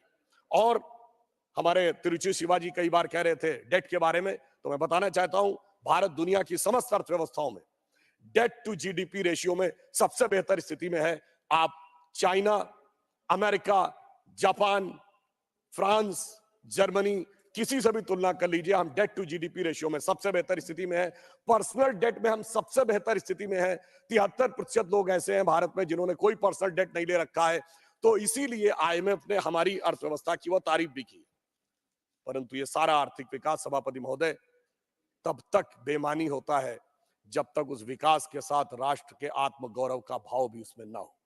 क्योंकि आप विकसित होकर भी विश्व के सामने अपनी क्या तस्वीर रखेंगे। तो मैं कहना चाहता हूं कि महामहिम राष्ट्रपति महोदया का अभिभाषण एक और दृष्टि से महत्वपूर्ण था। सभापति महोदय, ये 5 साल के बाद आने वाली सरकार का, जो दोबारा भी आने वाली है, सिर्फ 5 साल के बाद आने वाली सरकार का अभिभाषण नहीं था, उस कालखंड का अभिभाषण नहीं था, 500 साल के बाद आने वाले भगवान राम के आगमन के उस अलौकिक अनुभूति के कालखंड का भी था। और मैं यह भी बताना चाहता हूं, देखिए इस देश में भगवान राम, उनके जीवन ने इस राष्ट्र और समाज को जो प्रेरित किया, वो राम मंदिर के समय में किस रूप में हुआ मैं बताना चाहता हूं। अगर भगवान राम का जन्म केवल इसलिए हुआ था कि रावण का वध करना था, तो अयोध्या के राजा के रूप में अयोध्या की सेना लेके जाते, रावण को मार देते, परंतु उससे धर्म नहीं स्थापित होता। इसलिए पहले राजा राम को वनवासी राम बनना था, उसके बाद निषाद राज का सम्मान, उसके बाद माता शबरी का सम्मान, उसके बाद सुग्रीव का राज्याभिषेक, फिर बानर, रीछ, भालू अर्थात समाज के उन दूर के कोनों में खड़े हुए लोग जहां तक किसी की दृष्टि भी नहीं जाती थी, सबको संगठित किया और संगठित करके तब जाकर उस समय की विश्व की सबसे बड़ी शक्ति को उन्होंने परास्त किया। अर्थात समाज के हर वर्ग को सम्मान, स्थान देकर तब जाकर राम का राज्याभिषेक हुआ था। और आज आप देखिए, चाहे 4 करोड़ गरीबों को आवास मिला है, 11 करोड़ लोगों को शौचालय मिला है, और 54 करोड़ लोगों को जनधन अकाउंट मिले हैं, 50 करोड़ लोगों को आयुष्मान भारत में कवर मिला है, वो तो है, परंतु ये भी एक सुखद संयोग देखिए जो लोग हमसे कहने का प्रयास करते हैं। मैं याद दिलाना चाहता हूं, श्री राम जन्मभूमि का शिलान्यास जो 9 नवंबर 1989 को हुआ था, उसकी पहली ईंट जो पूरे शास्त्रीय विधान से हुआ था, जिसको सम्रांगण सूत्रधार कहते हैं उस ग्रंथ के अनुसार, पर पहली ईंट बिहार के कामेश्वर चौपाल ने रखी थी, जो आप लोगों के अनुसार सो कॉल्ड लोअर कास्ट में आते हैं, हम किसी को हायर और लोअर कास्ट नहीं मानते। और फिर संयोग देखिए, जब जजमेंट आता है 2019 में, तो उस समय हमारे महामहिम राष्ट्रपति श्री रामनाथ कोविंद थे, जो अनुसूचित जाति समाज से आते थे। और आज जब राम मंदिर का उद्घाटन होता है, तो हमारी राष्ट्रपति द्रौपदी मुर्मू जी हैं, जो अनुसूचित जनजाति से आती हैं, और उस प्राण प्रतिष्ठा के मुख्य जजमान हमारे प्रधानमंत्री श्री नरेंद्र मोदी जी थे, जो पिछड़े वर्ग से आते हैं।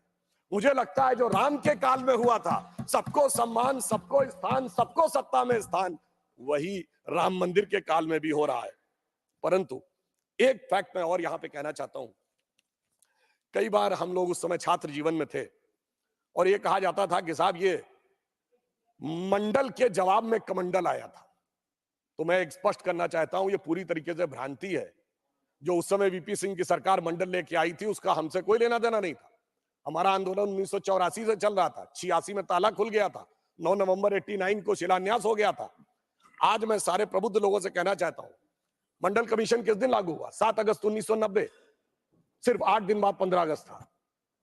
इतना बड़ा निर्णय जो उस सरकार ने आकर 8 महीने तक नहीं लिया, जो 8 घंटे में होने वाला निर्णय था, क्यों 15 अगस्त को नहीं हो सकता था?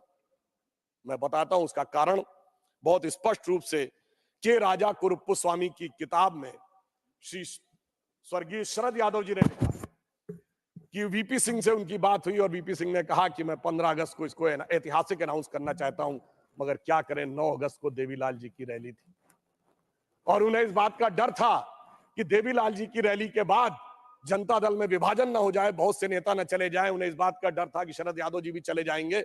उस समय कृषक वर्ग में बहुत सी ऐसी जातियां थी जो आज ओबीसी में है, उस समय नहीं थी। तो देवीलाल जी की रैली 9 अगस्त को थी, इसलिए 7 अगस्त को करना पड़ा। अर्थात उनका मूल उद्देश्य सामाजिक न्याय, समाज के वर्गों के लिए उत्थान नहीं था, अपनी पार्टी के अंदरूनी समीकरण और उस राजनीति को साधना था। क्योंकि उद्देश्य पवित्र नहीं था, इसलिए न वो पार्टी बची न उन नेता को सम्मान मिला। जबकि इसके ठीक विपरीत अगर देखें तो हमने ईमानदारी से उस वर्ग के सभी नेताओं को, जैसे श्री कल्याण सिंह जी, उमा भारती जी, विनय कटियार जी, नरेंद्र मोदी जी, ये सब तो मंडल के राज से पहले ही के दौर में आ गए थे। और उसके बाद अगर आज हम देखें तो जो लोग आज हमसे कहते हैं पिछड़े वर्ग की बात, तो मैं कहना चाहता हूं कि हिंदी पट्टी में हमने 5 मुख्यमंत्री बनाए। कल्याण सिंह जी मध्य प्रदेश में, उमा भारती जी, बाबूलाल गौड़ जी, शिवराज सिंह चौहान जी, मोहन यादव जी, और हमने 8 डिप्टी सीएम बनाए। केशव मौर्य जी उत्तर प्रदेश में, सुशील मोदी जी यहाँ सदन में हैं, तारकेश्वर जी, रेणुका देवी जी, और हमने अभी अरुण साव जी छत्तीसगढ़ में, सम्राट चौधरी जी बिहार में। 8 और 5 13, और यदि प्रधानमंत्री जी को मिला लें तो 14। उस वर्ग के 14 लोग हमने बनाए, इसमें 11 लोग अलग अलग जातियों के हैं। ये होता है सबका साथ सबका विकास। और जो लोग आज सामाजिक न्याय की बात करते हैं, अपने परिवार के अलावा एक योग्य व्यक्ति उन्हें नहीं मिलता है, तो वर्ग तो छोड़िए, अपनी जाति में भी एक योग्य व्यक्ति नहीं मिलता है। केवल अपने परिवार को सब कुछ चाहिए, यानी जाति का चूरन देना है, परिवार को संपूर्ण सत्ता पूरन लेना है। ये उनका उद्देश्य, और हमारी सोच इस मामले में बिल्कुल अलग रहती थी। अब यहां मैं एक और बात कहना चाहूंगा। राम मंदिर के उद्घाटन के समय एक और बात कही गई, हमारे बहुत से लोग कहते हैं इसमें सीता जी का नाम नहीं लिया। भाई मैं बताना चाहता हूं, अरे आप लोग थोड़ा सा सहज बुद्धि का प्रयोग करिए। ये तो राम जन्मभूमि है, ये तो रामलला है। विराजमान भी वहां 5 वर्ष के हैं। जहां राजा राम होंगे तो वहां सीता भी आएंगी। अभी तो रामलला ही है, तो जय श्री राम ही होगा। और दूसरा मैं ये भी कहना चाहता हूं, मुझे बड़ी प्रसन्नता भी होती है जब वो ये बात कहते हैं कि सीता जी का नाम होना चाहिए, तो मुझे ध्यान आता है कि दुनिया में कोई दूसरी संस्कृति नहीं है जो ईश्वर में स्त्री तत्व को स्थान देती हो। सिर्फ हमारी संस्कृति है। हम सीताराम भी कहते हैं, राधे श्याम भी कहते हैं, लक्ष्मी नारायण भी कहते हैं, गौरी शंकर भी कहते हैं। और जब राम मंदिर आंदोलन चल रहा था तो हम दोनों को याद करते थे। सभापति जी, मैं बालक के रूप में गया था उस रैली में, मुझे आज तक याद है। हम कहते थे, जन जन के मन में राम रमे और प्राण प्राण में सीता है। हर हृदय की धड़कन रामायण, पग पग पर बनी पुनीता है। यदि राम नहीं है श्वासों में तो प्राणों का घट रीता है। फिर हम कहते थे, इसलिए नरनाहर श्री पुरुषोत्तम का हम मंदिर भव्य बनाएंगे। सौगंध राम की खाते हैं, हम मंदिर वहीं बनाएंगे। और आज आप देखिए, वो सौगंध पूर्ण हुई। उसकी शुरुआत माननीय अडवाणी जी के समय में हुई थी और संपूर्ण मोदी जी ने उसे करने का कार्य किया है। अब मैं एक और बात कहना चाहता हूं, एक थोड़े इस विषय के ऊपर। माननीय खड़गे जी ने कल एक विषय कहा था कि साइंटिफिक होने की बात करनी चाहिए। जब हम साइंटिफिक की बात करते हैं तो मैं याद दिलाना चाहता हूं, श्री राम जन्मभूमि का जो मंदिर बना है ना, उसमें एक बड़ा साइंटिफिक एंगल आया है। वो क्या है कि रामनवमी के दिन उनके मस्तक के ऊपर सूर्य तिलक होगा। अब इसके लिए सबसे पहले किस चीज की जरूरत है? जो प्लैनेटरी पोजीशन थी कि अर्थ का जो एंगल होगा सूर्य के साथ, उस पर्टिकुलर दिन कैसे होगा। तो इसमें 3 इंस्टीट्यूट ने काम किया है। इंस्टीट्यूट ऑफ एस्ट्रोफिजिक्स बेंगलोर ने, जिसने उस पूरे एस्ट्रोनॉमिकल कैलकुलेशन को सटीक ढंग से किया है। दूसरा है central building research institute Roorkee, जिसने की उसकी व्यवस्था बनाने का काम किया। और तीसरी एक प्राइवेट कंपनी है जिसने वो कॉन्वेक्स लेंसेज के थ्रू कैसे वो अंदर आएगा और ठीक उसी बिंदु के ऊपर उस दिन केंद्रित होगा, ये व्यवस्था की है। मगर मैं अपने विरोधियों को बताना चाहता हूं, आज तो एस्ट्रोफिजिक्स का इंस्टीट्यूट है, आज तो हमारे पास इतनी टेक्नोलॉजी है, मगर यही तो कोणार्क के सूर्य मंदिर में भी था, यही तो अगर आप देखें तो आंध्र प्रदेश में वेद नारायण मंदिर है, उसमें भगवान के चरणों के ऊपर पड़ती है।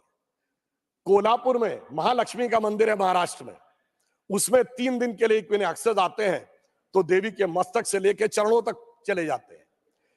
कर्नाटक के श्रृंगेरी में जो मंदिर है उसमें 12 महीनों में अलग अलग सूर्य की गति पड़ती है। पूछिए साहब, अगर विज्ञान नहीं था तो उस जमाने में इतना सटीक कैलकुलेशन कैसे हुआ जो आज इतने बड़े बड़े सैटेलाइट्स के बाद होने की बात आई है। इसलिए मैं कह सकता हूं कि इसके लिए हमें इस विचार पे धर्म और संस्कृति के साथ इस विज्ञान पर भी गर्व करना चाहिए। वैसे मैं एक और बात कहना चाहता हूं, इसमें विज्ञान का एक और गहरा, आप सबको ध्यान हो कि उसमें 84 सेकंड का मुहूर्त था, पर वो शुरू कहां से होता है? अगर आपने कभी भी उसको सुना हो, लोग को तो क्या कहते हैं, ब्रह्मा आयु द्वितीय परार्धे, द्वितीय परार्ध ब्रह्मा की आयु मतलब 155 ट्रिलियन ईयर्स। वैसे बिग बैंग थ्योरी कहती है कि 14 बिलियन ईयर पहले दुनिया बनी। तो मैं बता देना चाहता हूं कि जेम्स वेब टेलीस्कोप में जो नई फाइंडिंग की है उसमें बहुत सी गैलेक्सीज ऐसी आई हैं जो 14 बिलियन से आगे की आ रही हैं। तो now that theory has become debatable. फिर वहां से आते हैं श्वेत वाराह कल्प यानी 1.97 बिलियन ईयर्स, फिर आते हैं वैवस्वत मनवंतरे, फिर आते हैं कलयुग यानी 5125 ईयर्स, फिर आते हैं विक्रम संवत में 2081 साल, फिर आते हैं वर्ष में, वर्ष के भाग में, उत्तरायण सूर्य में, फिर आते हैं महीने में, और उसके बाद वार नक्षत्र होते हुए 84 सेकंड तक। मैं कहना चाहता हूं ये भारत की सनातन यात्रा है जो 155 ट्रिलियन ईयर से लेकर सटीक कैलकुलेशन 84 सेकंड तक का करती है। मुझे लगता है दुनिया में कोई धर्म संस्कृति ऐसी नहीं होगी जो इस प्रकार का करने की क्षमता रखती हो, वो सिर्फ हमारे यहाँ। मगर उसके बाद भी माननीय सभापति महोदय, मैं कहना चाहूंगा कुछ लोगों को, और इस बारे में दुनिया के सबसे बड़े कॉस्मोलॉजिस्ट कार्ल सेगन, जिसने first man made object Voyager जो सोलर सिस्टम के बाहर गया है उसका जो मैसेज है कंपोज किया है, उसने लिखा है, उसका वीडियो कोई जाके चेक कर सकता है, now only the ancient calculation of Hindus matches with the modern scientific calculation, cosmological calculation. मगर एक बात मैं यहाँ पे राजनीतिक भी कहना चाहता हूँ। मान्यवर बहुत से लोग कहते थे कि श्री राम जन्मभूमि की प्राण प्रतिष्ठा का मुहूर्त ठीक नहीं है, मगर मैं कहना चाहूंगा उन सारे लोगों को देख लेना चाहिए कि राहुल गांधी जी ने जो यात्रा शुरू की है इसका मुहूर्त कैसा था, जरा इस पे विचार कर लेना चाहिए।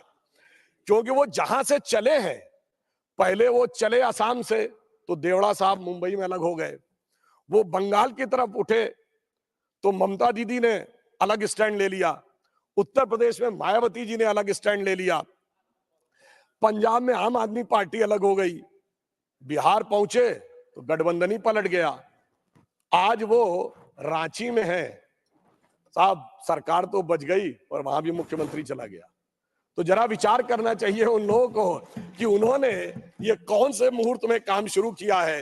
परंतु उसके उपरांत जिस ढंग से इंडिया गठबंधन की राहुल गांधी जी की यात्रा चल रही है, तो उसके लिए जो हकीकत से मुंह मोड़े हुए हैं, उसके लिए मैं कहना चाहूंगा कि आंख मूंद लेने से ये खतरा न टल जाएगा, आंख मूंद लेने से ये खतरा न टल जाएगा। अब वो देखना पड़ेगा जो देखा न जाएगा, और शिजरा बिखरने को है इस मोहब्बत की दुकान का, झूठी तसल्लियों से अब संभाला न जाएगा। और ये भी एक संयोग देखिए कि कल माननीय खड़गे जी के मुंह से निकल गया था 400 पार, और शाम को दीदी ने कह दिया कांग्रेस को तो 40 की दरकार। मतलब आप ये सोचिए कि यहां पे विषय आया 400 पार, वहां आया 40 की दरकार, और गठबंधन में मची हुई है ऐसी मारा मार कि प्लीज प्रभु जी, प्रभु जी आज गठबंधन के अंदर जिस प्रकार की मारामार है, तो मुझे लगता है कि इंडी गठबंधन के लोगों के दिल में तो ये विचार आ रहा होगा, आपको मौका आएगा बोलिएगा प्लीज, कि ये रश के जन्नत मुझे कोई आपकी बात रिकॉर्ड पे नहीं जा रही, आपकी बात रिकॉर्ड पे नहीं जा रही है, आपको मौका आएगा तो आप बोलिएगा। अच्छा चलिए, ममता दीदी ने तो कहा ना 40 की दरकार, इसमें तो कोई किंतु परंतु की गुंजाइश नहीं है कि 40 भी नहीं मिलेगी। तो महोदय मैं कहना चाहता हूं, आज जिस ढंग की गठबंधन में मारामार हो रही है, तो मुझे लगता है कि शायद वो गठबंधन के सदस्य लोग कह रहे होंगे कि ये रश के जन्नत मुझे अब रास आती नहीं, मैं तो जहन्नुम में ही खुश था है मेरे परवरदिगार। और एक बिंदु मैं और कहना चाहता हूं, बहुत गंभीरता से आज हमारे विपक्ष के लोग कहते हैं कि साहब वो SC, ST, OBC के आरक्षण को लेकर, उनकी जनगणना को लेकर बहुत कंसर्न है, उनके मन में बड़ी वेदना है। तो मैं पूछना चाहता हूं, यदि उस आरक्षण के लिए इतनी वेदना है, चाहे वास्तविकता में वेदना है या वोट के तराजू पर तौल कर सियासत के माहौल को खोलकर तब देखा जाता है कि किस आरक्षण का कब इस्तेमाल करना है। अगर ये सच था तो क्या ये सच नहीं है कि इन्हीं लोगों के शासनकाल में अलीगढ़ मुस्लिम यूनिवर्सिटी से SC, ST, OBC का आरक्षण समाप्त हो गया, कोर्ट ने उसको क्वैश कर दिया। 81 में फिर इंदिरा जी की सरकार लाई, इलाहाबाद हाई कोर्ट ने फिर क्वैश कर दिया, 2006 में मनमोहन सिंह जी की सरकार फिर लेके आई। कहां चला गया, कहां चला गया? इसलिए कि वोट बैंक पे तौला जाता है कौन सा तगड़ा वाला वोट बैंक है, फिर उसके लिए बोला जाता है। जामिया में खत्म, जम्मू कश्मीर में SC, ST, OBC का आरक्षण नहीं, क्यों नहीं? और मैं बताना चाहता हूं, जो लोग आज कहते हैं समाज के उन वर्गों के लिए, जम्मू कश्मीर इस देश का एक ऐसा इकलौता राज्य था जहां वाल्मीकि समाज के प्रतिभाशाली बच्चे चाहे कितना भी पढ़ जाएं सिर्फ सफाई कर्मचारी बन सकते थे। जब 370 हटी है उसके बाद वो बराबरी मिली है। आप इस सीमा तक दबा के रखते थे और हमने महर्षि वाल्मीकि इंटरनेशनल एयरपोर्ट बनाया है। ये दर्शाता है मोदी जी की सोच और आपकी सोच में कितना बड़ा अंतर है। और फिर इतना ही नहीं है माननीय सभापति महोदय, बाकी तो छोड़ दीजिए, ये लोग तो अगर इनके नेता के घर पर भी अटैक हो जाए और लगे कि वो दूसरा वाला वोट बैंक ज्यादा तगड़ा, चुप्पी साध लेते हैं। कर्नाटक में कांग्रेस के एक MLA थे, 2018 या 20 की बात है, अखंड श्रीनिवास मूर्ति अनुसूचित जाति के थे, उनके घर पर अटैक हो गया और अटैक करने वाले लोग जला के फूंक दिए। उसके बाद भी लोग शांत रहे, उन लोगों को बेल भी मिल गई, वो बेचारे सुप्रीम कोर्ट गए बेल क्लैश कराने, अब तो खैर पार्टी भी छोड़ के चले गए। तो ये तो वो है कि वोट बैंक की सियासत के लिए अगर घर फूंक तमाशा देखना हो तो वो भी देखने के लिए तैयार रहते हैं, इनको उसमें भी किसी भी प्रकार की। और फिर मैं एक और बात पूछना चाहता हूं, वो कौन था ये बताइए। अगर इस देश के किसी प्रधानमंत्री ने, मान्यवर सभापति जी, सबकी कोई बात अगर इस देश में बोले प्लीज प्लीज, अरे सभापति जी मैं पूछना चाहता हूं, इस देश में किस प्रधानमंत्री ने कहा था मुस्लिम should have the first right over the national resources of India? आपने तो नहीं कहा SC, ST, OBC और गरीब का होना चाहिए। हमारे मोदी जी ने कहा गरीब का पहला हक है, वंचित का पहला हक है, किसान का पहला हक है, महिला का पहला हक है। ये दिखाता है कि आपकी हकीकत क्या थी, दिल में क्या है और सामने क्या है। फिर मैं ये भी बताना चाहता हूं कि ये हकीकत जो बोली थी मनमोहन सिंह जी ने ऐसे ही नहीं थी। कर्नाटक की सरकार ने एक आदेश निकाला है, जिस समय चुनाव लड़े थे तो कहा था कि हम सबको जैसे 2000-3000 की जिस प्रकार की छूट देंगे, चुनाव में आ गए। फिर आदेश निकाला कि माइनॉरिटी कम्युनिटी के जो लोग 4 व्हीलर खरीदना चाहेंगे तो सरकार 50% पे करेगी। यानी अगर 4 लाख का होगा तो 2 लाख पे करेगी, 6 लाख का होगा तो 3 लाख पे करेगी। ये है असलियत। एक वोट बैंक के लिए 2 और 3 हजार और दूसरे के लिए 3 लाख। मान्यवर, इसलिए जो पहले था वही आज भी है। और फिर मैं और बताना चाहता हूं, आपस में बात ना करें। हमारे पश्चिम बंगाल के लोग, माननीय सभापति जी, अभी पिछड़ा वर्ग आयोग ने पश्चिम बंगाल की सरकार को तलब किया है। किस बात के लिए तलब किया है? क्योंकि उन्होंने 81 जातियों को जोड़ा OBC में और उसमें 73 मुस्लिम थे। पिछड़े वर्ग आयोग ने पूछा ये कैसे हुआ? साहब अभी तक उसका सही जवाब नहीं दे पाए। और मोस्ट बैकवर्ड के लिए उन्होंने 87 जातियों की रिकमेंडेशन की, उसमें 80 मुस्लिम थी। पिछड़े वर्ग आयोग ने पूछा है और मेरी जानकारी के अनुसार 8 फरवरी को उनके चीफ सेक्रेटरी को, वेस्ट बंगाल के चीफ सेक्रेटरी को बुलाया हुआ है। यह मैं देश के सामने रखना चाहता हूं, यह है असली हकीकत। ऊपर से खाने के दांत और दिखाने के दांत और है। इसलिए हम ईमानदारी के साथ, पूरी संवेदना के साथ, हम समाज के सभी वर्गों में किसी भी प्रकार का भेदभाव किए बगैर ईमानदारी से उनके लिए सब कुछ करने को तैयार रहते हैं। और ये वैसे विचार हमारे मित्र लोग अन्यथा न लें, ये उन लोगों की आदत माननीय सभापति महोदय पुरानी है।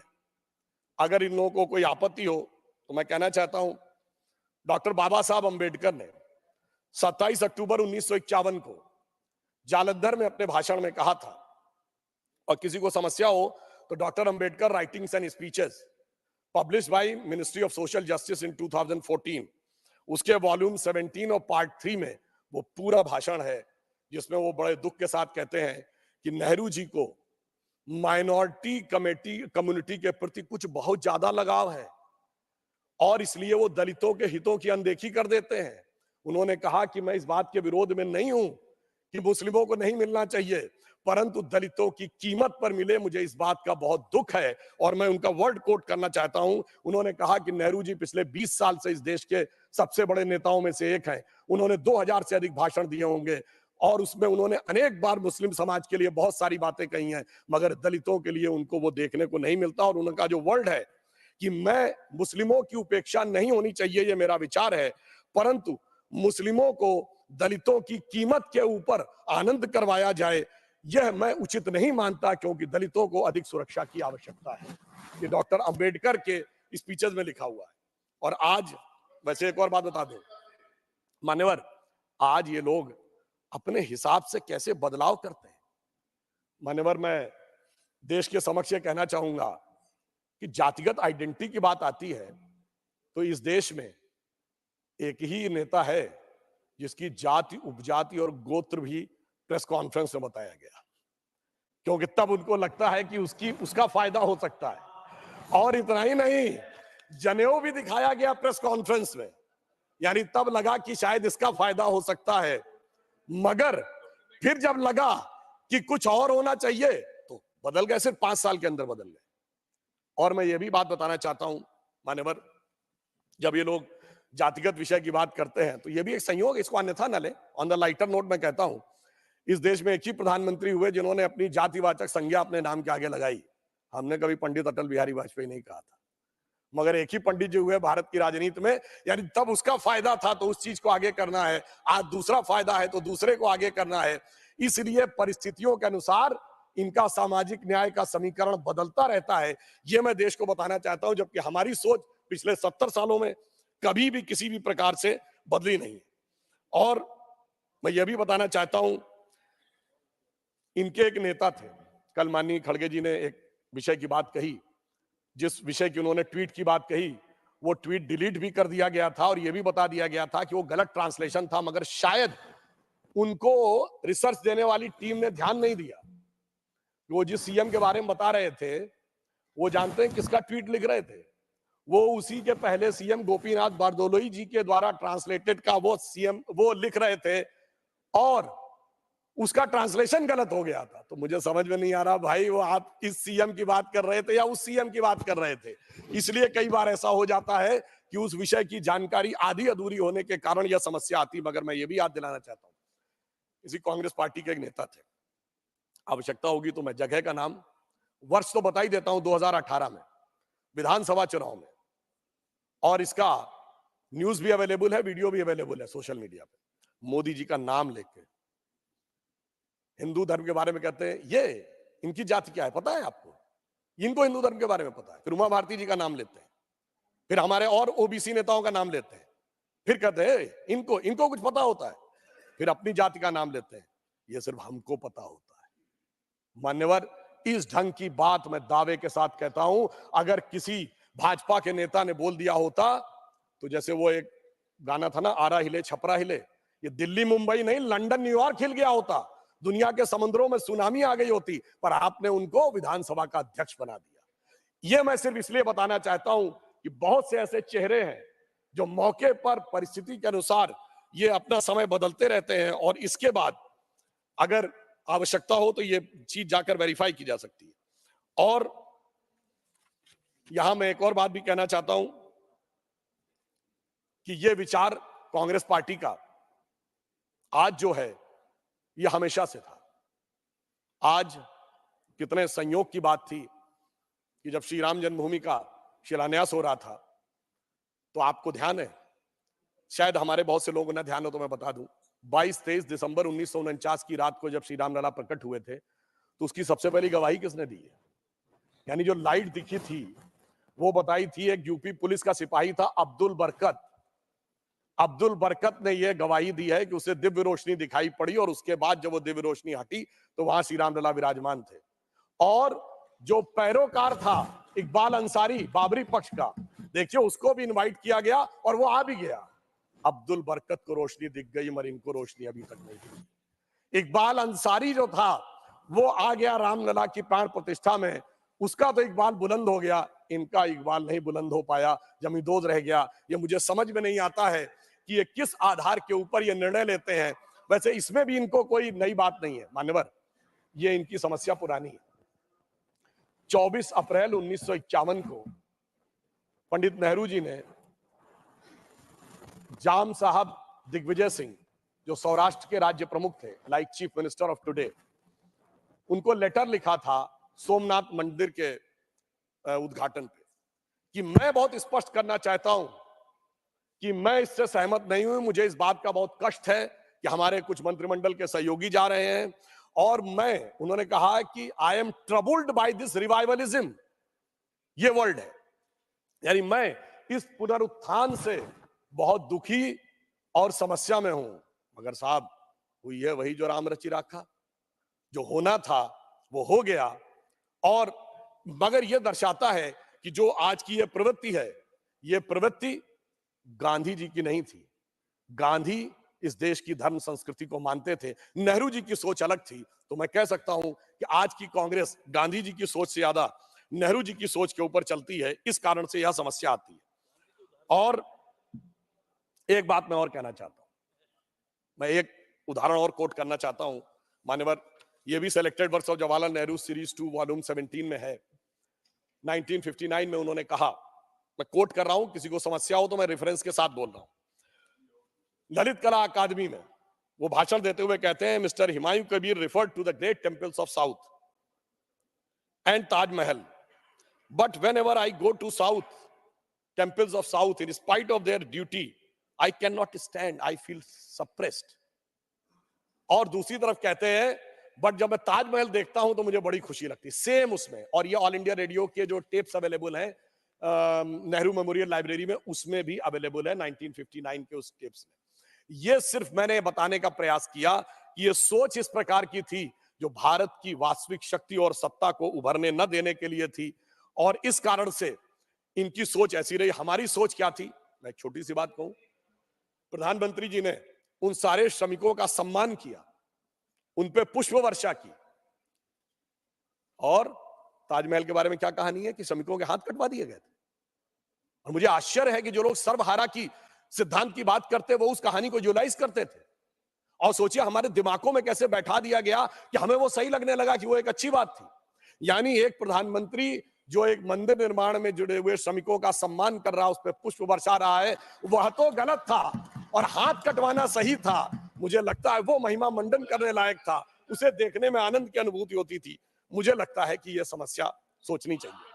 और अंत में मैं एक बात कहना चाहता हूं, एक बात और मान्यवर, ये लोग कहते हैं भाई जातिगत जनगणना कराइए, बिल्कुल अच्छी बात है, पर पहले तो बताइए जातिगत जनगणना रोकी किसने थी, किसका निर्णय था ये 1951 में नेहरू जी का निर्णय था ना, और उस समय तो कॉन्स्टिट्यूएंट असेंबली थी, क्योंकि चुनाव तो 52 में हुए। और फिर हमने बचपन में सभापति महोदय सुना, इंदिरा जी के जमाने में कांग्रेस की क्या सोच थी, जात पे ना पात पे, इंदिरा जी की बात पे मोहर लगेगी हाथ पे। राजीव गांधी जी के जमाने में क्या था, 6 दिसंबर 1990 को इसी सदन में मंडल कमीशन का विरोध करते हुए राजीव गांधी जी ने कहा कि कांग्रेस पार्टी जात पात में विश्वास नहीं करती, हमारा नारा है जात पे ना पात पे, मोहर लगेगी हाथ पे। अरे भाई, मैं पूछना चाहता हूं, नेहरू जी सही थे कि इंदिरा जी सही थी कि राजीव जी सही थे, या आज के आपके कुल गौरव सही हैं, या दोनों सही थे? जैसी मौका मिल जाए वैसा सही था। तो मैं कहना चाहूंगा कि एक जमाने में जो पार्टी कहती थी जात पे ना पात पे, इंदिरा जी की बात पे मोहर लगेगी हाथ पे, वो अपने पुरखों की बात को धर के लात पे पार्टी ले आए फुटपाथ पे। एक और मैं बात कहना चाहता हूं मान्यवर, एक और विषय, माननीय खड़गे जी ने कहा था कि देश की साक्षरता दर और एक इनकलाब आएगा, 1951 में 18%। मैं कहना चाहता हूं अपने विपक्षी साथियों से, इनकलाब आएगा नहीं, इनकलाब आ चुका है। जो जो साक्षरता दर बढ़ती चली गई, भारतीय जनता पार्टी का प्रभाव बढ़ता चला गया। मैं आपके सुलभ संज्ञान के लिए बताना चाहता हूं, भारत की साक्षरता दर 50% क्रॉस की 1991 में, हम मुख्य विपक्षी दल बन गए। इंडिया की पॉलिटिक्स यूनिपोलर से बाइपोलर हो गई। 2001 में साक्षरता दर ने क्रॉस किया 60%, हमारे नेतृत्व में गठबंधन की सरकार आ गई। 2011 में 70% क्रॉस किया, मोदी जी के नेतृत्व में स्पष्ट बहुमत की सरकार आ गई। 2021 में 80% क्रॉस करेंगे, 400 के बहुमत की सरकार आएगी। क्यों? जो समाज शिक्षित हो रहा है, सत्य का साक्षात्कार हो रहा है। बाबा साहब अंबेडकर ने कहा था शिक्षा शेरनी का दूध है, जो पी लेगा उसके मन में कोई कंफ्यूजन या संशय नहीं रहेगा। और भारत की युवा पीढ़ी उसको देखकर पूरी तरीके से आगे बढ़ती चली जा रही है। अब यहां पर मैं एक और बात कहना चाहूंगा। एक और आरोप लगाया जाता है कि साहब ईडी और सीबीआई का बड़ा उपयोग हो रहा है। तो मैं याद दिलाना चाहता हूं, आज हम लोग 2024 में बैठे हैं। आज दो दलों का नाम सबसे याद आता है, झारखंड मुक्ति मोर्चा और राष्ट्रीय जनता दल, बिहार और झारखंड का। महोदय, मैं कहना चाहता हूं कि कई बार हम लोग बचपन में देखते थे, फिल्मों का बड़ा फेमस डायलॉग होता था, 20 बरस पहले की बात है। आज मैं कहना चाहता हूं 30 बरस पहले की बात है, 1994। सिर्फ वो उदाहरण दे रहा हूं जो कोर्ट से प्रूव हो चुके हैं। एकमात्र केस जिसमें सुप्रीम कोर्ट से यह प्रूव हो गया कि रिश्वत लेकर सरकार बचाई गई, वो झारखंड मुक्ति मोर्चा रिश्वत कांड 1994, जिस समय झारखंड के जेएमएम के सांसदों ने नरसिम्हा राव की कांग्रेस सरकार बचाई। ये तब क्या मोदी जी थे क्या? अमित शाह जी थे क्या? भाजपा थी क्या? भाई आप तो उस जमाने से ऐसे चलते चले आ रहे हैं, आज खामखा में हम पे आरोप लगा रहे हैं। मतलब 1997 में लालू प्रसाद यादव जी जेल चले गए, हम लोग युवावस्था से प्रौढ़ावस्था में आ गए लालू जी को जेल से अंदर बाहर देखते हुए, और आज कहते हैं कि साहब वो तो 2014 के बाद प्रॉब्लम है। मैं तो कह रहा हूं 1994 में भी ये साथ थे जेएमएम कांग्रेस वाले, और आज भी साथ हैं। ऑन द लाइटर नोट मैं कहना चाहूंगा, एक पुराना गीत था ना, तो उसको थोड़ा परिवर्तित कर दें कि शायद ये दोनों दल एक दूसरे से कह रहे हैं कि 30 साल पहले मुझे तुमसे प्यार था, जिया बेकरार था, यही भ्रष्टाचार था, आज भी है और कल भी रहेगा। अब मैं यह भी बताना चाहता हूं, इसलिए आज आप जिस प्रकार का विभाजन, और मैं एक और बात मैं कहना चाहता हूं, अगर हमारे विरोधियों को कोई आपत्ति है तो मैं विनम्रता से कहता हूं 1990 के बाद की एक लोकसभा बता दें जिसमें इन दलों के नेताओं ने भ्रष्टाचार के आरोप में कोर्ट कचहरी और जांच एजेंसी के चक्कर न काटे हो। श्री पीवी नरसिम्हा राव जी के जमाने से लेके मनमोहन सिंह जी की दोनों सरकारों के जमाने में। तो भाई अगर आपका तो ये भ्रष्टाचार से याराना बहुत पुराना है और इसके लिए सिर्फ मोदी जी पर इल्जाम लगाना है, मैं तो ये बात सही नहीं मानता, ये यथार्थ है। मगर मैं ये भी कहना चाहता हूं कि जब भ्रष्टाचार को कवर अप करना होता है तो कैसे कवर किया जाता है मान्यवर? मैं एक बात कहना चाहता हूं, करप्शन को एक सी से नहीं कई सी से कवर किया जाता है। उसमें कास्टिज्म भी लाना है, उसमें कम्युनलिज्म भी लाना है और उसमें क्रिमिनलिज्म भी लाना है। इस ढंग से कवर अप किया जाता है करप्शन के लिए। तो जब जरूरत होती है तो देश के अंदर विभाजन की बात करो ताकि मुद्दे से ध्यान हट जाए, करप्शन से बात हट जाए। तो कोई क्षेत्र की बात करेगा, कोई वर्ग की बात करेगा, कोई जाति की बात करेगा। मैं सिर्फ ये कहना चाहता हूं कि मान्यवर, इन्होंने जिस प्रकार के डिवीजन की बात कही, तो मैं एक पंक्ति में कहना चाहता हूं कि आपने, अंग्रेजों ने हमको बांटा, फिर भी अपने देश की खातिर इन्होंने हर परिवेश को बांटा कुर्सी के उद्देश्य की खातिर। आज एक हमारी सोच, इनकी सोच में क्या अंतर है जो माननीय राष्ट्रपति जी के अभिभाषण से स्पष्ट हुई है। प्रधानमंत्री जी ने कहा है कि अब अमृतकाल आ गया है और हमें इस प्रकार के सभी प्रभावों से अपने को मुक्त करना है और उस प्रभाव से मुक्त होकर हमें एक नई दिशा में आगे बढ़ना है। यहां पर एक और बात कही थी हमारे विपक्षी दलों के लोगों ने, वो कहते हैं हम तो बहुजन की बात करते हैं। मान्यवर, ये वास्तविकता में कहते तो बहुजन की बात है पर करते सिर्फ परिवारजन की बात है। ये बहुजन हिताय बहुजन सुखाय नहीं चलते, परिजन हिताय परिजन सुखाय चलते हैं। मगर इनकी सोच और हमारी सोच में अंतर यह है कि मोदी जी कहते हैं यदि आप बहुजन की बात करेंगे तो भी कुछ जन तो छूट जाएंगे। तो मोदी जी उस विचार से प्रेरित हैं जो कहती है सर्वे भवन्ति सुखिनः सर्वे सन्तु निरामया सर्वे भद्राणि पश्यन्तु मा कश्चित् दुर्भाग् भवेत्। सबको मिलेगा, जो सरकार की नीतियां होंगी, सरकार के लाभ होंगे, वो सबको मिलेंगे। इसमें किसी भी प्रकार का जो भेदभाव हमारी तरफ से नहीं किया जाता है। और मैं ये भी कहना चाहता हूं, एक और आरोप लगाया गया था कि विपक्ष के नेताओं का सम्मान नहीं होता। माननीय खड़गे जी ने एक उदाहरण दिया था, वो उदाहरण अटल जी के प्रधानमंत्री का नहीं था। वो जब वो विदेश मंत्री बने थे तो विदेश मंत्रालय में जवाहरलाल नेहरू जी की फोटो लगी थी, वो हटा दी गई। तो उन्होंने कहा नहीं, जो देश के प्रथम प्रधानमंत्री थे वो जहां जैसे है वैसे ही रहना चाहिए। ये हमारा संस्कार है और मोदी जी ने उसको कितना आगे बढ़ाया। सरदार पटेल की मूर्ति दुनिया की सबसे ऊंची मूर्ति बना दी। हमने इस बात की चिंता नहीं की कि उनके कालखंड में संघ पर प्रतिबंध लगा था, मगर अफसोस की बात यह है कोई भी आज तक गया नहीं है। अब ये बताइए, भारत रत्न मदन मोहन मालवीय जी तो कांग्रेस के अध्यक्ष थे, उन्हें भारत रत्न मिला। प्रणब मुखर्जी जी कांग्रेस के नेता थे, उन्हें भी भारत रत्न मिला। क्या पद्म अवार्ड तरुण गोगोई जी को नहीं मिला? क्या एससी जमीर जी को नहीं मिला? और अभी आदरणीय कर्पूरी ठाकुर जी को मिला।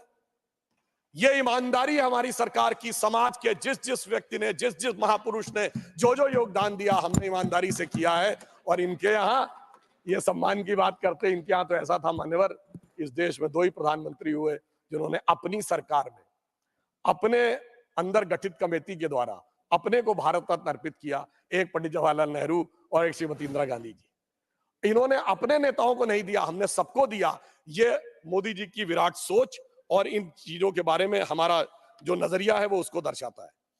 और मैं ये भी कहना चाहता हूं कि ये उदारता मोदी जी कब दिखाते हैं, जब उनके लिए क्या क्या शब्द नहीं बोला जाता है। मतलब मृत्यु का प्रकार से लेके अनेक प्रकार की बातें, कब्र खुदेगी वगैरह वगैरह, जाने क्या क्या चीजें हैं। मगर उससे अविचलित रहते हुए, जैसा मोदी जी ने एक बार कहा था कि लोगों ने उनसे पूछा कि आप साहब छुट्टी भी नहीं लेते, इतनी ऊर्जा कहां से पाते हैं? तो उन्होंने कहा था रोज 1 से 2 किलो गाली खाता हूं और उसके बाद उसी से ऊर्जा पाकर पुनः आपकी सेवा में लग जाता हूं। आप सोचिए, आज डिजिटल डाटा का जमाना है। जितने अपशब्दों का प्रयोग माननीय मोदी जी के लिए किया गया होगा, इतना कभी किसी के लिए नहीं किया होगा। इसके बावजूद विपक्ष के जितने नेताओं को सम्मान दिया गया है, इतना भारत के इतिहास में कभी किसी को नहीं दिया गया होगा। इसलिए वो ऊर्जा पाते हैं जो समाज को बदलाव करने में एक महती भूमिका निभाती है। और उस नई सोच के साथ हम आगे बढ़ते हैं। अब यहां अंत में मैं एक विषय ये कहना चाहूंगा कि नई सोच क्या थी, एक उदाहरण देना चाहता हूं। जब हमारी सरकार आई, इस देश में 2 हिस्सों में बहुत बड़ी समस्या थी। देश का पूर्वी हिस्सा है, वहां पर पानी बहुत गिरता है, बाढ़ की समस्या रहती है, बिहार से लेके उड़ीसा, पश्चिम बंगाल, असम। जो पश्चिमी हिस्सा है, राजस्थान और गुजरात, वहां पानी कम गिरता है, इसकी वजह से सूखे की समस्या रहती थी। अब मोदी जी ने आने के बाद जो एक नई सोच के साथ सोचा, तो जहां पर पानी कम है तो वहां सौर ऊर्जा की अधिकता है, तो सोलर एनर्जी के अंदर उसके पे एक नया स्वरूप शुरू किया गया। और जहां पर पानी की अधिकता है वहां नदियों के पाट को ड्रेजिंग करके और गहरा किया गया और इनलैंड वाटरवेज की शुरुआत की गई। यानी जो समस्या है उसके अंदर से कैसे एक नया रास्ता निकाला जा सकता है वो देखा। और सोलर एनर्जी में हम वहां पर पहुंचे कि आज दुनिया में हम 5th स्थिति में है सोलर एनर्जी में, जो हमने 2022 में अचीव कर ली है। तो हम 4थे नंबर के देश हैं दुनिया में जो इंस्टॉल्ड कैपेसिटी में क्लीन एनर्जी के फील्ड में खड़ा हुआ है। हम 4थे बड़े स्टॉक एक्सचेंज भी हैं, हम 3रे बड़े ऑटोमोबाइल मैन्युफैक्चरर बने हैं, हम 2रे बड़े मोबाइल हैंडसेट के मैन्युफैक्चरर बने हैं। और डिजिटल ट्रांजैक्शन में हम दुनिया में नंबर 1 है, इंफ्रास्ट्रक्चर में हम दुनिया में नंबर 1 है। और सभापति महोदय, डिजिटल ट्रांजैक्शन में 2022 में भारत ने 46%, दुनिया का 46% डिजिटल ट्रांजैक्शन भारत में हुआ, जो इसके बाद के 4 देशों से मिलाकर उससे ज्यादा था। अर्थात एक नई सोच, सोलर एनर्जी, इनलैंड वाटरवेज और डिजिटल ट्रांसफॉर्मेशन भारत को एक नई दिशा में ले जाने में सफल रहा। तो मैं ये कहना चाहूंगा कि इस नई सोच के साथ इस अमृत काल में हमें आगे बढ़ना चाहिए और ईमानदारी से एक यथार्थ और स्वीकार करना चाहिए। महोदय, हमारे देश में क्या कोई ऐसी घटना हुई, अमेरिका में सिलिकॉन वैली बैंक और न्यूयॉर्क सिग्नेचर बैंक डूब गया, हमारे यहाँ कोई बैंक डूबा क्या? चाइना की सबसे बड़ी रियल एस्टेट की कंपनी एवरग्रांड डूब गई, हमारे यहां कोई डूबा क्या? चाइना के सबसे बड़े उद्योगपति जैक मा मतलब अघोषित रूप से गायब हो गए। वहां के सबसे बड़े जो बैंकर हैं बान फाओ, वो भी 1 साल से गायब है। इसके बावजूद, और अगल बगल क्या हो रहा है वो तो छोड़ दीजिए, जो पाकिस्तान और श्रीलंका में हो रहा है, इसके बावजूद इन परिस्थितियों में से जिस ढंग से मोदी जी ने इसको निकाला है, तो मैं कहना चाहूंगा कि आपको उनका साथ देना चाहिए और उनका सहयोग करना चाहिए। ये काम इतना आसान नहीं था और आज स्थिति सिर्फ इतनी नहीं बनी है। आज हम दुनिया के इकलौते देश हैं जो दो परस्पर विरोधी देश हमको समान रूप से सम्मान देते हैं। अमेरिका कहता है कि India is our strategic partner और रशिया कहता है कि India is our traditional partner. यह स्थिति जो मोदी जी के नेतृत्व में आई है, ये दुनिया में किसी दूसरे देश के पास नहीं।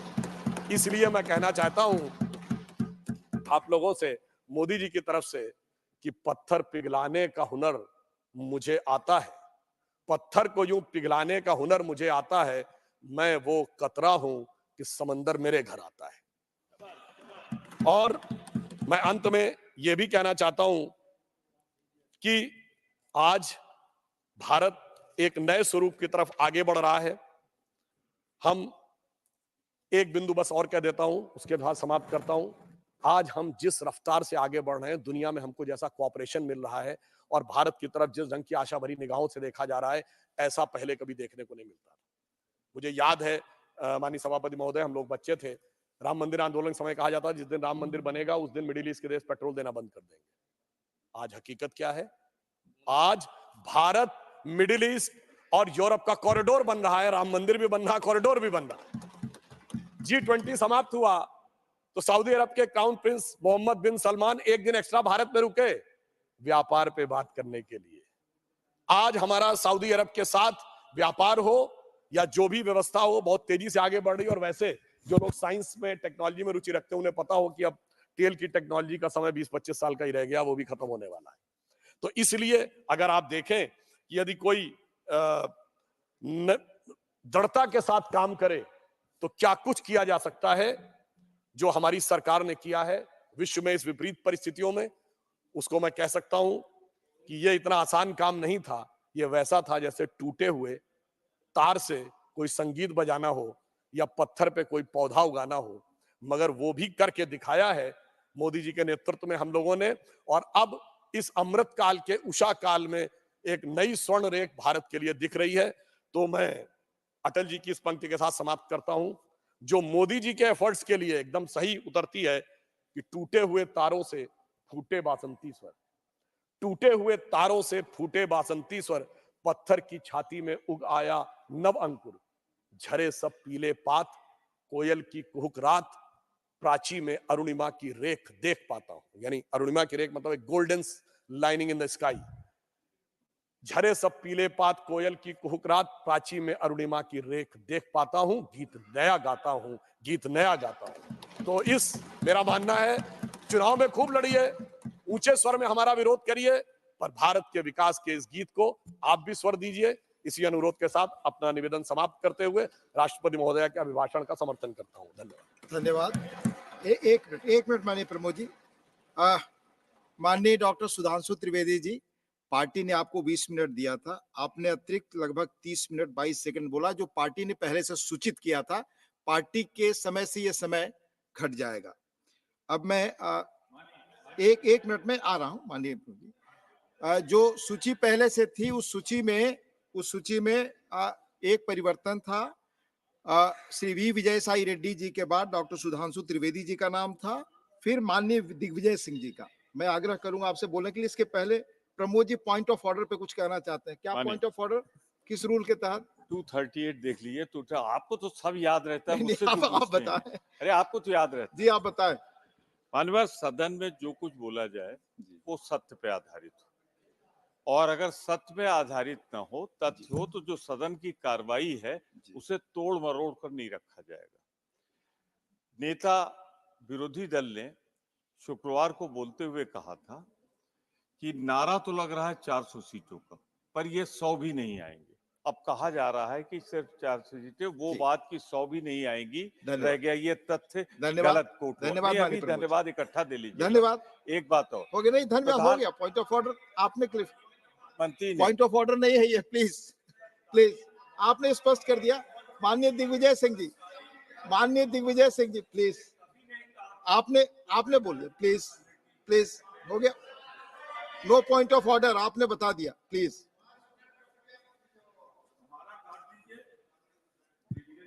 माननीय दिग्विजय। माननीय सभापति महोदय, अभी विद्वान हमारे सुधांशु त्रिवेदी जी ने जो अपना भाषण दिया वो मूल रूप से उसी विचारधारा पर केंद्रित था जिस विचारधारा से वे आते हैं। अंग्रेजों ने फूट डालो और राज करो की नीति अपनाकर इस देश पर राज किया और उन्हीं से प्रेरणा लेकर आज भारतीय जनता पार्टी और राष्ट्रीय स्वयंसेवक संघ इस देश में जिस प्रकार से फूट डालो और राज करो की बात कर रहे हैं उसी पर उनका पूरा भाषण केंद्रित था। मैं तो उनसे इतना ही कहना चाहता हूं, उन्होंने 500 वर्षों बाद भगवान राम को उन्होंने स्थान दिलवाया। 500 वर्षों बाद नरेंद्र मोदी जी इतने महान हैं कि 500 वर्षों बाद भगवान राम को वो मंदिर में ले आए, लेकिन नीरव मोदी जैसे लाखों करोड़ रुपए लेकर भागे हुए लोगों को वापस नहीं ला पाए। ये लोग कहां है? वो लोग जो आपने वादा किया था कि काला धन वापस लाएंगे, भगोड़ों को वापस लाएंगे, कहां है वो आप? बात वही है, इन्होंने केवल अपने पहले हिंदू मुसलमानों को बांटा, अब भगवान राम के भक्तों को आप बांट रहे हैं। ये मैं आपसे कह देता हूं, मैं आपसे कह देता हूं, सीट पर बैठ कर ना बोले। सभापति महोदय, अब मंदिर वहीं बनाएंगे। मंदिर जहां बाबरी मस्जिद तोड़ी वहां नहीं बनाया, वो जहां कांग्रेस पार्टी ने भूमि अधिकृत की थी और जहां शिलान्यास कराया था वहां मंदिर का निर्माण कराया है। इनका वही मंदिर वहीं बनाएंगे का कारण ये था कि जब तक मस्जिद नहीं टूटेगी तब तक इनका उद्देश्य पूरा नहीं होगा। यही भारत जोड़ो यात्रा हमें हम लोगों ने नफरत छोड़ो भारत जोड़ो का संदेश लेकर राहुल गांधी आज यात्रा कर रहे हैं। माननीय सभापति महोदय, हमेशा नरेंद्र मोदी जी कहते हैं सबका साथ, सबका विकास, बाद में जोड़ा सबका विश्वास और अब कह रहे हैं सबका प्रयास। मैं तो आपसे अनुरोध करना चाहता हूं, हर पहलू पर मोदी जी विफल हुए हैं। हाँ, इन्होंने बहुत सारी सफलताओं का उल्लेख किया है, लेकिन वो सारी योजनाएं जिन पर ये सफलता का श्रेय ले रहे हैं, ये सारी योजनाएं कांग्रेस पार्टी के द्वारा प्रारंभ की जा रही योजनाएं थी जिनको अलग अलग नाम दे दिया गया। जनधन की बात की, जनधन का नाम बदला गया, लेकिन छोटे छोटे खातेदारों का खाता खुलवाने की शुरुआत कांग्रेस पार्टी ने की थी। मैं आपसे कहना चाहता हूं कि ये बात सबका साथ, सबका विकास की बात करते हैं, लेकिन सर ये कुछ का साथ, कुछ का विकास और कुछ का विश्वास, इससे ज्यादा नहीं बढ़ पाए, क्योंकि ये बड़े नतीजों की बात करते हैं, 200 पार, 300 पार, लेकिन प्रतिशत वोट 40% से कम आते हैं। इसलिए कहां से कह दिया सबका साथ, सबका विश्वास? विश्वास माननीय सभापति महोदय तब होगा जब इस देश के हर वर्ग, हर धर्म के पालन करने वालों लोगों का ये विश्वास अर्जित करेंगे। इन्होंने डॉक्टर मनमोहन सिंह जी के बारे में एक बिल्कुल असत्य बयान दिया है। उन्होंने कभी नहीं कहा जिस बारे में इन्होंने उनका उल्लेख किया है। मैं आपसे कहना चाहता हूं, नरेंद्र मोदी जी के 3 ब्रह्मास्त्र है, 3 हथियार है। पहला अस्त्र है ईवीएम, दूसरा हथियार है धर्मांधता और तीसरा हथियार है ED, IT, CBI, NIA. Bharat विश्व का सबसे बड़ा लोकतंत्र है, मदर ऑफ डेमोक्रेसी कहा जाता है, लेकिन सफल लोकतंत्र के लिए निष्पक्ष माननीय चुनाव आयोग आवश्यक है। आज मैं आपसे कहना चाहता हूं, लोगों के मन में एक ईवीएम के बारे में विश्वास कम होता जा रहा है। प्रदर्शन हो रहे हैं, 28 पॉलिटिकल पार्टीज ने कुछ प्रश्न चुनाव आयोग के सामने रखे। नरसिम्हा जी हमारे बैठे हुए, इन्होंने खुद ने किताब लिख डाली थी। मैं आपसे कहना चाहता हूं कि क्या चुनाव आयोग का आज व्यवहार निष्पक्षता से है क्या? 28 राजनीतिक दलों ने उनसे मिलने का समय मांगा।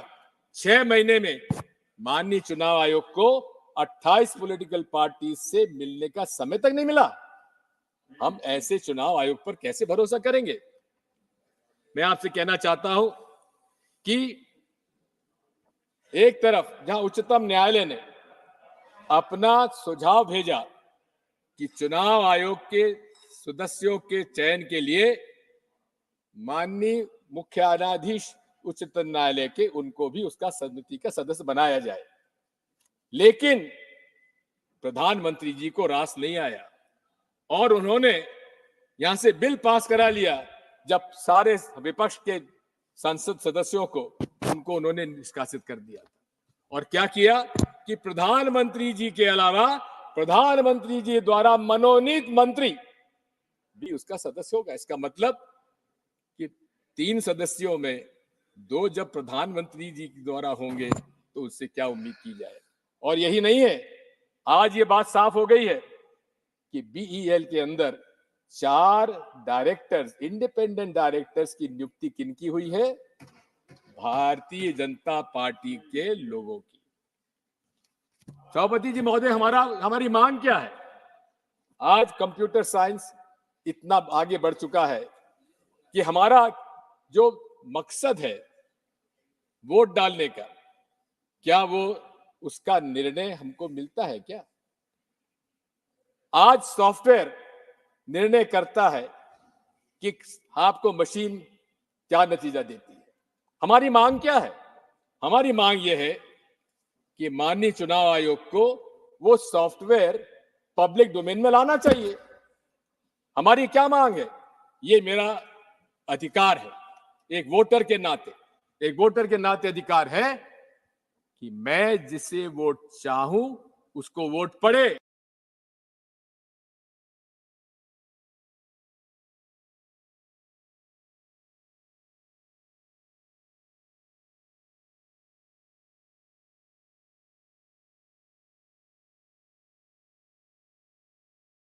महोदय कि इस पूरे विश्व में केवल 5 देश ऐसे आज हैं जहां ईवीएम के माध्यम से चुनाव हो रहा है। उसमें से ऑस्ट्रेलिया में जो सॉफ्टवेयर डाला जाता है वो पब्लिक डोमेन में है।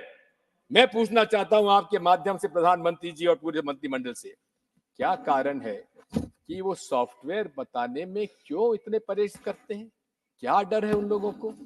आज जब मांग उठ रही है जनमानस में चारों तरफ से कि हमें ईवीएम नहीं चाहिए, उस समय पूरे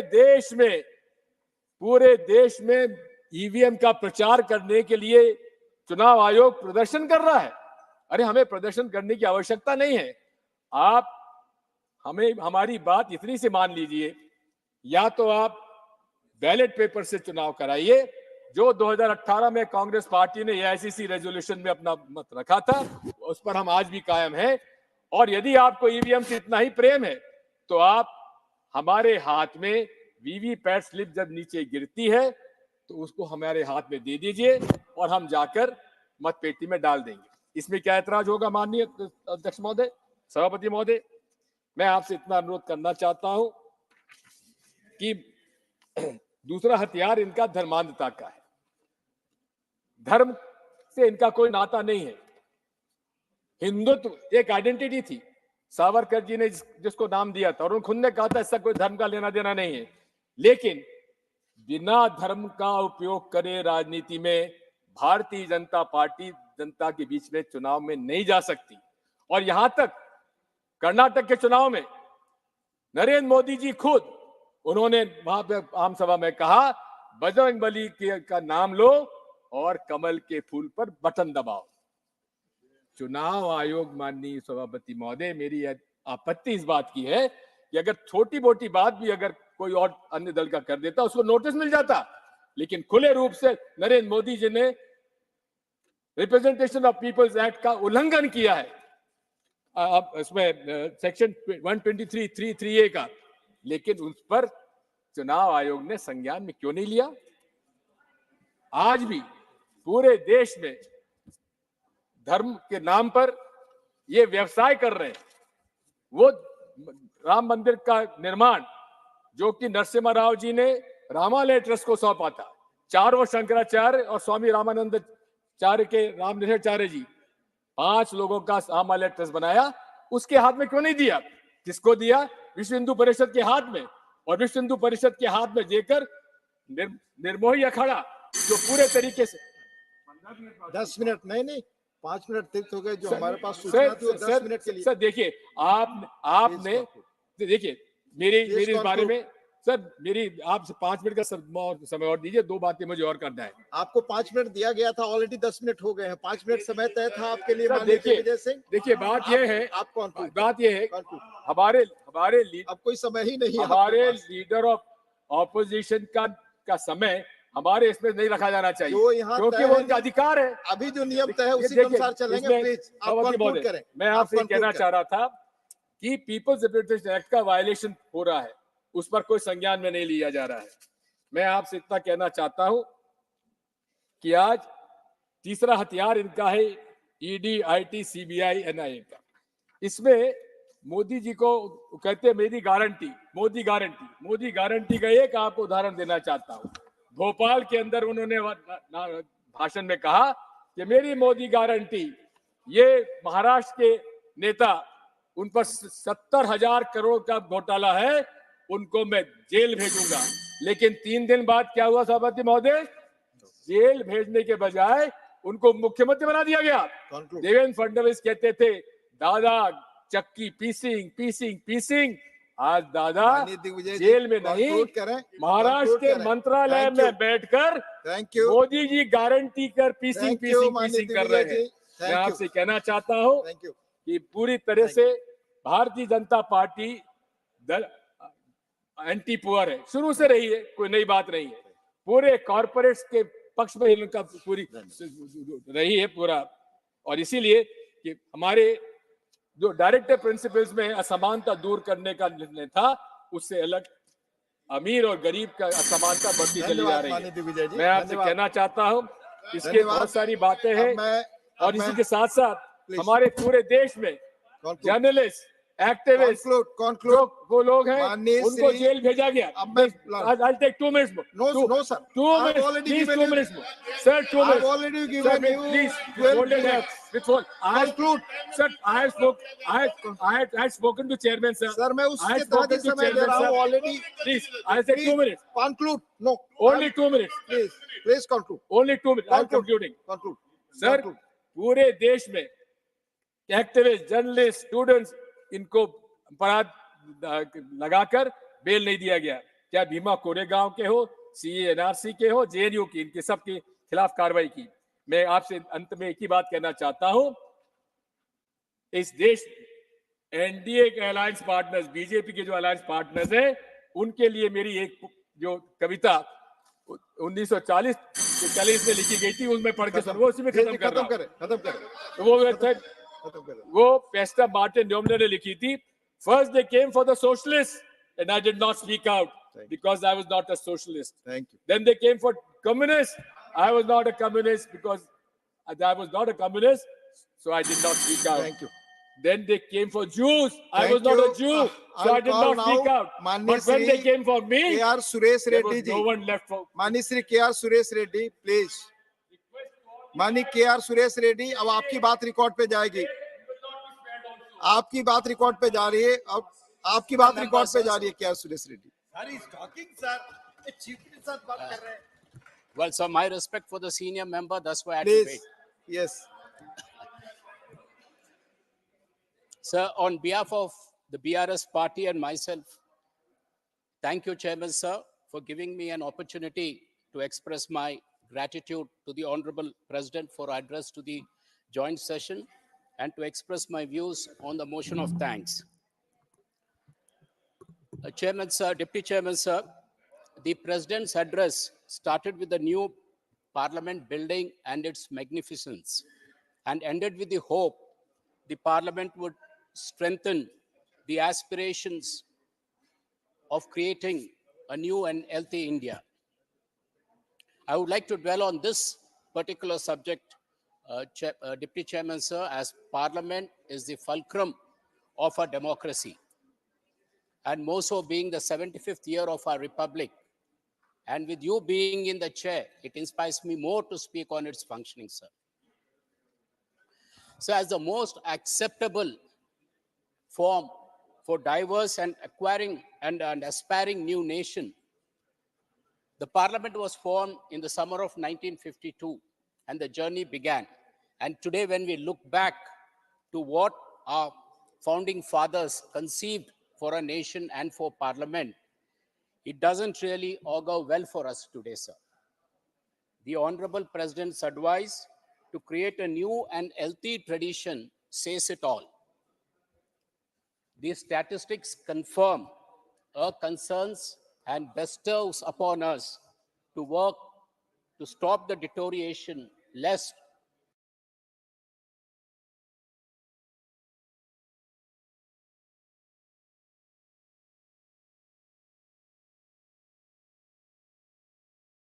I have not the slightest doubt that this Parliament will be treated by the public outside with utter contempt. Unquote.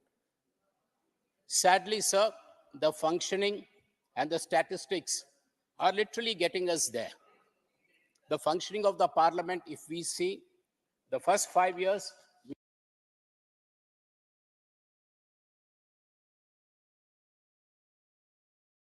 we worked for 130, the first 5 years, 130. Today, in 2020,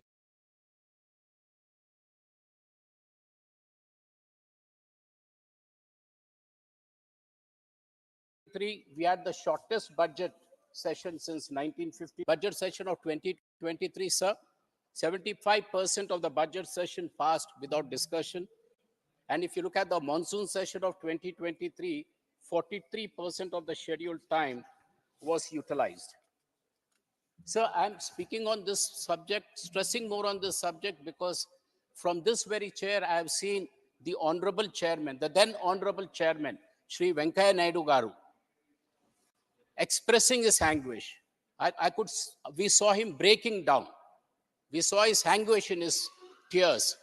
So more the reason, and also our present chairman, who has been inspiring us, guiding us, and his words, if I may quote, he said, our present chairman said, the legislature is the most impactful platform for reflection of all shades of opinions.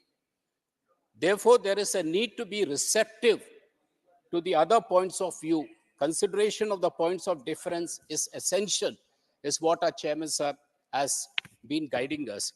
The temples of democracy meant for dialogue, deliberations, debate, and discussions are these days hotbeds of disturbance and disruptions. As a consequence, Parliament and legislatures are fast surging into irrelevance. Sir, now this is an anguish expressed not only here. You have been the deputy chairman, sir. We have seen the presiding officers conference happening every year. The presiding officers of various state assemblies have been expressing similar sentiment. So the Honorable Speaker Lok Sabha has very explicitly said that the matter cannot be left only for a discussion there, but action should be taken. So it is a time for legislative reforms, parliamentary reforms, and like I said, more so in the 75th year of a republic, the reforms which would come in, I would treat that as India's republic moment, because this house has to stay alive to the needs and aspirations of our people. So I have a few suggestions, sir, in this regard. The suggestions, Chairman, sir, यहाँ बहुत गर्मी होती है क्योंकि वक्त कम रहता है. हर कोई मुझे वक्त कम है, मुझे वक्त कम है, मुझे वक्त कम है, ये शिकायत आपको काफी सुनाई देती है, sir. So why don't we increase the number of days? The working days of Parliament, the working days of legislatures, let it be increased क्योंकि diversity है, regional parties more and more are coming in. So for them to reflect their ideas, the number of working days should be increased, sir. I was told that in some matured parliaments, the opposition decides the agenda for a day. वो भी आप मौका दीजिए. Let the opposition come and set the agenda for a day. That will be something innovative, creative, and also responsibility lies even on that side equally to ensure that the conduct of the business for the day would be completed, sir. या तो आवाज नहीं है ना हमारा. Abhi right, sir, private members bill. Private members bill is not just laid so easily. There is a lot of work which the MP's office goes through. बहुत तकलीफ से, बहुत जो constituencies में फिरते, देश में फिरते, संसद, when they acquire all this information, which is not there, which would be good for the country, they come in the form of private members bills. Earlier, there were instances of private members bills being accepted. There were instances, I would not like to quote all, but there are instances, sir. So I would suggest that private members' bills may be taken seriously, let them be debated, let the ruling party not stand on prestige. If something good is coming from this side, kindly accept it. Sir, I mean, a mature democracy like the UK, I was told that they have what they call it a free bill, a free voting on a bill. This was suggested by one of our former chairman, Ansari Saab. He said, other than money bills, other than bills relating to toppling the government, let there be a free will, as it is happening in the UK, where there's no whip issue. The members can debate on the bill. The ruling party should be free enough without a whip to express their opinion against the bill given by the minister. So this way, the bureaucratic dependence of the government will start reducing. The realistic approaches and the real needs of the people could be reflected through the bills in the parliament, sir. If this is accepted, this could be a very good norm for discussion. Then we look at the committees, sir. Now the committees, jab baar jaate, everybody says these are mini parliaments. I would say they are major parliaments. Kyunki wahan kuch dissidence nahi rehta. There is a very good consensus. There's a very free flow of opinion. So where the subject is the criteria. Now this is where the committees help the parliament and through parliament help the government. But unfortunately, the statistics speak otherwise. The statistics say, sir, in the 17th Lok Sabha, only 14 bills have been referred for further examination, that is till the budget session of 2023. As little as 25% of the bills introduced were referred to the committees in the 16th Lok Sabha. When you compare to 71% and 60% referred by the 15th and the 14th Lok Sabha respectively. Now this indicates a declining trend of national legislation being subjected to expert scrutiny. So I would advise that the committees, which are a core strength, may be utilized much more. So bills passed and the rules not being framed. इतना गर्मा गर्मी में आप bills pass करके ले जाते हैं बाहर, मगर उसके rules frame होते नहीं. आप देख रहे हैं subordinate legislation committee के सामने कई वक्त आते रहता है कि अभी rules not framed. So this is something which the government needs to seriously look at, sir. I mean, bills are sacrosanct. Now, Abhi Vijay Sai Reddy Sahab, he was talking about the AP reorganization bill. Yes, AP reorganization bill has been passed 10 years ago. It was passed not merely as a bill. It was passed due to the pressure of the struggle, due to the sacrifice of the people of Telangana, who have been fighting for a separate statehood. Kafi log, people have sacrificed their lives. A lot of employees have lost their jobs. People have left different countries, the good opportunities to come and fight for the cause of Telangana, which was led by our leader KCR ji. Now, 10 साल हुए वो bill pass होके, आज भी लोक सभा, राज्य सभा में questions come कि what are the assurances, what are the promises, they are not fulfilled. They are referred to the assurances committee. The other day, Keshav Rao Saab and myself, we had to with such a heavy heart, we had to look into the review of the bills passed but not implemented in the 10th year, that is the final year. So आप कुछ ना कुछ एक sunset clause लगाइए कि भाई आप 10 साल में खत्म करना है तो खत्म कर दीजिए. अगर करने का नहीं है, come back to the house. If there's a problem, come back to the house. So this is how the effectiveness of any bill, of any legislation would help the sanctity of this house and also the people of the country at large, sir. Of course, we have seen, for example, the farmers' bills being withdrawn. Agar farmer bills aap committee ko bijate, so, things would have been different. But you learnt it the bitter way. Log sacrifice way, you have to come down on your prestige and eventually apologize and say, I'm taking back the bills. That wouldn't have happened if the parliament had functions to its full set principles. Unfortunately, that did not happen, sir. So another major aspect which is troubling us is the anti-defection. Now, anti-defection may last many years, we are seeing how anti-defection is being evaded. Now, I would not like to blame any institute or any person, but the system itself has got that lukana which has to be cleared up. We have seen how anti-defection is evolving to get over the 10th schedule, to get over the problem of anti-defection, how parties are acting in that way. We have seen now, apart from individual shifting parties, now we have to look at this aspect where alliances are formed for elections, alliances fight the elections, and after the election, alliances break up. Wouldn't that reflect as a vote? Wouldn't that reflect as a defection? Wouldn't that go as against the spirit of the persons who have elected them? Because जब दो party मिलके चुनाव लड़े और चुनाव के बाद अलग-अलग हो जाते हैं, तो definitely this also attracts anti-defection in my view. So और हम क्या ये सब मुद्दे कोर्ट को ले जा रहे हैं? And when we go to the court, Deputy Chairman, sir, we have seen how overburdened they are. We have seen instances of the Chief Justice of India breaking down. He says, I don't have the infrastructure to tackle so many cases. When they are so overburdened, why do you send it? क्यों ना हमारे एक committee constitute करिए, which keeps looking into it? Why new committee? Why not committee on law and justice? Why can't they keep saying, you kindly give the mandate to them? आप देखिए anti-defection कैसा evolve हो रहा है और उसके क्या-क्या amendments लाना चाहिए. They'll keep working on it. We have very eminent people here, senior lawyers, well experienced in public life. Who better than them to help us, guide us? So this is the area where, in my opinion, sir, we should see. So the other aspect of utilizing the platform, for example, Manipur. Now, Manipur has been in news, national news, local news, international news, demands from this side, demands from that side. There's a solution for this, sir. We have the Honorable President. Why not utilize the office of the President? Why not the President address the Assembly of Manipur?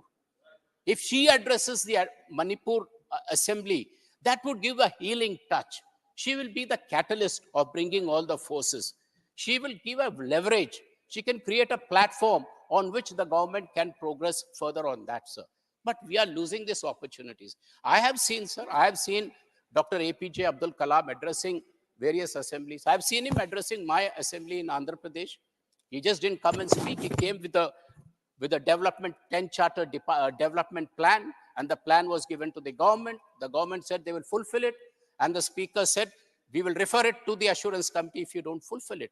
So that is the strength of legislation, sir, which unfortunately हम बहुत दूर से डरते legislation के बारे में बात करते हैं, जब इतनी ताकत हमारे पास है, तो इसकी इस्तेमाल करिए, ये होना चाहिए. So here, sir, in the 75th year of Republic, the legislation.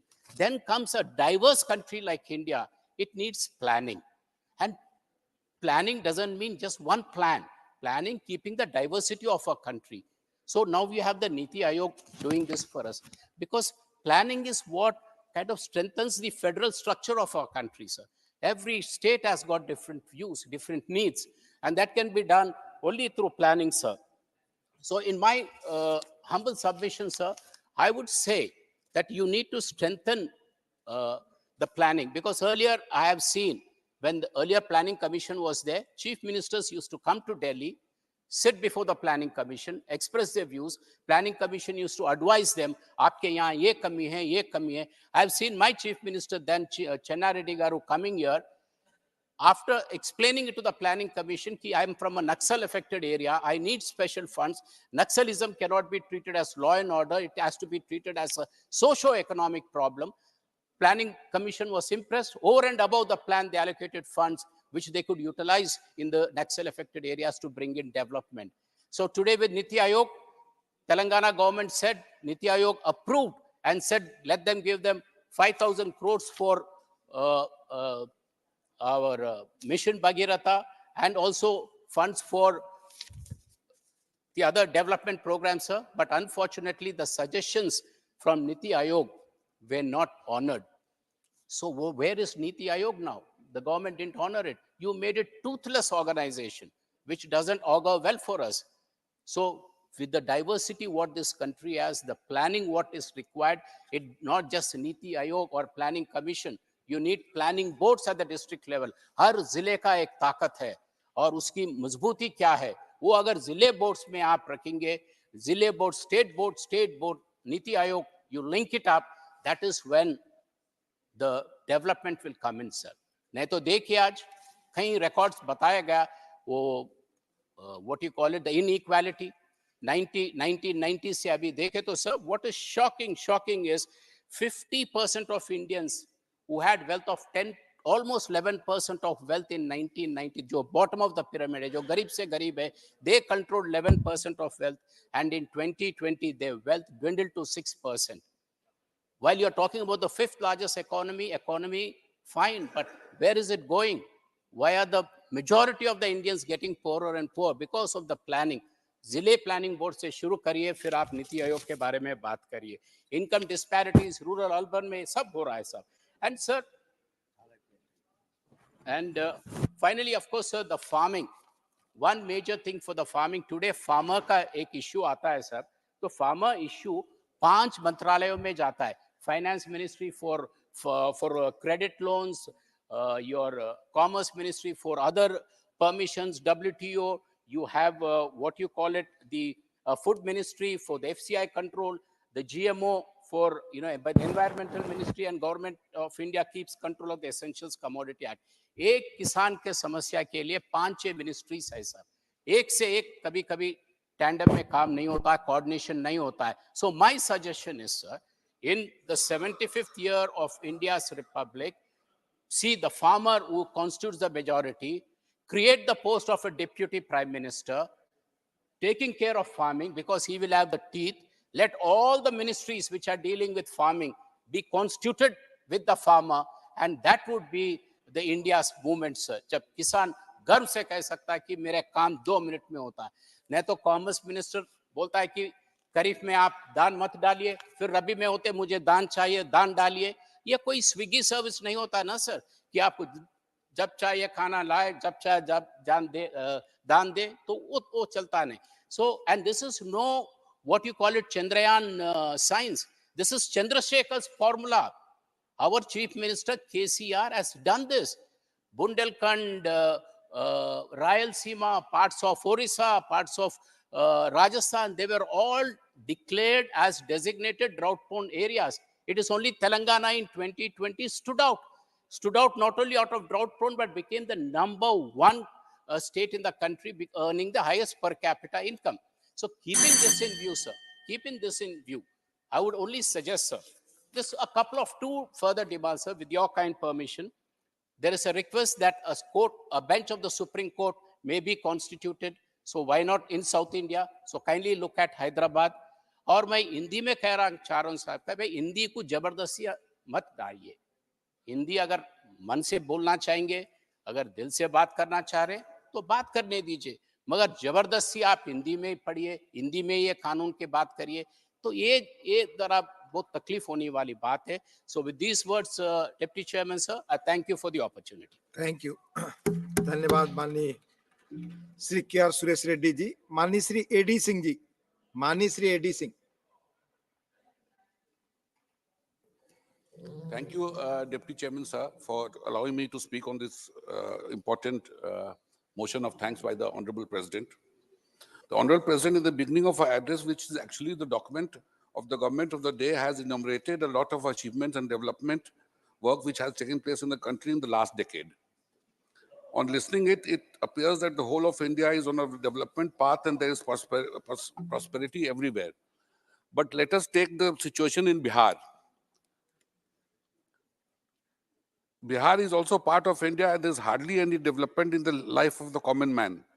The government of Bihar was asking for a special category which is yet to be given to them. And secondly, the Honorable President has definitely talked about India, but what about Bharat, where we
If you've seen it, then you have seen. Sir, I am speaking. Madam, I speak of Northeastern region. Allow me. If you're going to see the medal tally of Asian Games, if you're going to see the medal tally of Para-Asian Games, you people will be delighted. You people will be happy because many medals getting athletes from the northeastern region, athletes from Manipur, athletes from Assam, because this is the commitment of Narendra Modi government. Because only for this reason, this government established women first sports university in the Manipur. With this, sir, I request everybody, try to understand situation of Manipur from the heart, sir. I request everybody, don't do politics about the Manipur. You have to work everybody above the political thinking. Thank you, sir. Because we have to work sincerely to resolve the issue of Manipur. With this, thank you very much.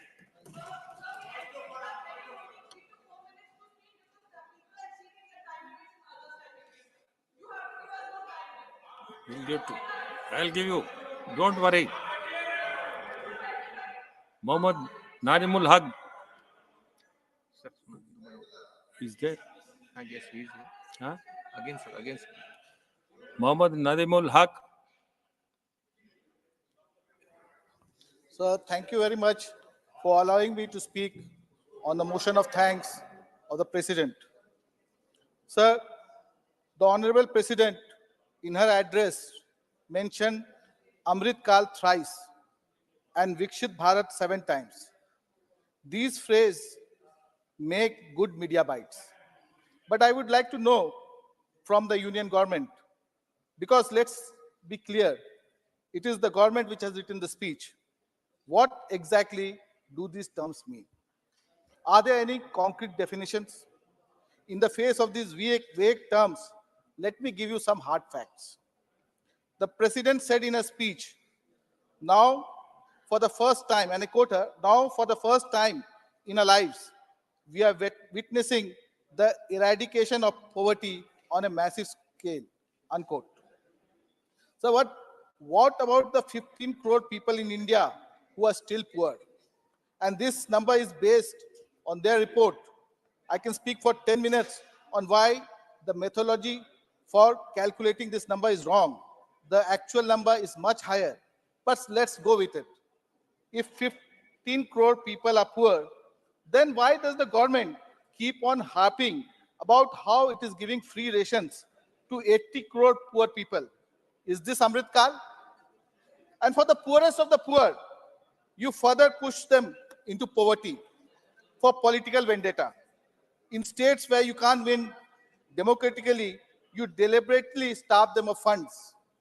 This fiscal federal terrorism, 21 lakh poor MNREGA workers haven't been paid for 2 years. Rupees 6,900 crores is owed to Bengal for MNREGA alone. Another rupees 9,300 crore for Awas Yojana. Rupees 7,000 crore for paddy procurement. So overall dues worth are over 1 lakh crores. I, sir, was listening to my colleague here, and I was seeing that the Treasury bench are laughing away. So to them, they should hear the voice of the people. I say that कहकों में नहीं, आंसुओं में पलते हैं, वो इनकलाब जो ज़माने का रुख बदलते हैं. You want to deprive Bengal, but even then, our government under Mamata Banerjee will keep working for the people. The Bengal government will release all the MNREGA dues owed to 21 lakh people from our own state funds. Please learn from Bengal. Bengal is better than BJP states in poverty alleviation. The multi-dimensional poverty index in Gujarat is 9%. In Assam, it is 14.5%. Uttar Pradesh, 15%. Madhya Pradesh, 21%. In Bengal, it is just 8%. Where are the 2 crore jobs that we were promised? 2 out of 5 graduates don't have a job. Almost half of the youth are unemployed in this country. So is this Viksit Bharat? What about almost 10% food inflation? Look at prices of essential commodities. Compared to 2014, the price of rice has gone up by 56%, wheat by 59%, milk by 61%, tur dal has gone up by 120%. Is this Amrit Kal? The president mentioned farmers 11 times in a speech. Let me give 2 data points. According to NCRB's latest data, 30 farmers commit suicide every day. So 700 farmers reportedly lost their lives during the farm law protest. Why did this happen? Because the draconian farm laws were bulldozed in parliament. Eventually, you had to repeal them.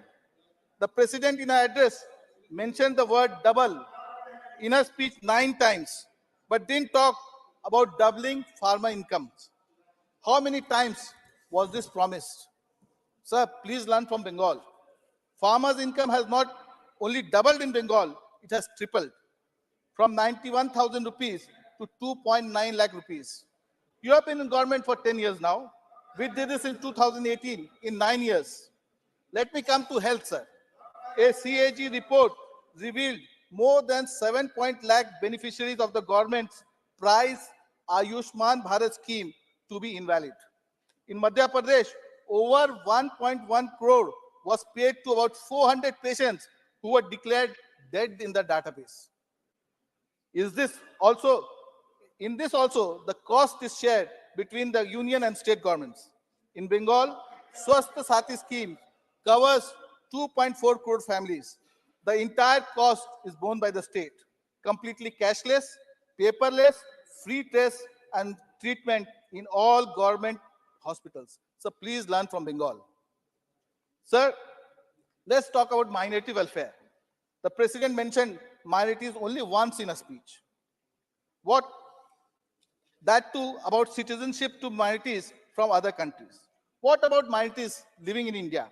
In 2023-24, the ministry saw a 38% slashing of funds, receiving one of the lowest budgetary allocations in terms of key social welfare ministries.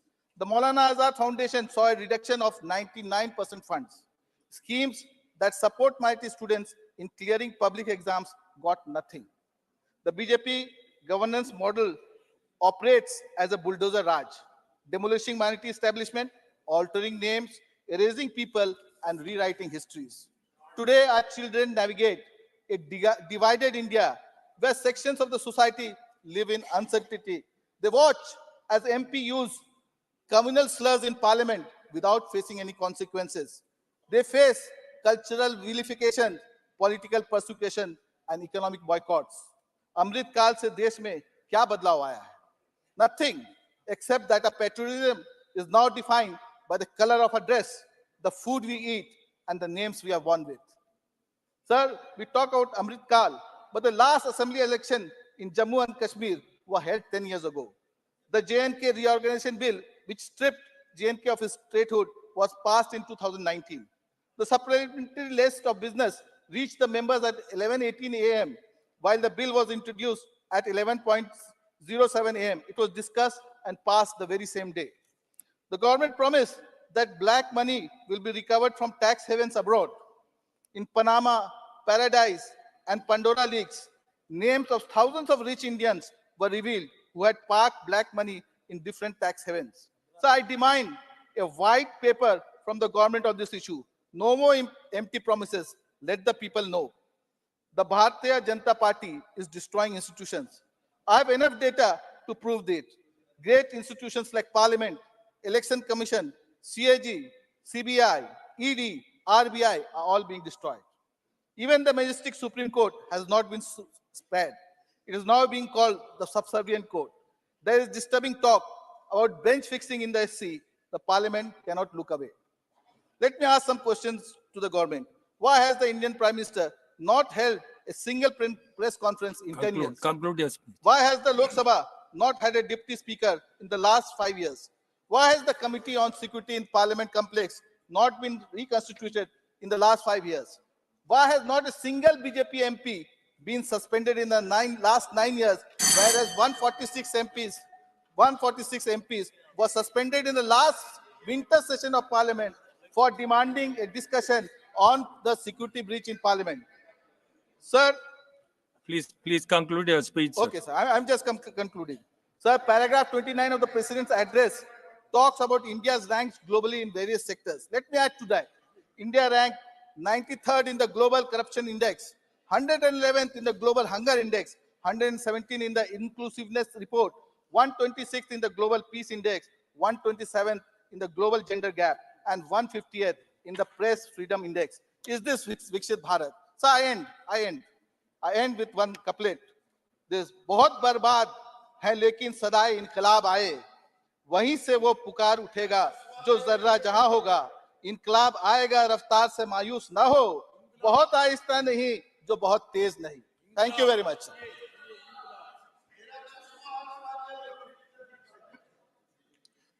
Dr. Kanmoji NVN Somu. Honorable Chairperson, sir, thank you for giving me an opportunity to speak on the motion of thanks on the President address. Sir, the performance of the government is like a coin with two sides, obverse and reverse. The performance of the government has got two sides, positive and negative, but the President address sums up only to the positive side of the last 10 years, comfortably forgetting the negative sides which has been existing in the last 10 years, sir. Sir, I'm exclaimed to find the phrases like in the last 10 years or a decade ago found mentioned more than 32 times in the President's speech while narrating the achievements of this government in the last 10 years. The nation also wants to know the reverse side, which is terrible. It is quite understandable that the President address on the election year would sound like that. It is more like a teaser of a film. But due to the coming Lok Sabha elections, but the positivity not only should be spoken, all the negativity of the whole country needs to be mentioned. I would like to record in this August House what really matters and what is really missing. The Honorable President has failed to mention the blatant failures of this government, especially. Sir, anyone sitting in this August House knows exactly what is happening in Manipur. If this is a condition for the Member of Parliament, what about the normal people and the ordinary citizens of the country? The President fails to address and mention what is happening in the Manipur state, whether any appropriate steps being taken by the government to stop the ethnic violence in Manipur and to restore peace and normalcy in the Manipur in the state of the country. Sir, the Honorable President has failed to mention about the 75 foreign trips made by the Honorable Prime Minister in the last 10 years, visiting around 70 countries. If not for the COVID, he would have visited 100 countries, sir. He would have made a century on it. But they have failed to address what was the inputs of it, what is the investment brought by the Prime Minister of India to our country, what is the growth of a country by visiting so many? Nothing. It is only a very, very unspiced speech by the President, sir. Sir, the suicides by the farmers and the farm workers. It is very unfortunate that the incidence of the death by the suicide by the farmers and the farm workers is on the rise. More than 1 lakh farmers have committed suicide in the last 10 years.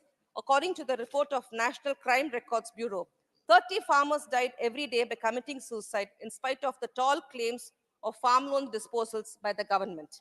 A country cannot be considered a developed one when the sons of the soil, farmers, live in utter distress and penury. The government, which boasts that it provides free ration for 81 crore people below poverty lines for the next 5 years, is indeed indebted to those poor farmers who produce such humongous quantities of food grains, toiling in hot sun and braving hostile socio-economic and climatic conditions, sir. Sir, the overall unemployment rate in India as of now has gone beyond 10%. In 2014, the unemployment rate was 5.4%. As of now, it is 10.03%.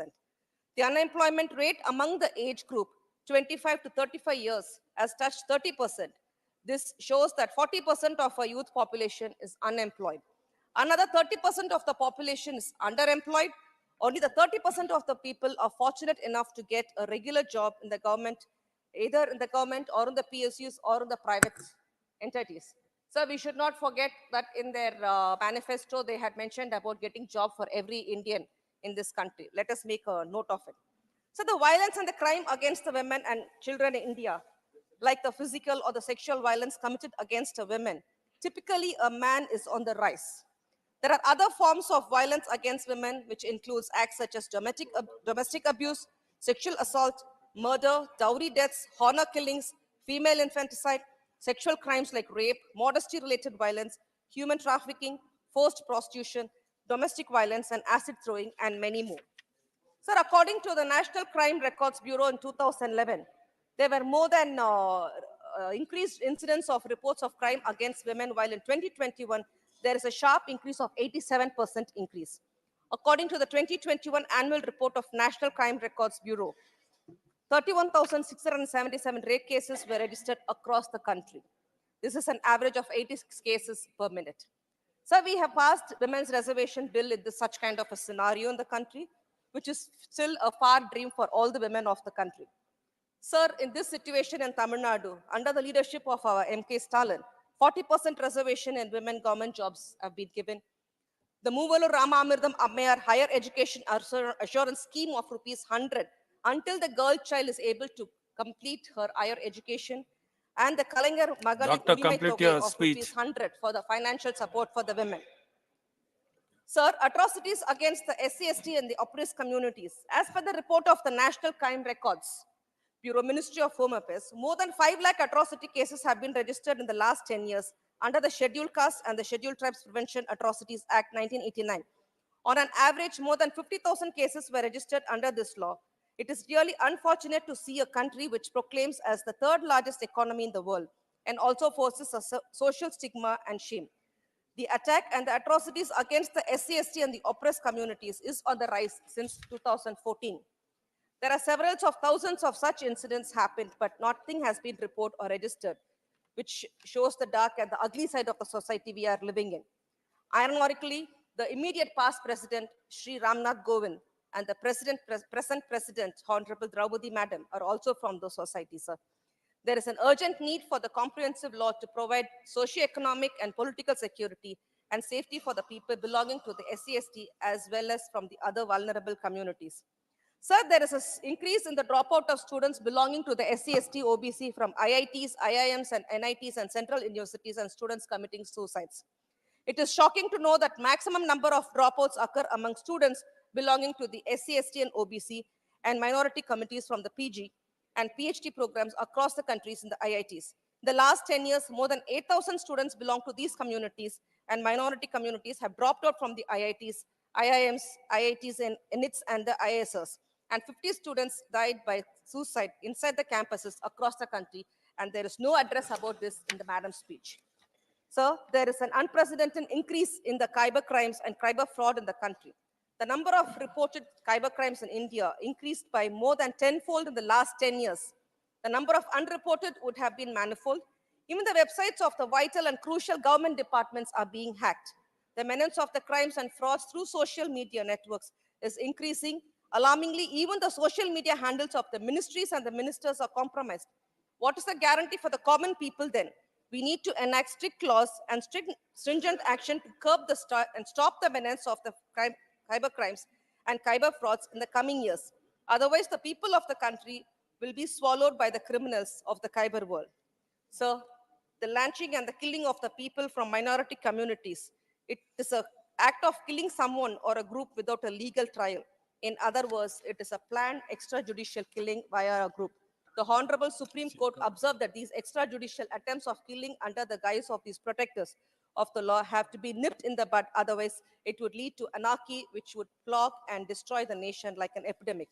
In the last 10 years, India has seen an outbreak of the religious crimes. Sir, the President address is silent on this very dangerous issue, which may ruin the life and the nature of the future generations. It's a wake-up call for all of us. If we don't act judiciously now, the future will witness tumultuous scenes and the reactions very frequently. So killing of the defense personnel posted at hostile locations is on the rise of the last 10 years. So the value of the rupee versus the dollar, it is unfortunate that the value of the Indian rupee against the dollar has been falling continuously for the last 10 years and dropped to an unprecedented low of 83 now. The value of INR against the US dollar was 53 per US dollar in 2013 to rupees 83 per US dollar. India is predominantly an importing nation, depends on the import of crude oil fertilizers. Dr. End Sir, your speech. Sir, just 2 more minutes. I would just like to talk about the national education policy has set the target of reaching 50% GNR in 2035. The Tamil Nadu has reached its this milestone way back in 2020. This was possible because of the one man, he is Thandai Periyar, he's propounded the Dravidian code and propelled by the people of Tamil Nadu with equality, social justice and brotherhood. Peraringer Anna, the founder of Dravida Munnetra Kazhagam and Muttamalinga Dr. Kalaignar has followed the principle of Ondre Kulam Oruvane Devan and Kadamai Kanyam Kappitupadu. With their superlative enlightening speeches, they have energized the heart and the soul of Tamil Nadu and paved the way for the equitable growth, which is spearheaded by her leader, M.K. Stalin.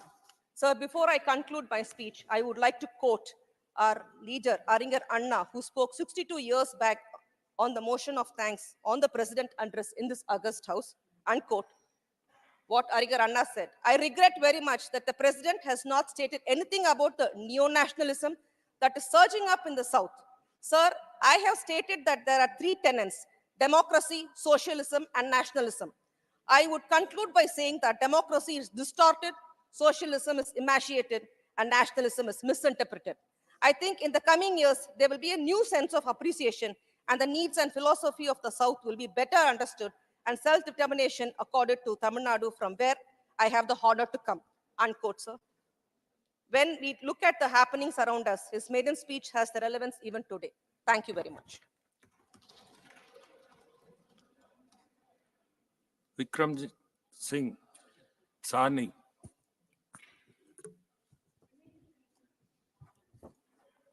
Respected Chairman, sir, thank you for this opportunity to speak on the motion of thanks to the President address. I would request you, after a lapse of 1.5 years, I'm able to give my maiden speech only today. So please correct the time and add 10 minutes. Or I hope you will be considerate. You have 15 minutes anyway. No, 15 minutes. 4 minutes you have given to Northeast. Okay, you continue your speech. Honorable Madam President have laid down the key achievements of the government in the past year and also laid down some of the steps. I rise to appreciate some of the important things and make a note of few observations and things that this government can do, or let me say together we can do, that matter to the populace or common man of this country. Sir, the President address said that our inflation was over 8% in the 10 years before 2014, and now it is 5%. I really appreciate that India have considerably done a decent job in balancing the inflationary pressure with huge social spending despite the COVID pandemic, Russian-Ukraine war, and other disruptions. However, we must acknowledge and learn that if we compare India with the world economies, we will find that India has always a very high inflation than rest of the world, especially I'm laying the data with respect to the European Union. I would like to mention that household essential commodities have witnessed record price in last 7-8 years. Today morning I did some survey. कुछ गृहणियों से हमने ये दाल, आटा, चावल, सब ये edible oil के prices लिए.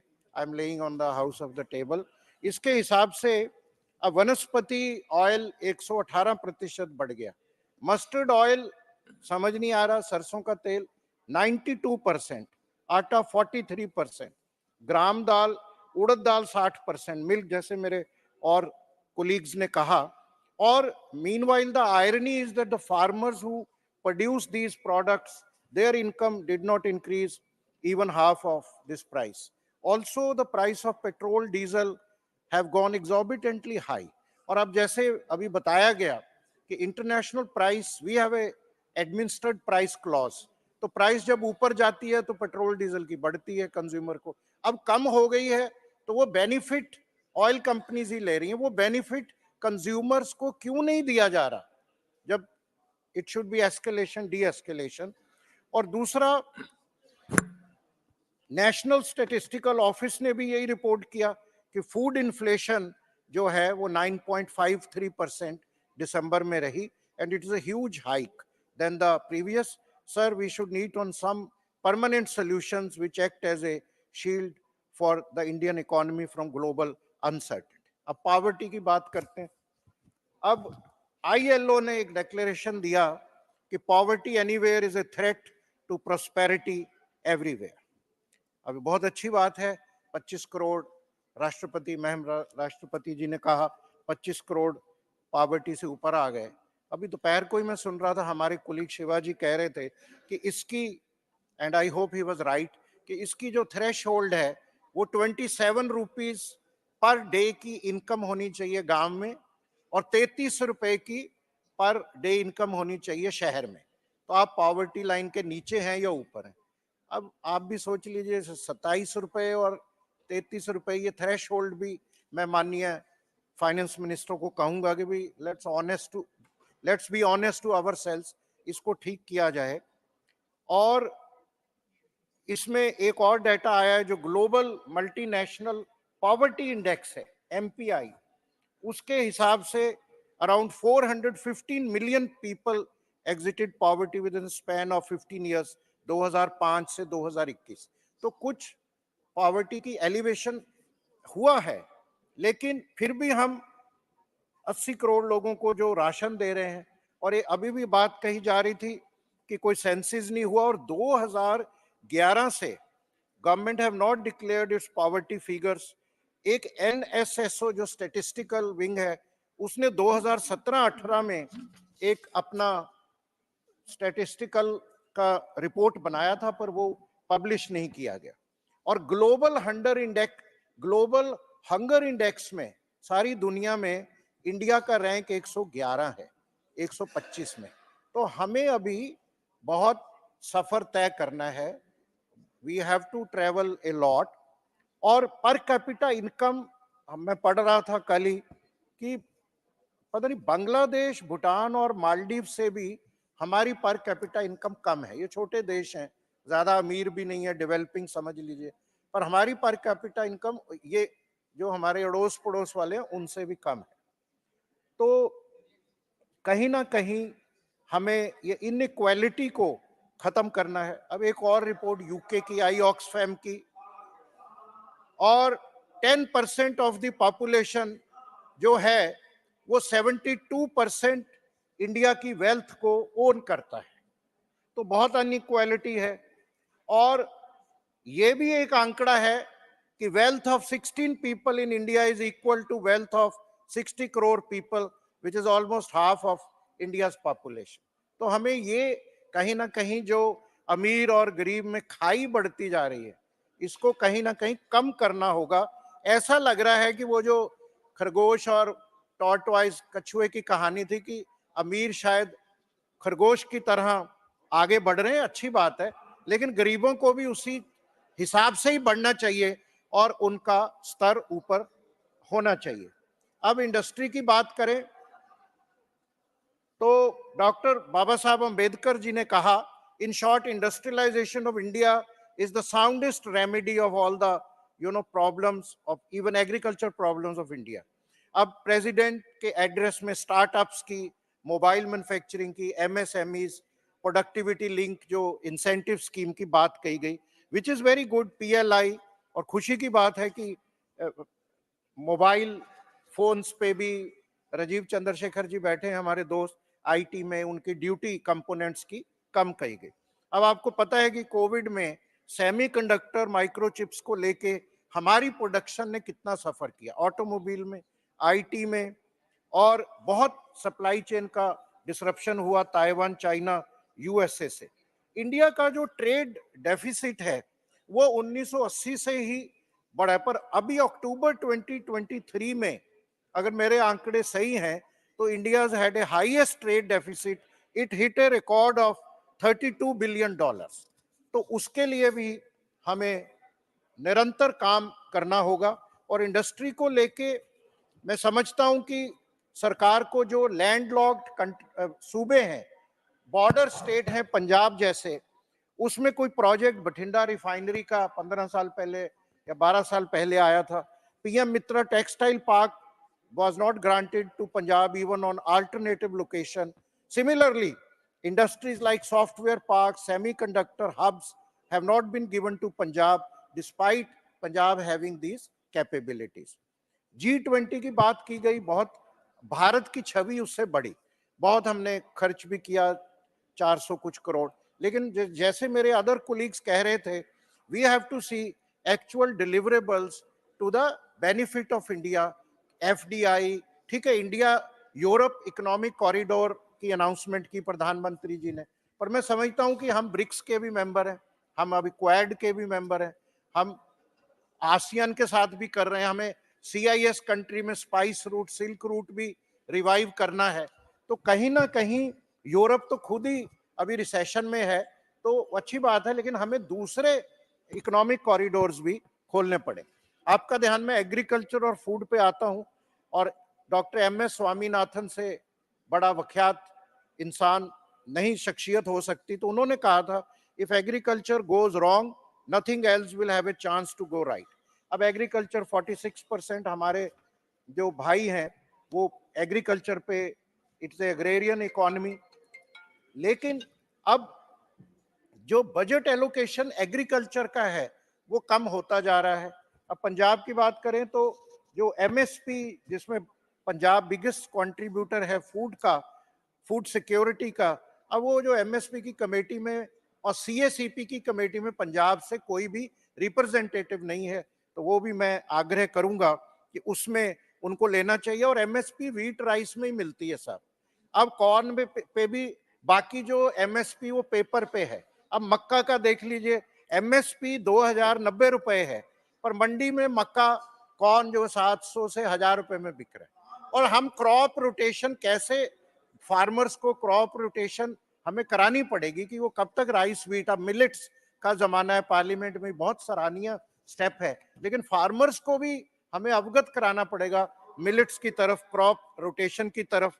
PM किसान स्कीम जो 6000 रुपया एनुअल देती है, उसमें पता नहीं कि पहले 11.84 करोड़ बेनिफिशियरी थे जो साइट एग्रीकल्चर मिनिस्ट्री की, अब उसमें बड़े अचंभे से जो उसकी फिगर है वो 3.87 करोड़ रह गई है।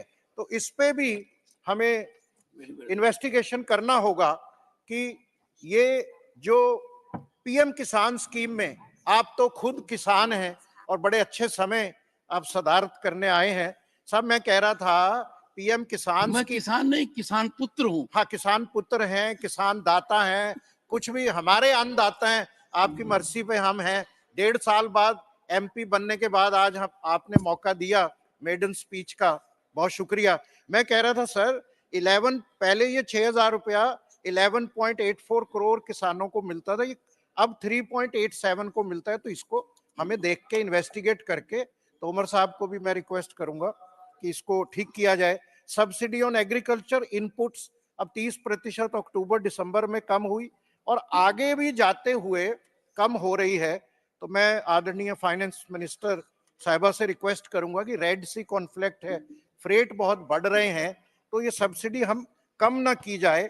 और आपने कहा आप किसान पुत्र हैं, आपको पता ही होगा, आप मेरे से ज्यादा गुणवान हैं, नॉलेजेबल हैं, कि 145 किसान रोज, एक पर डे, मैं भी चौंक गया, 145 किसान मजदूर भारत में एक दिन में 145 किसान सुसाइड करते हैं। आत्महत्या की चिता पर देख मुल्क के किसान को नींद कैसे आ सकती है, हम देश के इंसान को, ये डाटा है। हमें, मैं पहले ही कह चुका हूं कि हमें मिलके काम करना है, मैं कोई, ये सभी की जिम्मेवारी है। ये इस प्रेसिडेंट एड्रेस में भी मैं बोलूंगा कि कोई भी बात कही जाती है उसको क्रिटिसिज्म नहीं, पॉजिटिव में मैं कह रहा हूं हमें मिलके ये देश बनाना है, कभी तो यहाँ संवाद होना चाहिए। अब हेल्थ की बात करें तो विंस्टन चर्चिल साहब ने कहा healthy population is the greatest asset any nation can have. अब आयुष्मान भारत बहुत अच्छी स्कीम है, पहले भी बात हुई, कई मेरे कोलीग्स ने कहा डेटा में डेड लोगों को भी मिल रहा है। अब 9.85 लाख जो रिपोर्ट आई है उसमें आयुष्मान भारत बेनिफिशरीज वर लिंक, सेम मोबाइल नंबर पे 10 लाख लोग रजिस्टर्ड हैं। तो ये आरटीआई में त्रुटियां हैं। आरटीआई के हिसाब से 15 लाख बेनिफिशरी हैं, पार्लियामेंट में 1.63 करोड़ है। तो कहीं ना कहीं we have to synchronise data. लेकिन मेन बात, आयुष्मान भारत स्कीम में कोविड जैसे ये बीमारियां कवर नहीं है, तो वो लोगों को बहुत आउट ऑफ द पॉकेट उस पे देना पड़ा। और प्राइवेट हॉस्पिटल उसमें 3% ही आ रहे हैं। एजुकेशन की बात करते हैं, हमने एम्स, आईआईटीज, आईएम्स बनाए।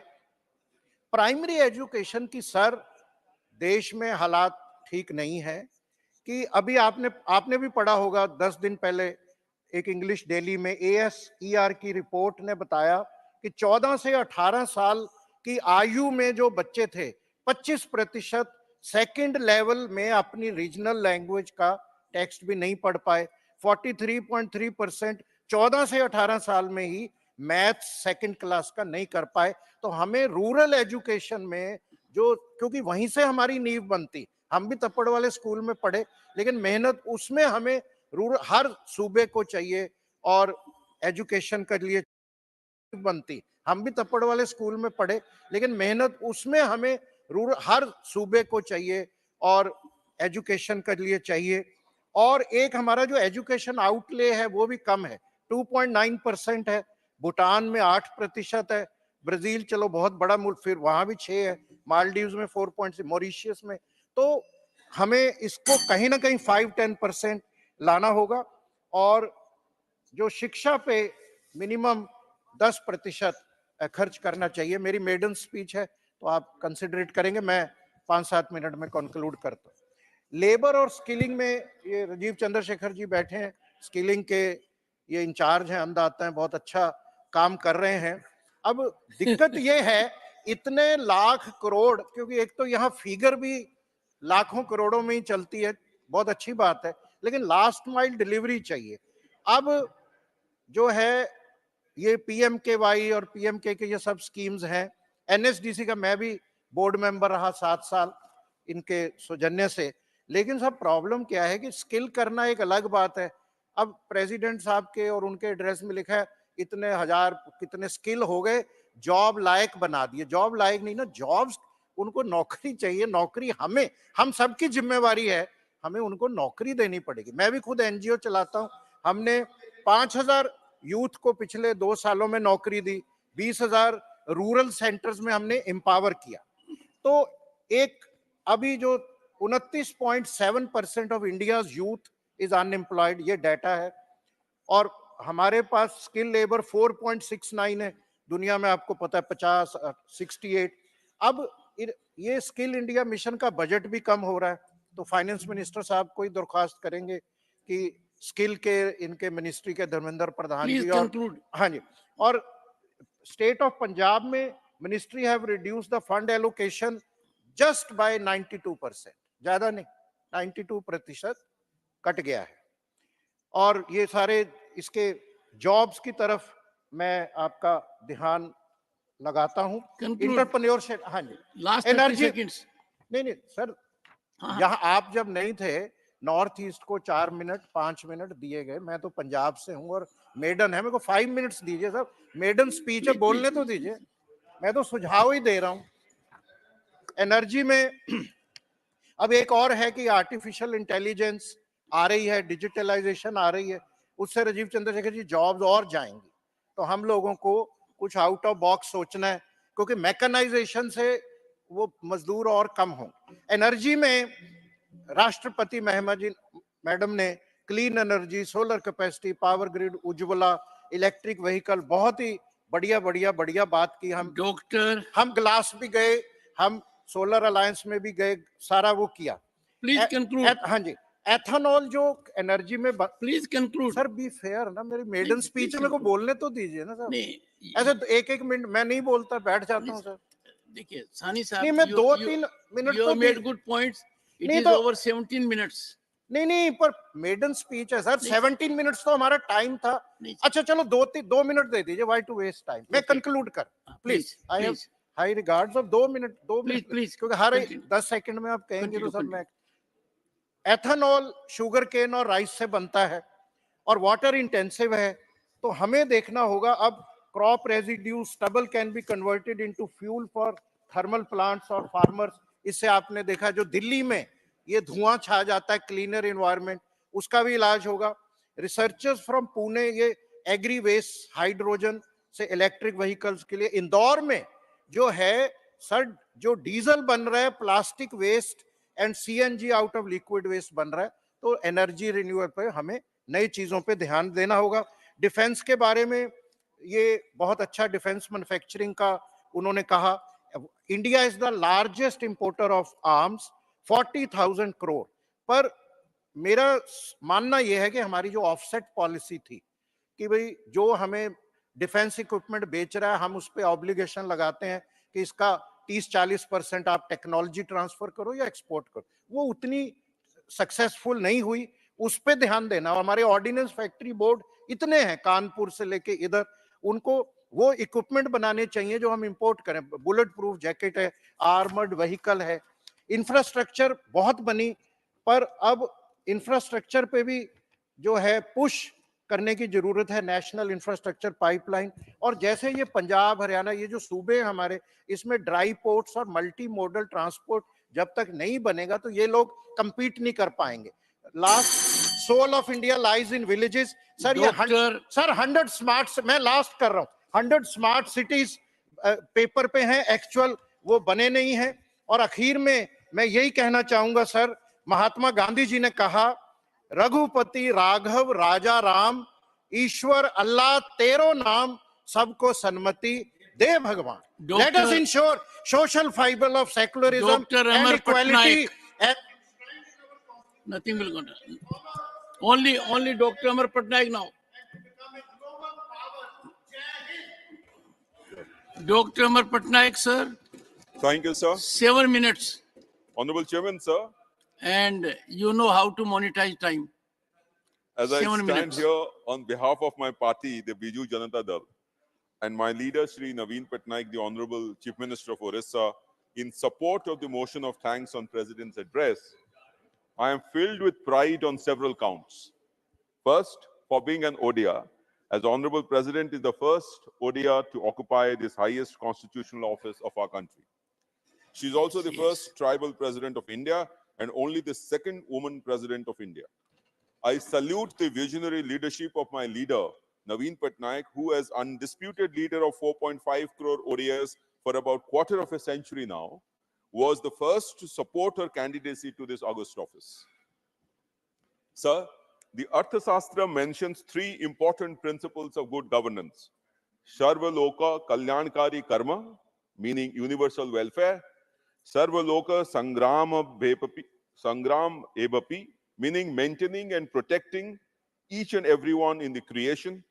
And Sarva Hitaya Rata, that is securing universal care for everyone.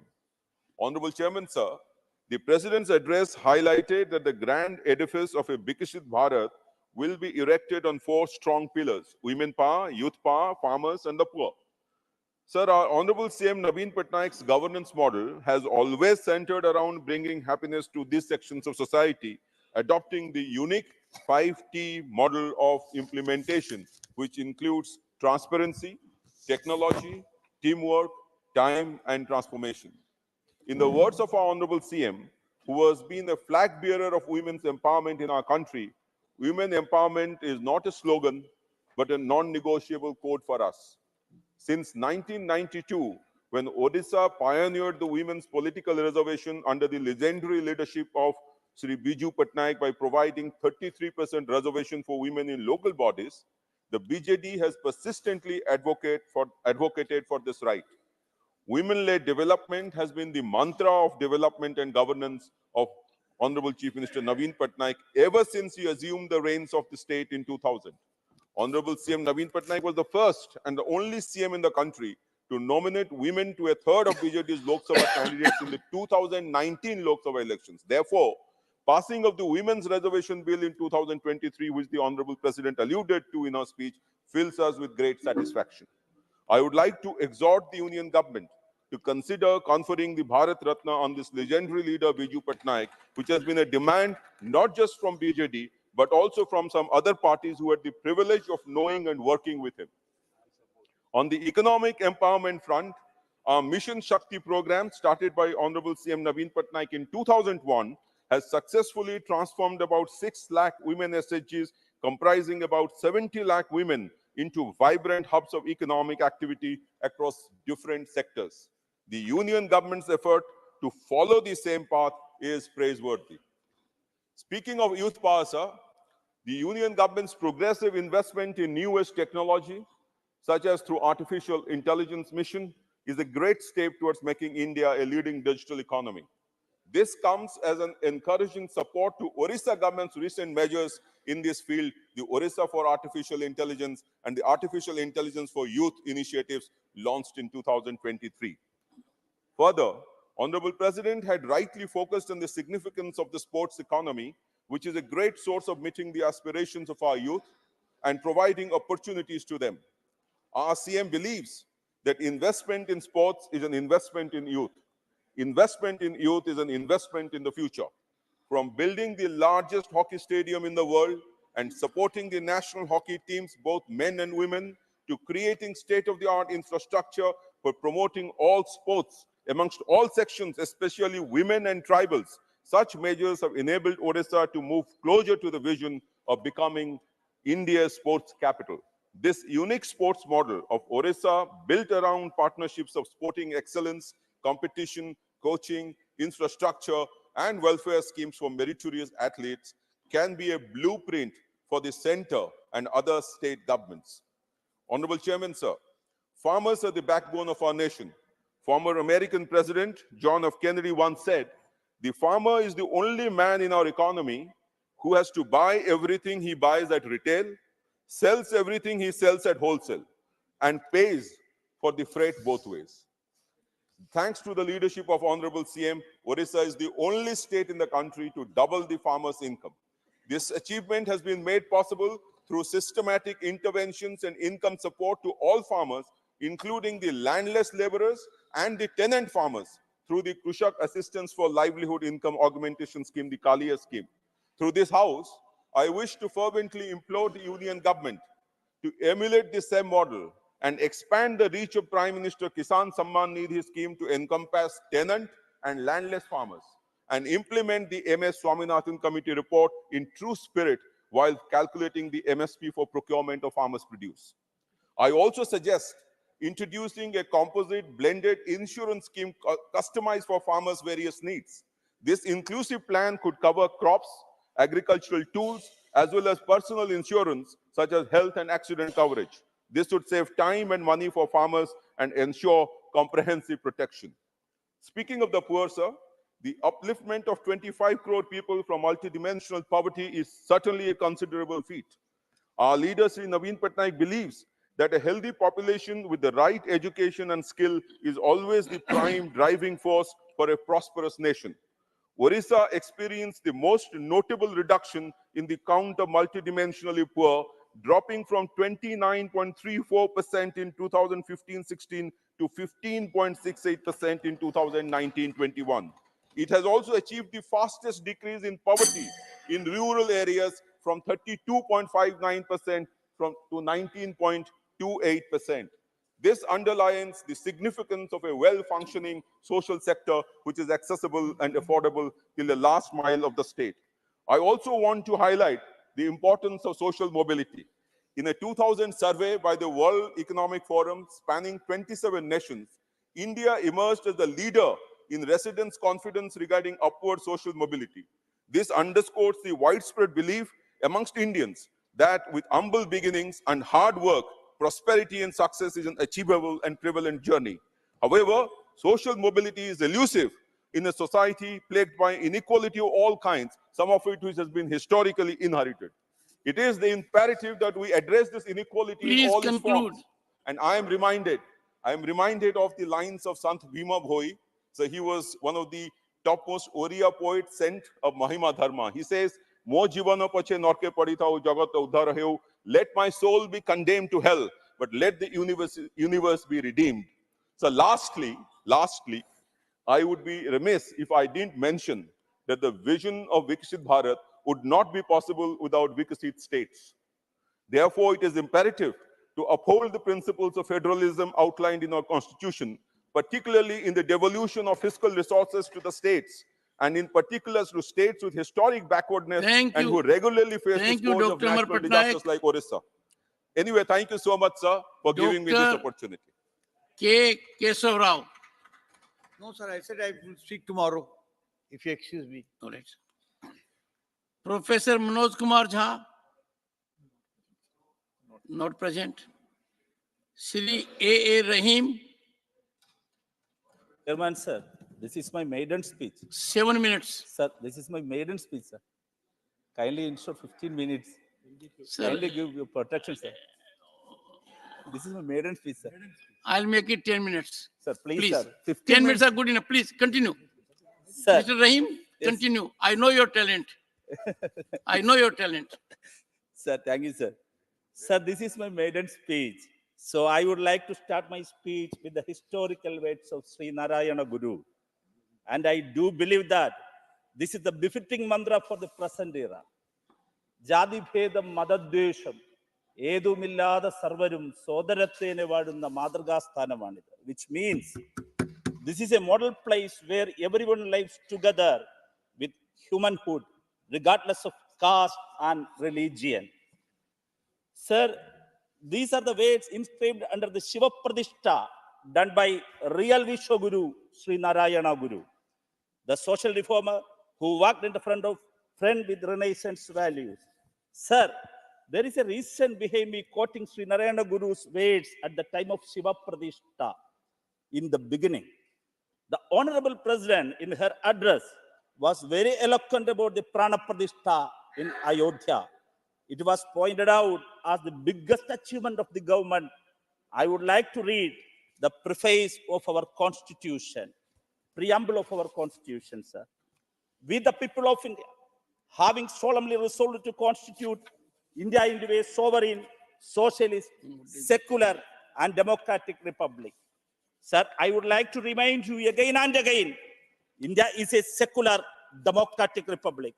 How a government can portray Ram Temple as their biggest achievement in a secular country like India, sir? In this particular context, I would like to remind you the Shiva Pradishta done by Sri Narayana Guru in my home district Trivandrum in 1888. After the Shiva Pradishta, Sri Narayana Guru inscribed the message of secularism and humanhood under it. At the same time of Prana Pradishta, 3 Christian churches were attacked in Madhya Pradesh. What is the message given by this attack, sir? Sir, this government has been trying to divide the people, stop the divisive politics, and start talking about the distress of common people. Come and talk about the inflation. Come and talk about the unemployment, the elephant in the room. Sir, the Honorable President's speech has turned out to be nothing more than a speech filled up with empty claims and inflated figures that have no connection with the social reality of our country. The policy announcement was expected to describe where our country is today and how the government should formulate policies for the future. But the President's speech turned out a hollow echo devoid of substance and direction. Sir, throughout her 31 pages address, the Honorable President never used the word unemployment, the elephant in the room. Sir, what is the present condition of our country? The unemployment rate has risen to 10.9% in the last October, according to the data of Center for Monitoring Indian Economy. The educated youth labor force is begging in the market for jobs. The government claims that last year the government has given government jobs to lakhs of youth in mission mode. I hope that it was about Rozgar Melas. Sir, didn't the government itself admit the Rozgar Melas were a strategy to put dust in the eyes of the people? I would like to mention my own experience. When I asked a question about Rozgar Melas in this guest house, Minister in charge of the Prime Minister's office, Dr. Jitendra Singh, has given the written answer in its 206th session of Rajya Sabha that not a single new post was created through Rozgar Melas and only appointments were made to existing vacancies. Sir, this is the reality. Sir, lakhs of posts are lying vacant in institutions under the union government. Sir, the unemployment, underemployment, and contractualization of labor are the three major evils that are faced by the Indian youth. Agnipath is a tremendous example of contractualization of the Indian job sector. Even the recruitment of army is becoming contractual. Instead of permanent appointments, the government is recruiting contract laborers in the banking sector, insurance sector, and even the railway and the PSUs. The Narendra Modi government is not creating new jobs and also have no intention to filling the permanent vacancies. Sir, this is not Amritkal, sir. Sir, this is not Amritkal for Indian youth. This is Mritakal. I urge the government that to stop contractualization and ensure permanent job for the Indian youth. Sir, now I am coming to the gig economy. A large number of India's educated youth who are gasping with unemployment are part of the gig economy. The well-educated youth are working in companies like Swiggy, Zomato, Uber, and other unorganized sectors for cheap wages, sir. They are working from street to street, irrespective of rain, summer, and winter. There is not a single mention of such gig workers in this address, sir. There are no specific plans or schemes for their welfare. Sir, this is not an Amritkal. This is a Mritakal for the Indian youth, sir. Sir, inflation is increasing exorbitantly in our country. Retail inflation in India has increased to 5 to 9% according to NFSA data. Moreover, inflation is higher in rural areas than cities. Sir, this has led to an increase in price commodities, including vegetables and food items. The union government has completely failed to control the price hike of essential commodities. Sir, the poor are becoming the poorest. Very shamefully, I would like to say that the government claims that it's an Amritkal at the time when the country ranks 111th of the global hunger index. Sir, while talking about the price hike, what is the price of the petrol and gas? The petrol costs about 97 rupees liter today. I would like to recollect to you the time when under the leadership of Indian National Congress, the UPA government, they deregulated the price fixing mechanism of petrol. During that time, BJP organized unprecedented protest against the deregulation policy. Now I recollect a viral visual. A member and Minister of State, Sri V. Muralidharan, in this August House, representing Maharashtra, organized even a bullock cart protest in the capital of Kerala. Sir, but when they came to power, they even deregulated the price fixing mechanism of diesel, sir. Sir, even on this budget day, the price of commercial gas cylinders increased by rupees 15. Does the government have the courage to say how many times the price of petrol, diesel, and gas cylinder increased during their Amritkal since 2014, and on what percentage? Sir, since 2014, the living expenditure of the common people is skyrocketing day by day. This is not an Amritkal for common people. This is for Mritakal. Sir, now I am coming to the airfare.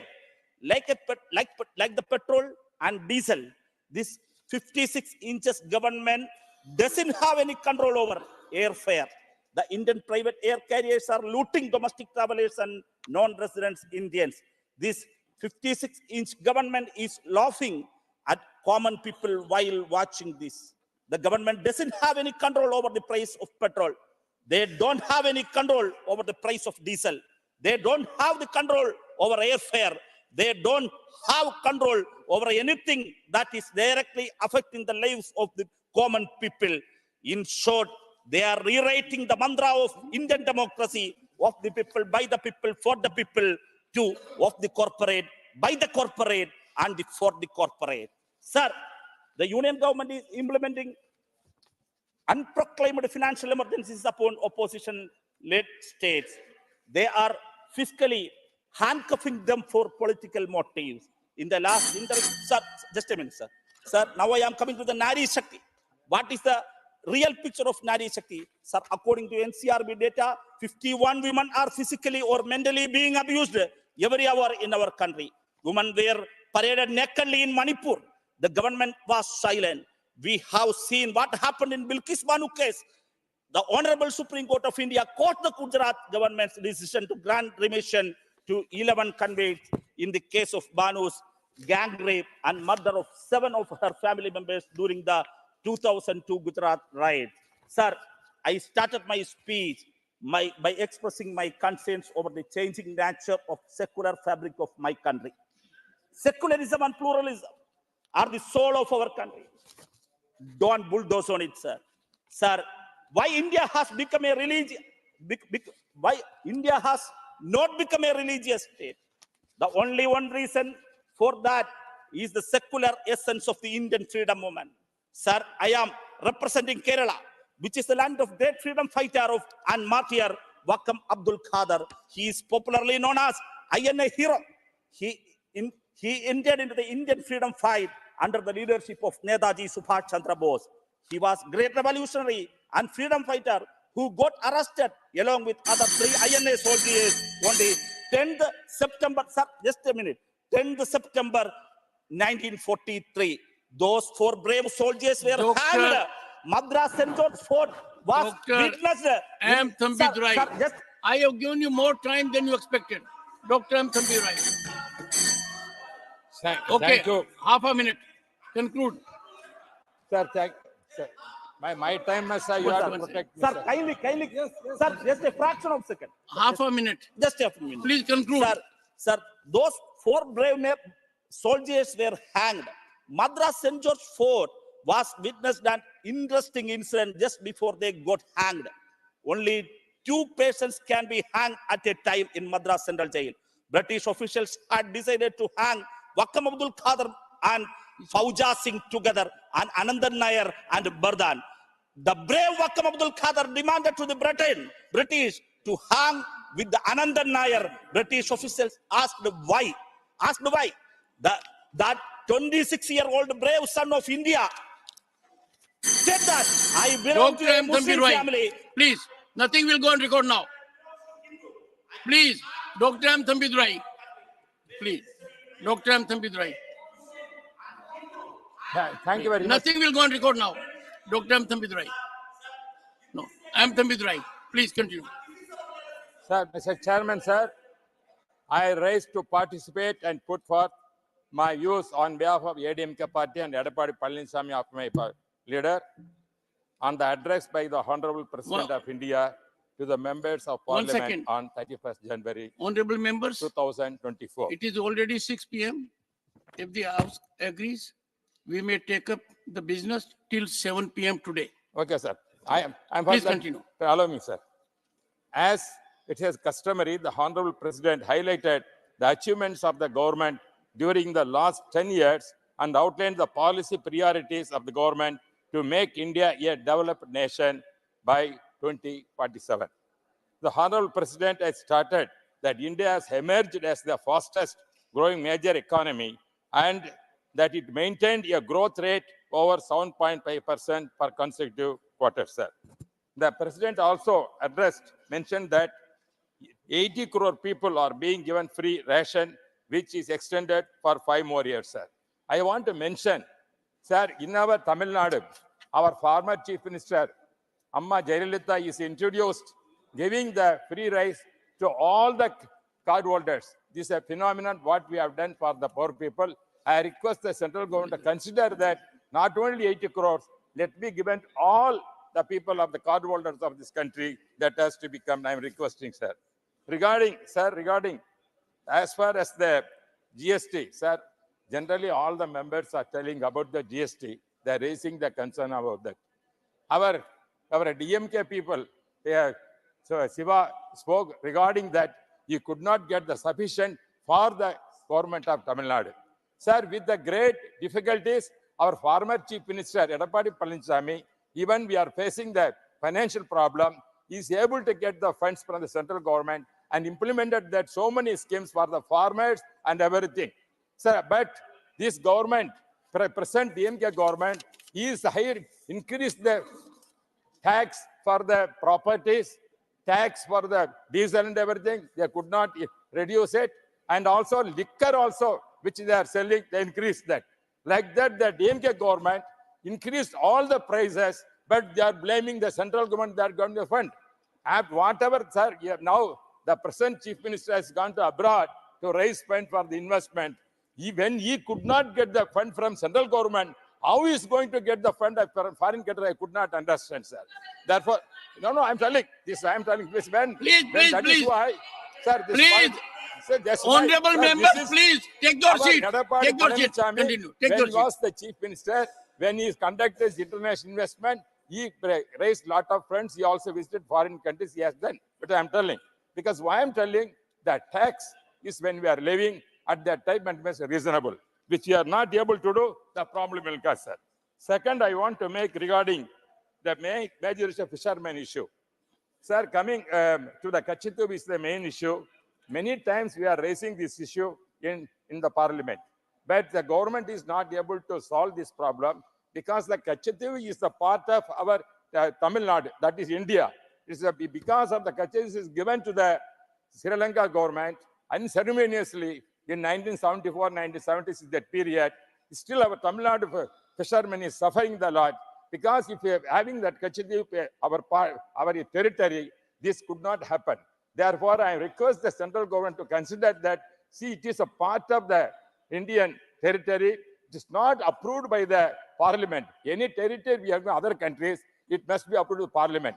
Till now, not yet approved. Therefore, the government has to consider, see that it has to be part. At the same time, sir, regarding fishermen, recently many times they are arrested. Many letters are written by various times for the government of central government to help our fishermen. Recently also, many fishermen are arrested. I request the central government to see that they can be released at early. This is my other request, sir. Regarding the, and also, sir, for example, sir, the help for our president has said empowerment of women. So I am very happy that bill has passed in the parliament because I was the law minister in 1998 when I have Vajpayee government. I introduced the bill for this kind of reservation for the women. At least this period, that during the Modi period, what our Amma Jayalalitha also recommended that time, that's implemented. I'm happy that. But I request them when they are going to implement that. That is more important. That issue, that the spirit of the parliament, giving empowerment, passing the bill, which, sir, I'm telling, I want to continue. So, 2 minutes, please, allow me, sir. These are the things which are requesting that has to be implemented early. And all regarding, sir, the medical colleges, regarding medical colleges, now I am happy that the government has come forward, they announced more medical colleges. Same way, Tamil Nadu government also requesting medical colleges, that has to be considered, because during Edapadi Palaniswamy period, 23 medical colleges historically established in the 4 years. But the present government, I don't know how many colleges present 3 years over, how many I'm going to, they have to explain to me this. No, this I want to tell. This is that you have written that, but it is not, but our period, same farmers problem. When the farmers, when they're facing a problem, second regarding, when Edapadi Palaniswamy in the power, he has given lot of helpful for the farmers, and also card holders, all card holders, they have 2,500 rupees Bengal gift has given. But the present DMK government gave only 1,000. That also with hesitantly done. Their why they could not give 2,500 rupees, which Edapadi Palaniswamy implemented. That Please has to conclude. be, Conclude. Sir, I'm going to finish, sir. I'm going to finish. Only I'll take 1 or 2 minutes, sir. Regarding, No, sir, Kaveri issue, sir, Kaveri issue very 30 important. seconds, please. Sir, only 1 minute. I want to finish it. Please Sir. conclude. Sir, Kaveri issue is a burning problem. Meghdad, that dam must not be constructed, whichever our party has demand is. Edapadi Palaniswamy also request many times raise issue. I request the government of central government to use their influence and their thing for the the Karnataka government not to construct Meghdadi. It will affect the Shri Tamil Nadu farmers. Sushil Kumar Modi. Thank you very much, sir. 20 minutes, sir. महोदय, मैं सबसे पहले देश की राष्ट्रपति और भारत के प्रधानमंत्री श्री नरेंद्र मोदी जी को धन्यवाद देना चाहूंगा कि उन्होंने स्वर्गीय कर्पूरी ठाकुर जी और श्री लाल कृष्ण आडवाणी को Keep the paper away from mic. Yes. देश के सर्वोच्च सम्मान भारत रत्न देने का ऐलान किया है, जहां एक और कर्पूरी ठाकुर सामाजिक न्याय के योद्धा हैं, वहीं दूसरी ओर अयोध्या के अंदर राम जन्मभूमि मंदिर में 22 जनवरी को प्राण प्रतिष्ठा हुई और उसके 11 दिन के बाद उस राम जन्मभूमि आंदोलन के जो प्रणेता हैं, महानायक हैं, उनको भारत रत्न का सम्मान देकर देश के करोड़ों राम भक्तों का सम्मान किया है। Sir, India is on the threshold of becoming economic superpower of world. 2014 में जब नरेंद्र मोदी जी देश के प्रधानमंत्री बने, उस समय भारत दुनिया की 10वीं सबसे बड़ी अर्थव्यवस्था थी, और जब दूसरी बार 2019 में प्रधानमंत्री बने तो 2023 में आज भारत दुनिया की 5वीं सबसे बड़ी अर्थव्यवस्था है। महोदय, ये यात्रा इतनी आसान नहीं थी। 2014 से 2023 के बीच India's GDP grew by 85%, यानी 14 से 23 के बीच में इंडिया का जो GDP था, that grew by 85%, यूके का 3%, फ्रांस का 2%, रशिया का 1%, इटली का 0% और ब्राजील का -15%। क्योंकि इस दौरान भारत का GDP 85% ग्रो किया, इसी का परिणाम था 85% ग्रो किया। उसी का परिणाम था कि भारत 2023 में UK, France, Brazil, Canada, Italy, Russia को पीछे छोड़कर दुनिया की 5वीं सबसे बड़ी अर्थव्यवस्था बन चुका है। और सभापति महोदय, 2024 में जब श्री नरेंद्र मोदी जी तीसरी बार देश के प्रधानमंत्री बनेंगे तो 2027 में जर्मनी और जापान को पीछे छोड़कर दुनिया की तीसरी सबसे बड़ी अर्थव्यवस्था और भारत बन जाएगा। सती महोदय, 2027-28 में हम केवल दुनिया की तीसरी सबसे बड़ी अर्थव्यवस्था ही नहीं बनेंगे, हम $5 ट्रिलियन की इकोनॉमी यानी 413 लाख करोड़, 413 लाख करोड़ की हम इकोनॉमी बन जाएंगे। और प्रधानमंत्री का संकल्प है कि 2047 तक भारत को एक विकसित राष्ट्र के रूप में और बनाने का संकल्प आदरणीय प्रधानमंत्री जी ने लिया है। सती महोदय, आज भारत केवल दुनिया की 5वीं सबसे बड़ी केवल अर्थव्यवस्था नहीं है, दुनिया का 4था सबसे बड़ा शेयर बाजार भी है। अमेरिका, चाइना और जापान के बाद India is the 4th largest equity market of world. हम 1 साल पहले हांगकांग हमसे ऊपर था, हम 5वें नंबर पर थे, लेकिन 1 साल में हांगकांग को पीछे छोड़कर आज इंडिया का जो इक्विटी मार्केट है वो दुनिया के अंदर 4थे नंबर पर है। उसी प्रकार सभापति महोदय, आज भारत सबसे तेज विकास दर वाला देश है पूरे दुनिया के अंदर। अभी इंटरनेशनल मॉनेटरी फंड ने वर्ल्ड इकोनॉमिक आउटलुक जनवरी 2024 में प्रकाशित किया है, जिसके अनुसार पूरे दुनिया की विकास दर 3.1% रहेगी, यूएस की 2.5, Germany 0.5, France 1, Italy 0.7, Japan 0.9, UK 0.6, China 4.6 और भारत 7.3% की विकास दर के साथ दुनिया के अंदर सबसे तेज गति से विकास हासिल करने वाला देश होगा। सभापति महोदय, मैं सदन को बताना चाहूंगा कि India is the world's largest producer of milk, largest producer of pulses, largest producer of jute, largest producer of sugar,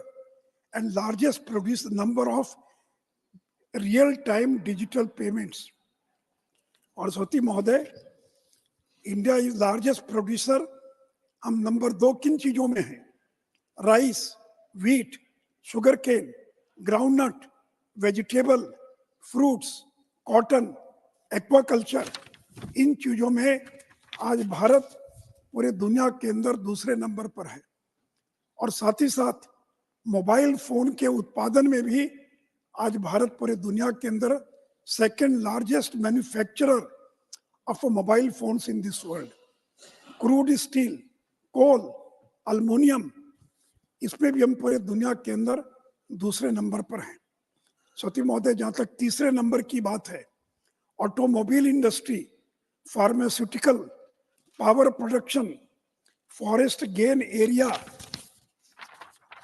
इसमें हम पूरे दुनिया में हम तीसरे नंबर पर हैं। और चौथे नंबर पर wind power capacity, solar power capacity और रिन्यूएबल एनर्जी की इंस्टॉल कैपेसिटी में भारत चौथे नंबर पर है।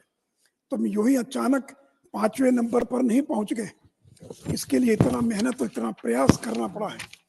सभापति महोदय, बचपन में हम लोग सुनते थे गरीबी हटाओ। अब मैं 10वीं कक्षा में था, इंदिरा जी कहती थी, वो कहते हैं इंदिरा हटाओ और मैं कहती हूँ गरीबी हटाओ। लेकिन आज 50 साल से ज्यादा हो गया, गरीबी हट नहीं पाई। लेकिन आपको मालूम है कि नीति आयोग ने जो मल्टी डायमेंशनल पॉवर्टी का जो आंकड़ा प्रकाशित किया है कि पिछले 10 वर्षों के अंदर 25 करोड़ लोग, 25 करोड़ गरीबी की जंजीर से मुक्त हो चुके हैं। और सती महोदय, 13-14 में जहां 29.17% लोग मल्टी डायमेंशनल पॉवर्टी में थे, वहां 22-23 में घटकर 11.28% बचे। और मैं यूपी को धन्यवाद देना चाहूंगा, जहां 6 करोड़ लोग गरीबी से मुक्त हुए। मैं बिहार के मुख्यमंत्री नीतीश कुमार को भी धन्यवाद देना चाहूंगा, जहां 3.77 करोड़ लोग गरीबी से मुक्त हुए हैं। सभापति महोदय, नरेंद्र मोदी जी के पहले 5 साल में 13.5 करोड़ लोग गरीबी से बाहर निकले थे और अब 10 वर्षों में 25 करोड़ लोग, ये न्यू मिडिल क्लास, इसके अंदर ये प्रवेश कर चुके हैं। आखिर जब गरीबी से बाहर निकलेगा तो वो मिडिल क्लास में प्रवेश करता है। और सभापति महोदय, जो average real income of people have increase by 50%, आम आदमी की जो औसत आय है उसमें 50% की वृद्धि हो चुकी है। People are living better, earning better, with better expectations for the future. और सभापति महोदय, अगर 25 करोड़ लोग गरीबी से बाहर निकले हैं तो उसमें नरेंद्र मोदी का प्रयास है। 4 करोड़ 10 लाख गरीबों को पक्का मकान, जिस पर 6 लाख करोड़ खर्च हुए हैं।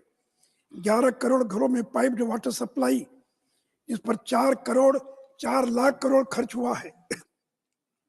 10 करोड़ उज्ज्वला गैस कनेक्शन, जिसमें 2.5 लाख करोड़ खर्च हुए हैं। और अगर 80 करोड़ गरीबों को मुफ्त राशन अगले 5 साल तक और दिया जाना है तो 11 लाख करोड़ अतिरिक्त व्यय होगा। नरेंद्र मोदी का एक ही सूत्र है, सैचुरेशन, सैचुरेशन, सैचुरेशन। हर स्कीम के अंदर कोई आदमी ना बचे, हर आदमी को संतृप्त कर दो, सैचुरेट कर दो, ताकि कोई बैकवर्ड नहीं, कोई फॉरवर्ड नहीं। सभापति महोदय, मैं सदन को यह भी बताना चाहूंगा, केवल हमने गरीबी से लोगों को मुक्त नहीं किया है, इस देश के अंदर 22-23 में 1,70,000 लोग करोड़पति हैं। हमने करोड़पति की संख्या में भी इजाफा किया है। 2021-22 में जहां देश के अंदर इनकम टैक्स के ब्रैकेट में जिनकी 1 करोड़ की आय थी, आप भी शायद उसमें आएंगे, वैसे लोगों की संख्या 1,14,00,000 थी। वो 22-23 में बढ़कर 1,14,000 थी। वो 22-23 में बढ़कर 1,70,000 हो गई। सभापति महोदय, जहां 10 साल पहले प्रति वर्ष 94,000 कंपनियां रजिस्टर्ड होती थी, अब ये संख्या बढ़कर 1,60,000 हो गई है। इनकम टैक्स रिटर्न जहां 3,25,00,000 लोग फाइल करते थे, वो संख्या बढ़कर 8,25,00,000 हो गई है।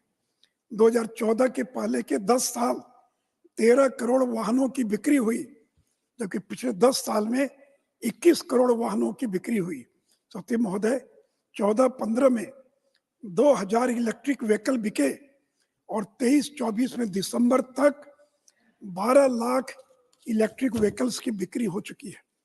सभापति महोदय, डिजिटल गवर्नेंस में हम ग्लोबल लीडर हैं, हम पूरे विश्व के नेता हैं डिजिटल गवर्नेंस में। और आज अगर दुनिया का 46% रियल टाइम डिजिटल ट्रांजैक्शन अगर हो रहा है तो भारत के अंदर हो रहा है। सत्य महोदय, डिजिटल इंडिया ने लोगों की जिंदगी और व्यापार को आसान बना दिया है। दुनिया के विकसित देशों में भी इस प्रकार का डिजिटल सिस्टम नहीं है। दुनिया भर के देश डिजिटल पब्लिक इंफ्रास्ट्रक्चर का अध्ययन करने के लिए पूरे दुनिया से लोग भारत के अंदर आ रहे हैं। सत्य महोदय, हमने डिजिटल इंफ्रास्ट्रक्चर में आधार, यूपीआई, कोविन, एपीआई सेतु, DG locker, Aarogya Setu, government e market place, उमंग, दीक्षा, ई संजीवनी, ई हॉस्पिटल, ई ऑफिस, ई कोर्ट, पोषण tracker, Ayushman Bharat health account, यानी आज डिजिटल इंफ्रास्ट्रक्चर का हमने ऐसा ढांचा खड़ा किया है पूरे देश के अंदर कि पूरे दुनिया के लिए वो एक मार्गदर्शन का काम कर रहा है। सत्य महोदय, मैं जियो कंपनी को धन्यवाद देना चाहूंगा जिसने इंटरनेट और ब्रॉडबैंड को गांव-गांव तक पहुंचा दिया। जहां आज से कुछ साल पहले प्रति माह प्रति व्यक्ति 62 मेगाबाइट मोबाइल डाटा इस्तेमाल करता था, आज वहीं ये बढ़कर 18 गीगाबाइट प्रति माह मोबाइल डाटा इस्तेमाल कर रहा है। 200 जीबी, पहले 1 जीबी की कीमत थी 200 रुपये, आज 10 रुपये में और 1 जीबी डाटा उपलब्ध है। सत्य महोदय, we are also the second largest manufacturer of mobile handsets in the world. 14-15 में जहां 6 करोड़ मोबाइल फोन बने थे, वहां 21-22 में संख्या बढ़कर 32 करोड़ हो गई है। और मोबाइल फोन का एक्सपोर्ट जहां पर 14-15 में 1566 करोड़ हमने एक्सपोर्ट किया, that is increase to 90,000 crore in 22-23। सत्य महोदय, हमने दुनिया को एक और चीज दी है, डायरेक्ट बेनिफिट ट्रांसफर। जनधन, आधार और मोबाइल की ट्रिनिटी 34 लाख करोड़ 300 योजनाओं के अंदर डीबीटी के माध्यम से ट्रांसफर हुआ है। और उसका परिणाम यह हुआ है कि 4 करोड़ फर्जी राशन कार्ड रद्द हो गया, 4 करोड़ 10 लाख एलपीजी कनेक्शन रद्द हो गए। और कितनी बचत हुई? 2,75,000 करोड़। जो पैसा गलत हाथों में जा सकता था, उसको गलत हाथों में जाने से हमने बचा लिया। सभापति महोदय, इतना ही नहीं, एलईडी बल्ब स्कीम के कारण इलेक्ट्रिसिटी बिल में 20,000 करोड़ की बचत हुई है। जीवन ज्योति बीमा और सुरक्षा बीमा योजना, इसके कारण गरीबों को 16,000 करोड़ का क्लेम मिला है। जन औषधि केंद्र के कारण 28,000 करोड़ की दवा खरीद में बचत हुई है। सब्सिडाइज्ड रेशन पर 20 लाख करोड़ खर्च हो चुका है। सभापति महोदय, आयुष्मान भारत के कारण 3.5 लाख करोड़ की बचत नागरिकों को हुई है। फर्टिलाइजर अफोर्डेबल प्राइस पर लोगों को मिल सके, इसके लिए नरेंद्र मोदी की सरकार ने 11 लाख करोड़ रुपया और खर्च किया है। इनकम टैक्स में जो रिफॉर्म्स हुए, उसके कारण टैक्स पेयर्स को 10 साल में 2.5 लाख करोड़ रुपए और उनकी बचत हुई है। सभी महोदय, आए दिन हम पर आरोप लगता है कि विपक्षी दल के नेताओं को फंसाया जा रहा है, बदले की भावना से कार्रवाई हो रही है। मैं सदन को बताना चाहूंगा कि देश के 14 राजनीतिक दल, Congress, DMK, RJD, BRS, AAP, NCP, Shiv Sena, JMM, CPM, CPI, ये सारे दल सुप्रीम कोर्ट गए थे और उन्होंने एक पीआईएल दाखिल किया। और पीआईएल में ये कहा इन लोगों ने कि विपक्षी दल के लोगों को जानबूझकर तंग किया जा रहा है, परेशान किया जा रहा है।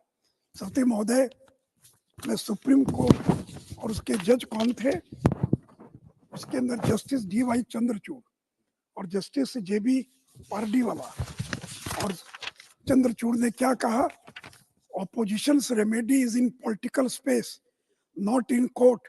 Supreme court while dismissing plea against alleged misuses of ED and CBI, तो जो लोग रोज आरोप लगाते कि ईडी और सीबीआई का दुरुपयोग हो रहा है, तो आप तो 1 साल पहले गए थे सुप्रीम कोर्ट, क्यों सुप्रीम कोर्ट ने आपके पीआईएल को और खारिज कर दिया और कहा ultimately the politicians are also citizens, as citizens they are amenable to the same laws.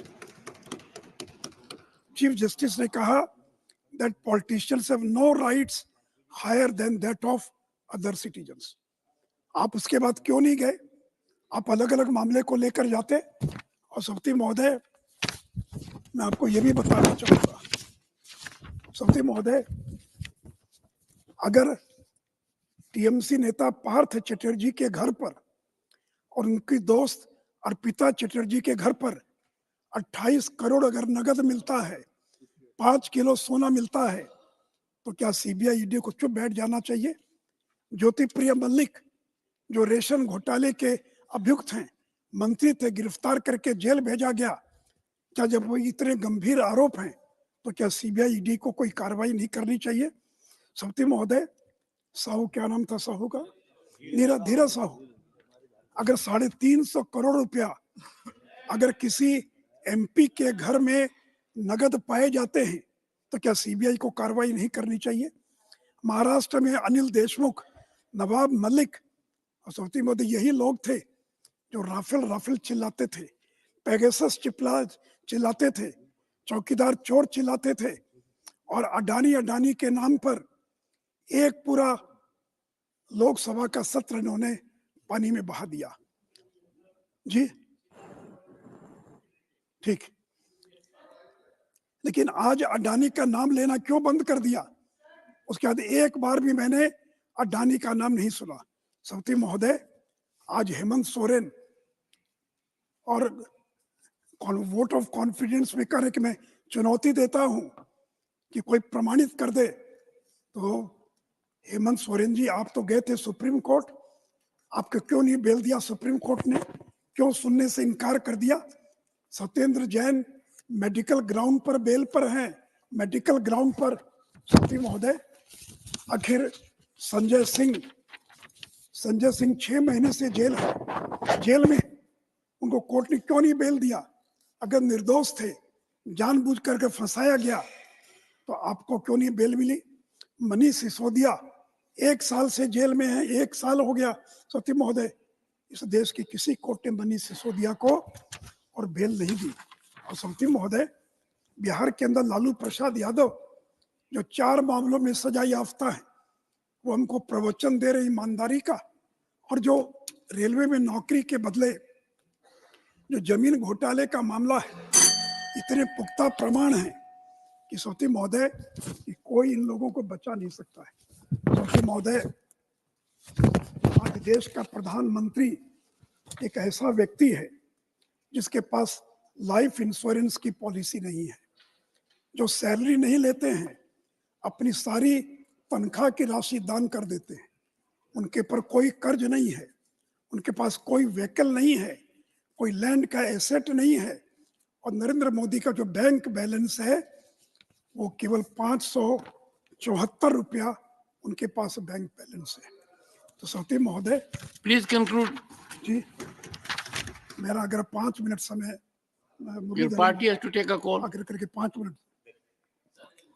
अध्यक्ष सौती महोदय, अभी राम जन्मभूमि का जो अनुष्ठान हुआ है, इस दुनिया में कोई ऐसा नेता जो 11 दिन तक नारियल का पानी पीकर रह सके, जो कंबल बिछाकर देश का प्रधानमंत्री जमीन पर सोता है, 11 दिन का अनुष्ठान करता है, अपने सारे कर्तव्यों का निर्वहन करते हुए, ये काम कोई ऋषि तुल्य योगी ही कर सकता है, दूसरा कोई नहीं कर सकता। इसलिए सौती महोदय, मैं केवल इतना ही कहूंगा कि 1989 से 2014 तक इस देश में किसी दल को बहुमत नहीं मिला।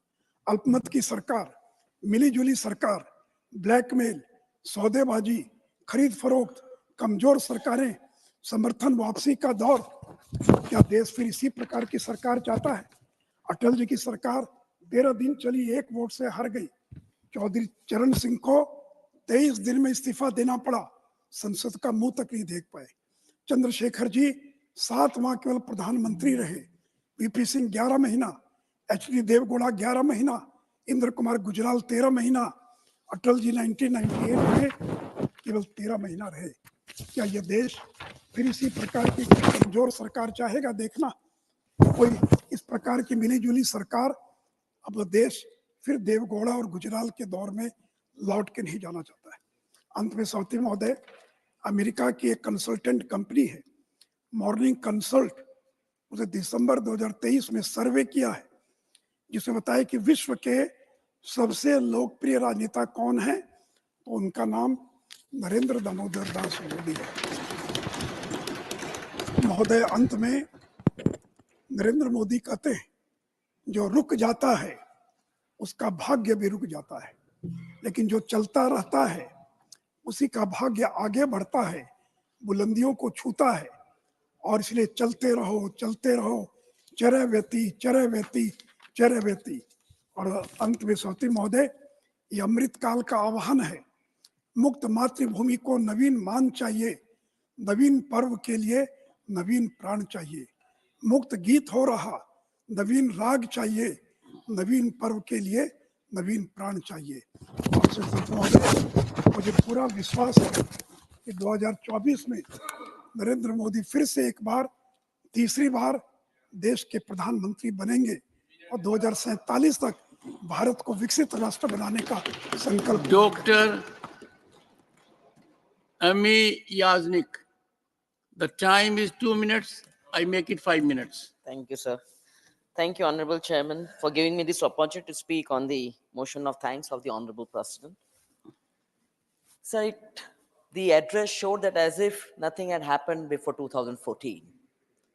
The earlier governments, post-1947, starting from Jawaharlal Nehru's vision of putting the foundation strongly with his vision, and thereafter the progressive laws per decade, the 5-year plans, and the vision of Rajiv Gandhi ji to usher in the computer age much before it was required here.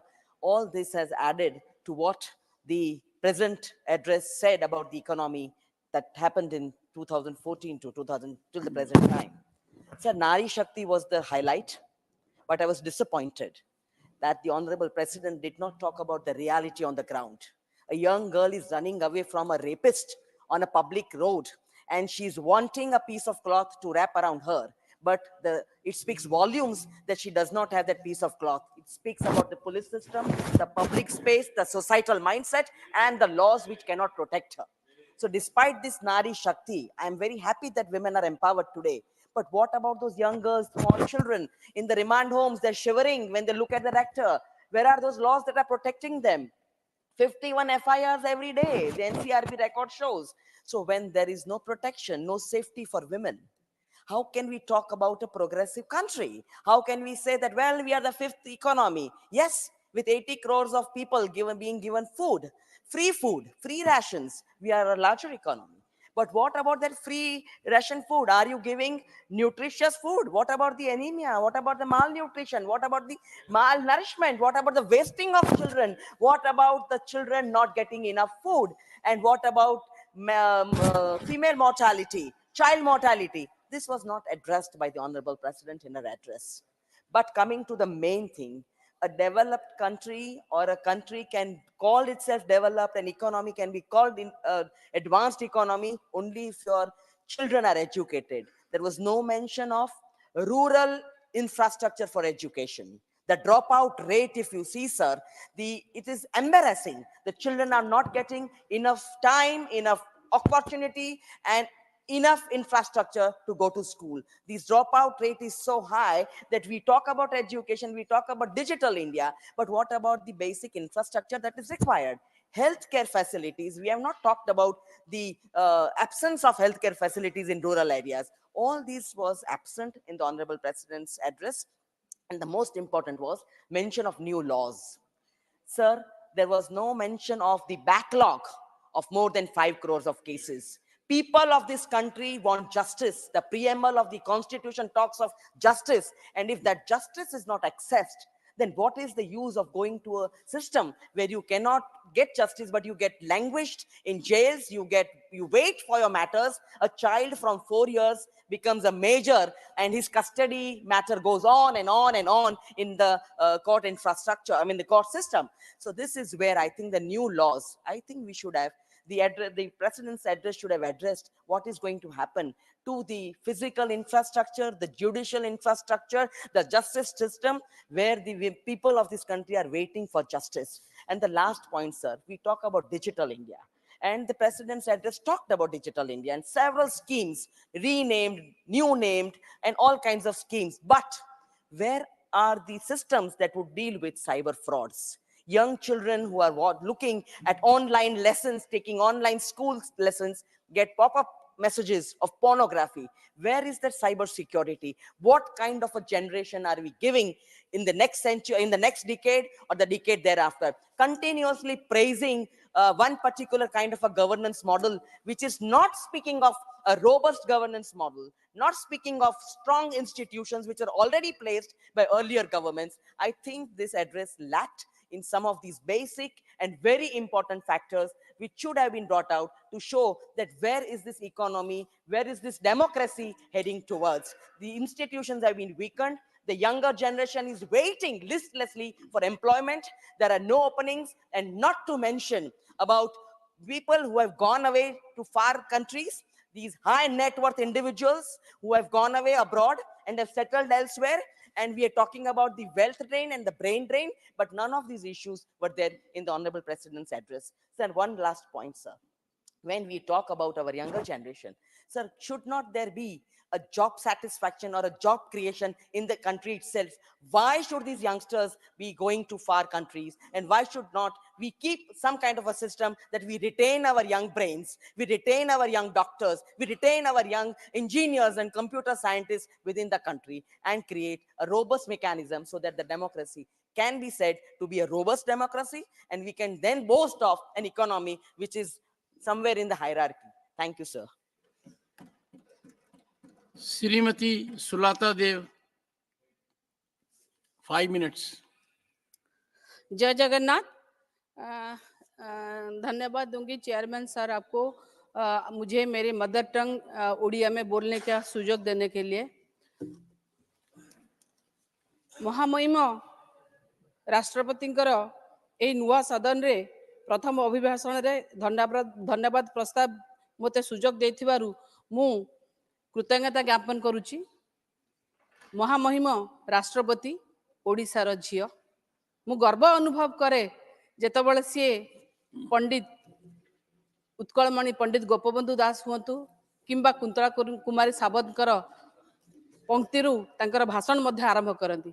मु गोटे कथारू मोर धन्यवाद प्रस्ताव आरंभ करी एवं मु मोर party Biju Janata Dal एवं मोर माननीय मुख्यमंत्री तरफ मु धन्यवाद देवी कृतज्ञता जनइबी माननीय महामहिम राष्ट्रपति की तांको अभिभाषण पे मु गोटे पंक्ति कहबी जे कहूथिले आमर संथ कवि भीम भईकर प्राणिक आरत दुख अप्रमित देखु देखु के बासहु मो जीवन पछे नरके पड़ी थाउ जगत उद्धार हेउ आमे जे कहीं मु एक कथा कहली एटार सब जिनिस गोटे गोटे मनीष ह्यूमन बीइंग्स रो तार केते नीड अच्छी केमिति अच्छी ताको आमे केमिति नर्चर करबा ता पर मध्ये से लिखिथिले जदियो से दृष्टिहीन थिले ता पर मध्ये से बुझी पारुथिले लोक मानकर दुख मु कहबी एथि पई जे हेल्थ कथा कहबी सब जिनस टच करछन्ती किंतु मो पाखे कम समय थिबार मु चुंबक रे कहबी हेल्थ कथा कहबी आ ए पंक्ति कहि कि मु नवीन पटनायक संगे उक्ति की जोड़िया चेष्टा करी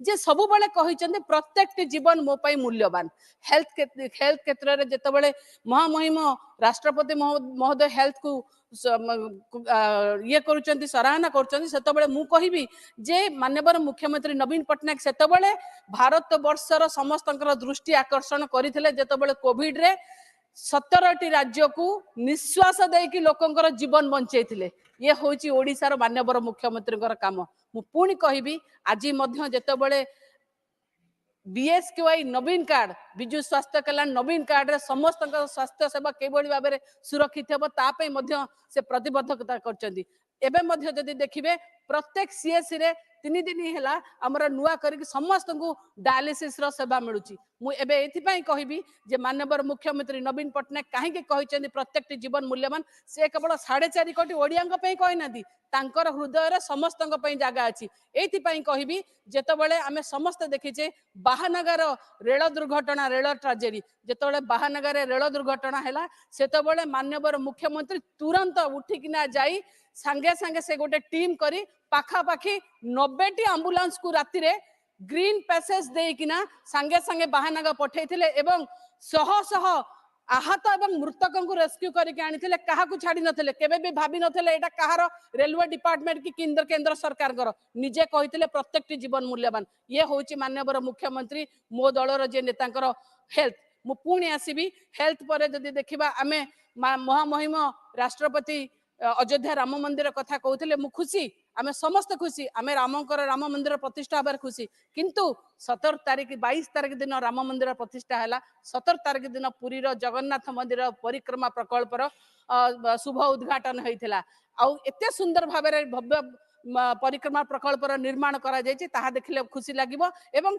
लक्षाधिक भक्त मध्य सेठिके आसुचंती आ 27 तारीख दिन समलेश्वरी पाखे मध्य समलेश्वरी मंदिर मध्य शुभ उद्घाटन हैला समलेश्वरी हो जगन्नाथ मंदिर हो तारातारिणी हो तांको हृदय रे समस्त ये अच्छी कहीं आमर नवीन ओडिशा रे एभली प्रकार विधि व्यवस्था करा जायछि जे प्रत्येक पंचायत को समस्त से मंदिर हो मस्जिद हो गिरजा हो किंबा आपनकर गुरुद्वारा हो समस्त 50 लाख व्यवस्था करा जायछि समस्त को भली भाबरे डेवलपमेंट हे पारिबो ये होउची माननीय मुख्यमंत्री काम मु पुणी कहबी जे बैंक कथा कहते सब आड़े केमती बैंक कनेक्टिविटी कथा जदियो मु जानी प्रधानमंत्री जहाँ विजन रही समस्त सब आड़े कैशलेस हो किंतु एबे मध्य कोठी ना कोठी ओडिसा रे अनेक पंचायत बैंक रु वंचित अछि मु अनुरोध करिबी सब जगह बैंक हो किंतु तापरे मध्य तापर सर केते समय अछि मोर 17 seconds तापर मत सर गोटे मिनिट देवे तापर मध्य मु कहबी जे हमर बैंक मो बैंक जरिया रे मध्य सब काम होउची मो बैंक 2000 कोटी टंका खर्च होइची तेनु 2000 कोटी खर्च करके प्रति पंचायत होची सर काइंडली 1 मिनिट सर आउ गोटे कथा मु कहबी आमे समस्ते मु धन्यवाद देबी कृतज्ञता जणैबी कहउथिले सुशील मोदी जे कर्पूरी ठाकुर कथा कहउथिले लालकृष्ण आडवाणी की भारत रत्न कथा कहउथिले आमे जेतेबेले भारत रत्न कथा आमे खुशी ସେମାନଙ୍କୁ ଦିଆଯାଉ ଆମେ ଖୁସି କିନ୍ତୁ ମୁଁ ଗୋଟେ କଥା କହିବି ଯେ ଯଦି ଆଜି ଆମେ 370 ଉଚ୍ଛେଦ କରୁଛେ କାଶ୍ମୀର ପାଇଁ ଯଦି ଆମେ ସ୍ୱାଧୀନ ବାଂଲାଦେଶ ପାଇଛେ ତାହେଲେ କେବଳ ଗୋଟିଏ ମାତ୍ର ଲୋକ କେହି ଡିନାଏ କରିପାରିବେନି ସେ ହେଉଛନ୍ତି ବିଜୁ ପଟ୍ଟନାୟକ ମୁଁ ନିଶ୍ଚିତ ଭାବରେ ଅନୁରୋଧ କରିବି ଯଦି ଆମେ କର୍ପୂରୀ ଠାକୁରଙ୍କୁ ଦଉଛୁ ଯଦି ଲାଲକୃଷ୍ଣ ଆଡଭାନୀକି ଦଉଛୁ ତାହେଲେ ନିଶ୍ଚିତ ଭାବରେ ସ୍ୱର୍ଗତ ବିଜୁ ପଟ୍ଟନାୟକ ଯିଏ ସ୍ୱାଧୀନତା ସଂଗ୍ରାମୀ ଯିଏ ସୁଦକ୍ଷ ପାଇଲଟ ଓଡ଼ିଶାର ସ୍ୱାଭିମାନ ଓଡ଼ିଶାର ଅଭିମାନ ଓଡ଼ିଶାର ଗର୍ବ ଓଡ଼ିଆଙ୍କର ଗୌରବ ବିଜୁ ପଟ୍ଟନାୟକଙ୍କୁ ଭାରତ ରତ୍ନ ଦିଅନ୍ତୁ ମହାମହିମ ରାଷ୍ଟ୍ରପତିଙ୍କ ପାଖରେ ମୋର ପ୍ରାର୍ଥନା ମୋର ଅନୁରୋଧ ଯେ ସେ ନିଶ୍ଚିତ ଭାବରେ ପ୍ରଥମ ନାଗରିକ ହିସାବରେ ସ୍ୱାଧୀନ ଭାରତର ସେ ରେକମେଣ୍ଡେସନ କରନ୍ତୁ ଯେ ସରକାରଙ୍କୁ ଯେ ବିଜୁ ପଟ୍ଟନାୟକଙ୍କୁ ଭାରତ ରତ୍ନ ଦିଆହଉ ଏବଂ ମୁଁ ନିଶ୍ଚିତ ଭାବରେ ପୁଣି ଥରେ କହିବି ଯେ ମହାମହିମର ରାଷ୍ଟ୍ରପତିଙ୍କ ଅଭିଭାଷଣକୁ ହୃଦୟରୁ ମୁଁ ସମର୍ଥନ କରୁଛି ଜୟ ଜଗନ୍ନାଥ ବନ୍ଦେ ଉତ୍କଳ ଜନନୀ Sri Vaiko. Honorable members, Dr. Keshav Rao waited for his turn. Honorable members, mark my words, Dr. Keshav Rao waited for his turn, made a request he will avail the opportunity tomorrow and then left. Those of the members who are not present normally forfeit their right to participate in the debate.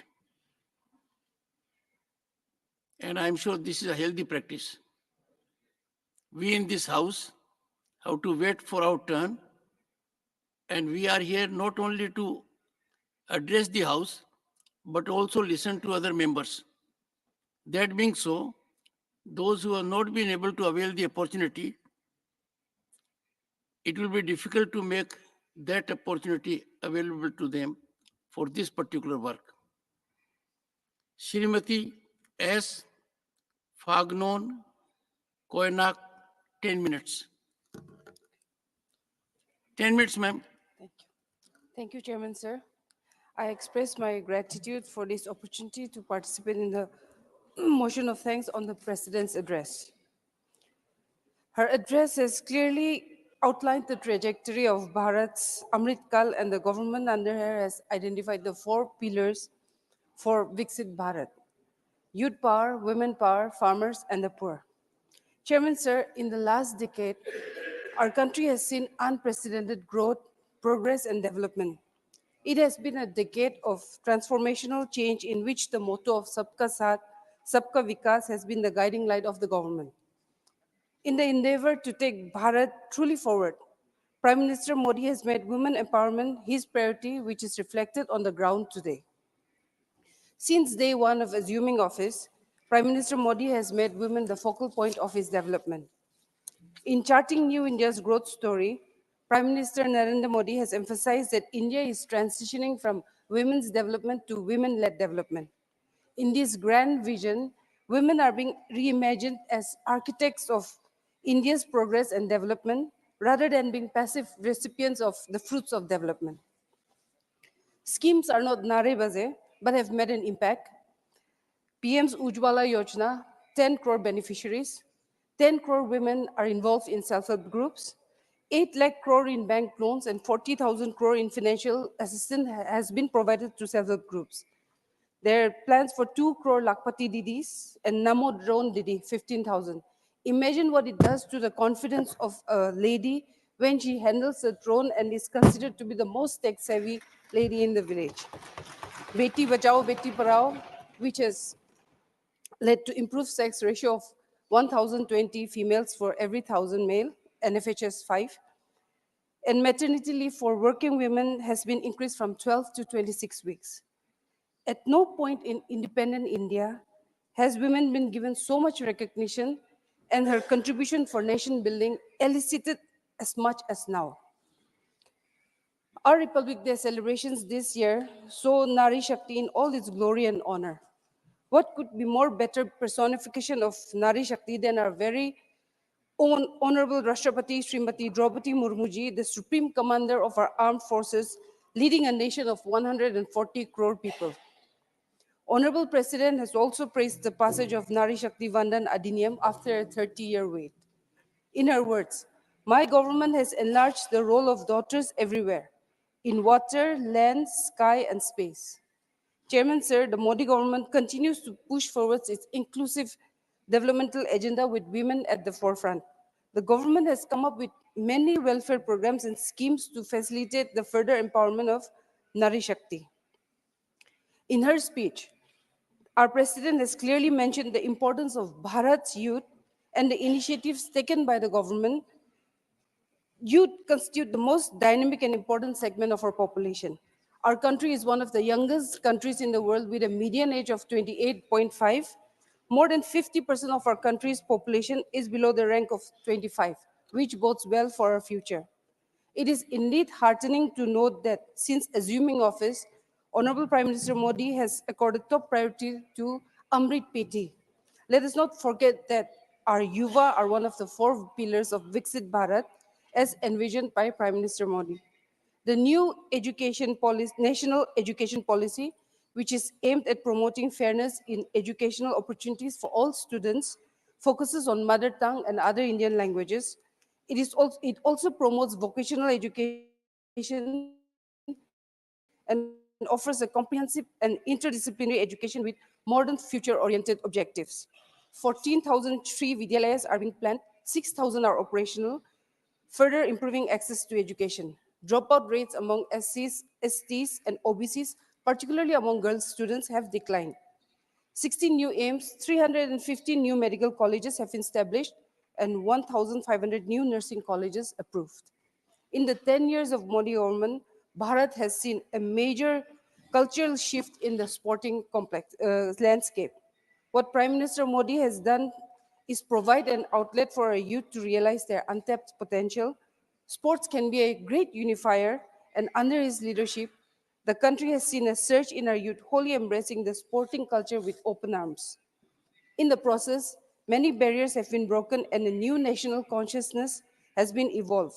National unity is rapidly being established through sports. It is difficult to imagine how for a country of 1.4 billion people, producing world-class athletes and sportspersons was almost an impossible task, cricket aside. For too long, a fringe participant in international sporting events. Winning even a medal was considered to be quite the achievement. In the 2013-14 budget, the Ministry of Youth Affairs and Sports was allocated rupees 1,219 crore. Contrast that to the Viksit Bharat budget this year, which has allocated rupees 3,442.32 crore to the same. There is a sea of difference in the way things are now done under the government. Our country's impressive performance of late in international sporting events can be attributed to a lot of things initiated by the Modi government.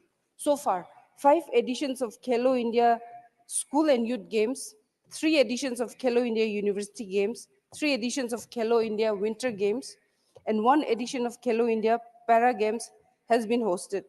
Upcoming annual Khelo India Games are 4th edition of Khelo India University Games in Assam this month, and Khelo India Winter Games in Jammu, Kashmir and Ladakh. A total of 308 new sports infrastructure has been approved in 32 states and union territories. 1,072 Khelo India centers have been notified across the country, and there are 32 Khelo India state centers of excellence across 31 states and union territories. The country's first national sports university is operational in Manipur, currently functioning from a temporary campus at Khuman Lampak Sports Complex. This inclusive development of the government for all has been reaffirmed by our President Srimati Draupadi Murmuji, as she highlighted the several initiatives aimed at creating fair opportunities for all sections of society.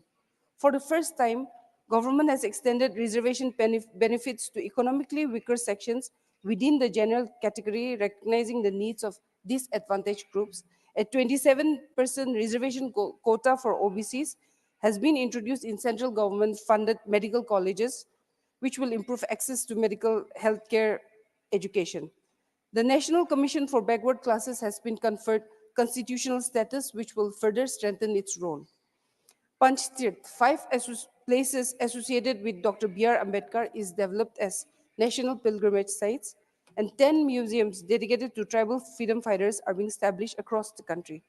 For the first time in independent India, the contributions of tribals are being recognized, beginning with notifying 15th November, the birth anniversary of Birsa Munda, as Janjatiya Gaurav Divas.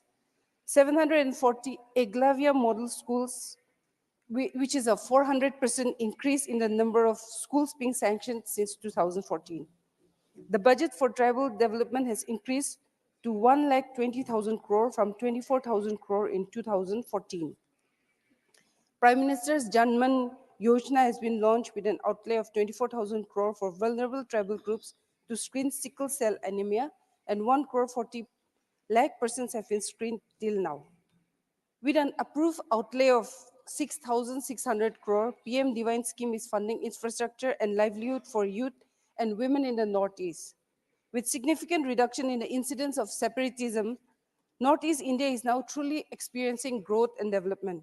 A 10,000 crore Northeast Venture Fund, the first and only dedicated venture fund for the region, has been set up to promote growth of business, ventures, and skill development in the Northeast. One of the most significant developments in the Northeast region has been the improvement of connectivity.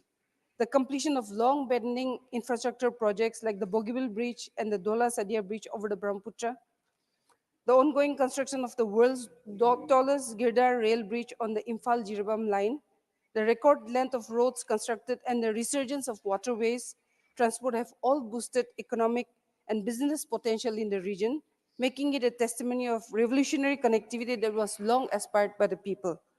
Additionally, several new airports have been constructed in the region. A total of 8 airports have been added to the region in the last 9 years, taking the total number of airports to 17. The improvement of connectivity has also helped in providing quality healthcare services to the remotest part of the region.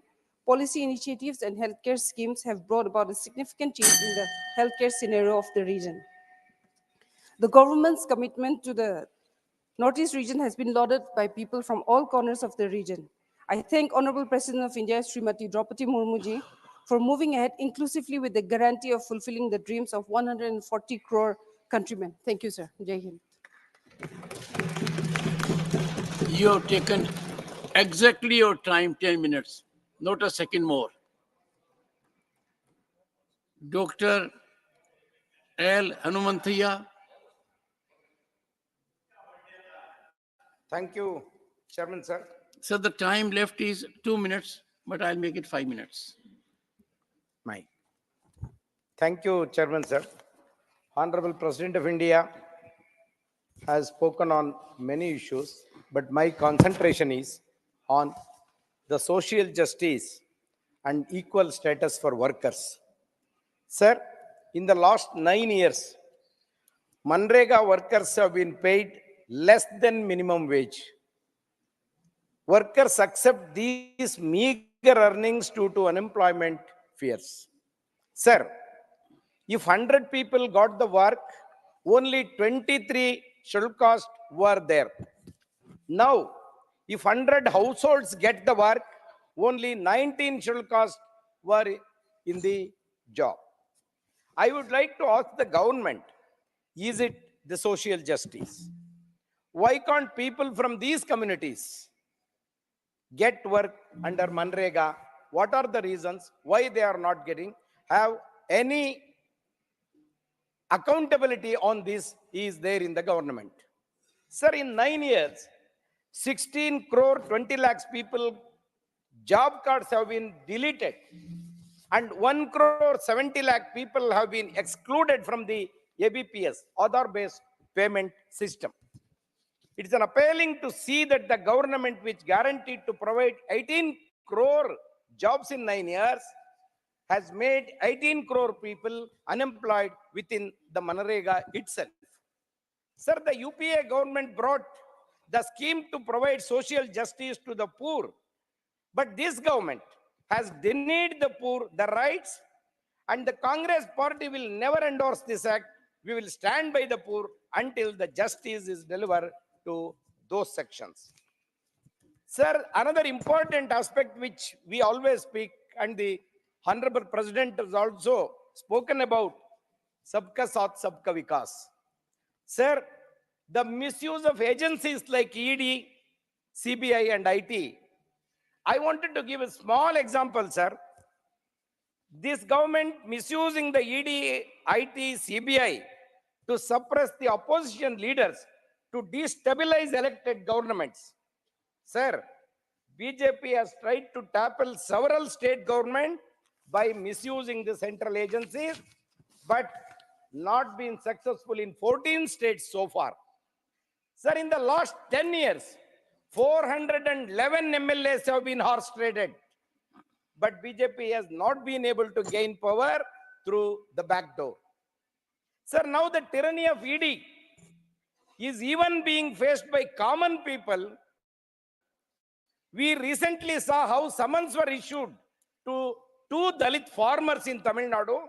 One is Kannayan, aged 72 years, Krishnan, aged 67 years, who own 6.5 acres of agricultural land, were issued summons by the ED. Sir, the summons were issued because they were engaged in a land dispute with the local BJP leader. The local BJP leader was accused of land grabbing. They had just 450 rupees in their bank account and depended on old age pension for their livelihood. Sir, the mention of their caste in official documents exposes the deep-seated discrimination within government agencies. This incident highlights this government failure to protect marginalized communities and its complicity in perpetuating caste-based injustices. Sir, the vacancies in the government jobs, an alarming 31.8% of teaching positions remain unfilled in central universities. So vacancy stood at 38.6% for SCs, 45.5% for STs, 44.5% for OBCs, and 71.5% for EWS. Sir, the figures are still alarming if the vacancy rates for associate professor and professor positions reach as high as 85%. Sir, the shortage of experienced faculty, especially in senior positions, is impacting students' learning outcomes, serving as a testament to the Please government's conclude. denial of equal opportunity to its youth. Thank you. Sir, my last sentence, sir. In the health sector, the government talks about setting up new AIMS hospitals. Sir, but the reality is different. Over 5 years, the 495 new doctors' positions are vacant. Thank you, gentlemen. Thank you. Thank you. Honorable members, special mentions up to serial number 1 to 15 will be taken to be laid on the table of the House. The House stands adjourned to meet at 11 a.m. on Tuesday, the 6th February 2024.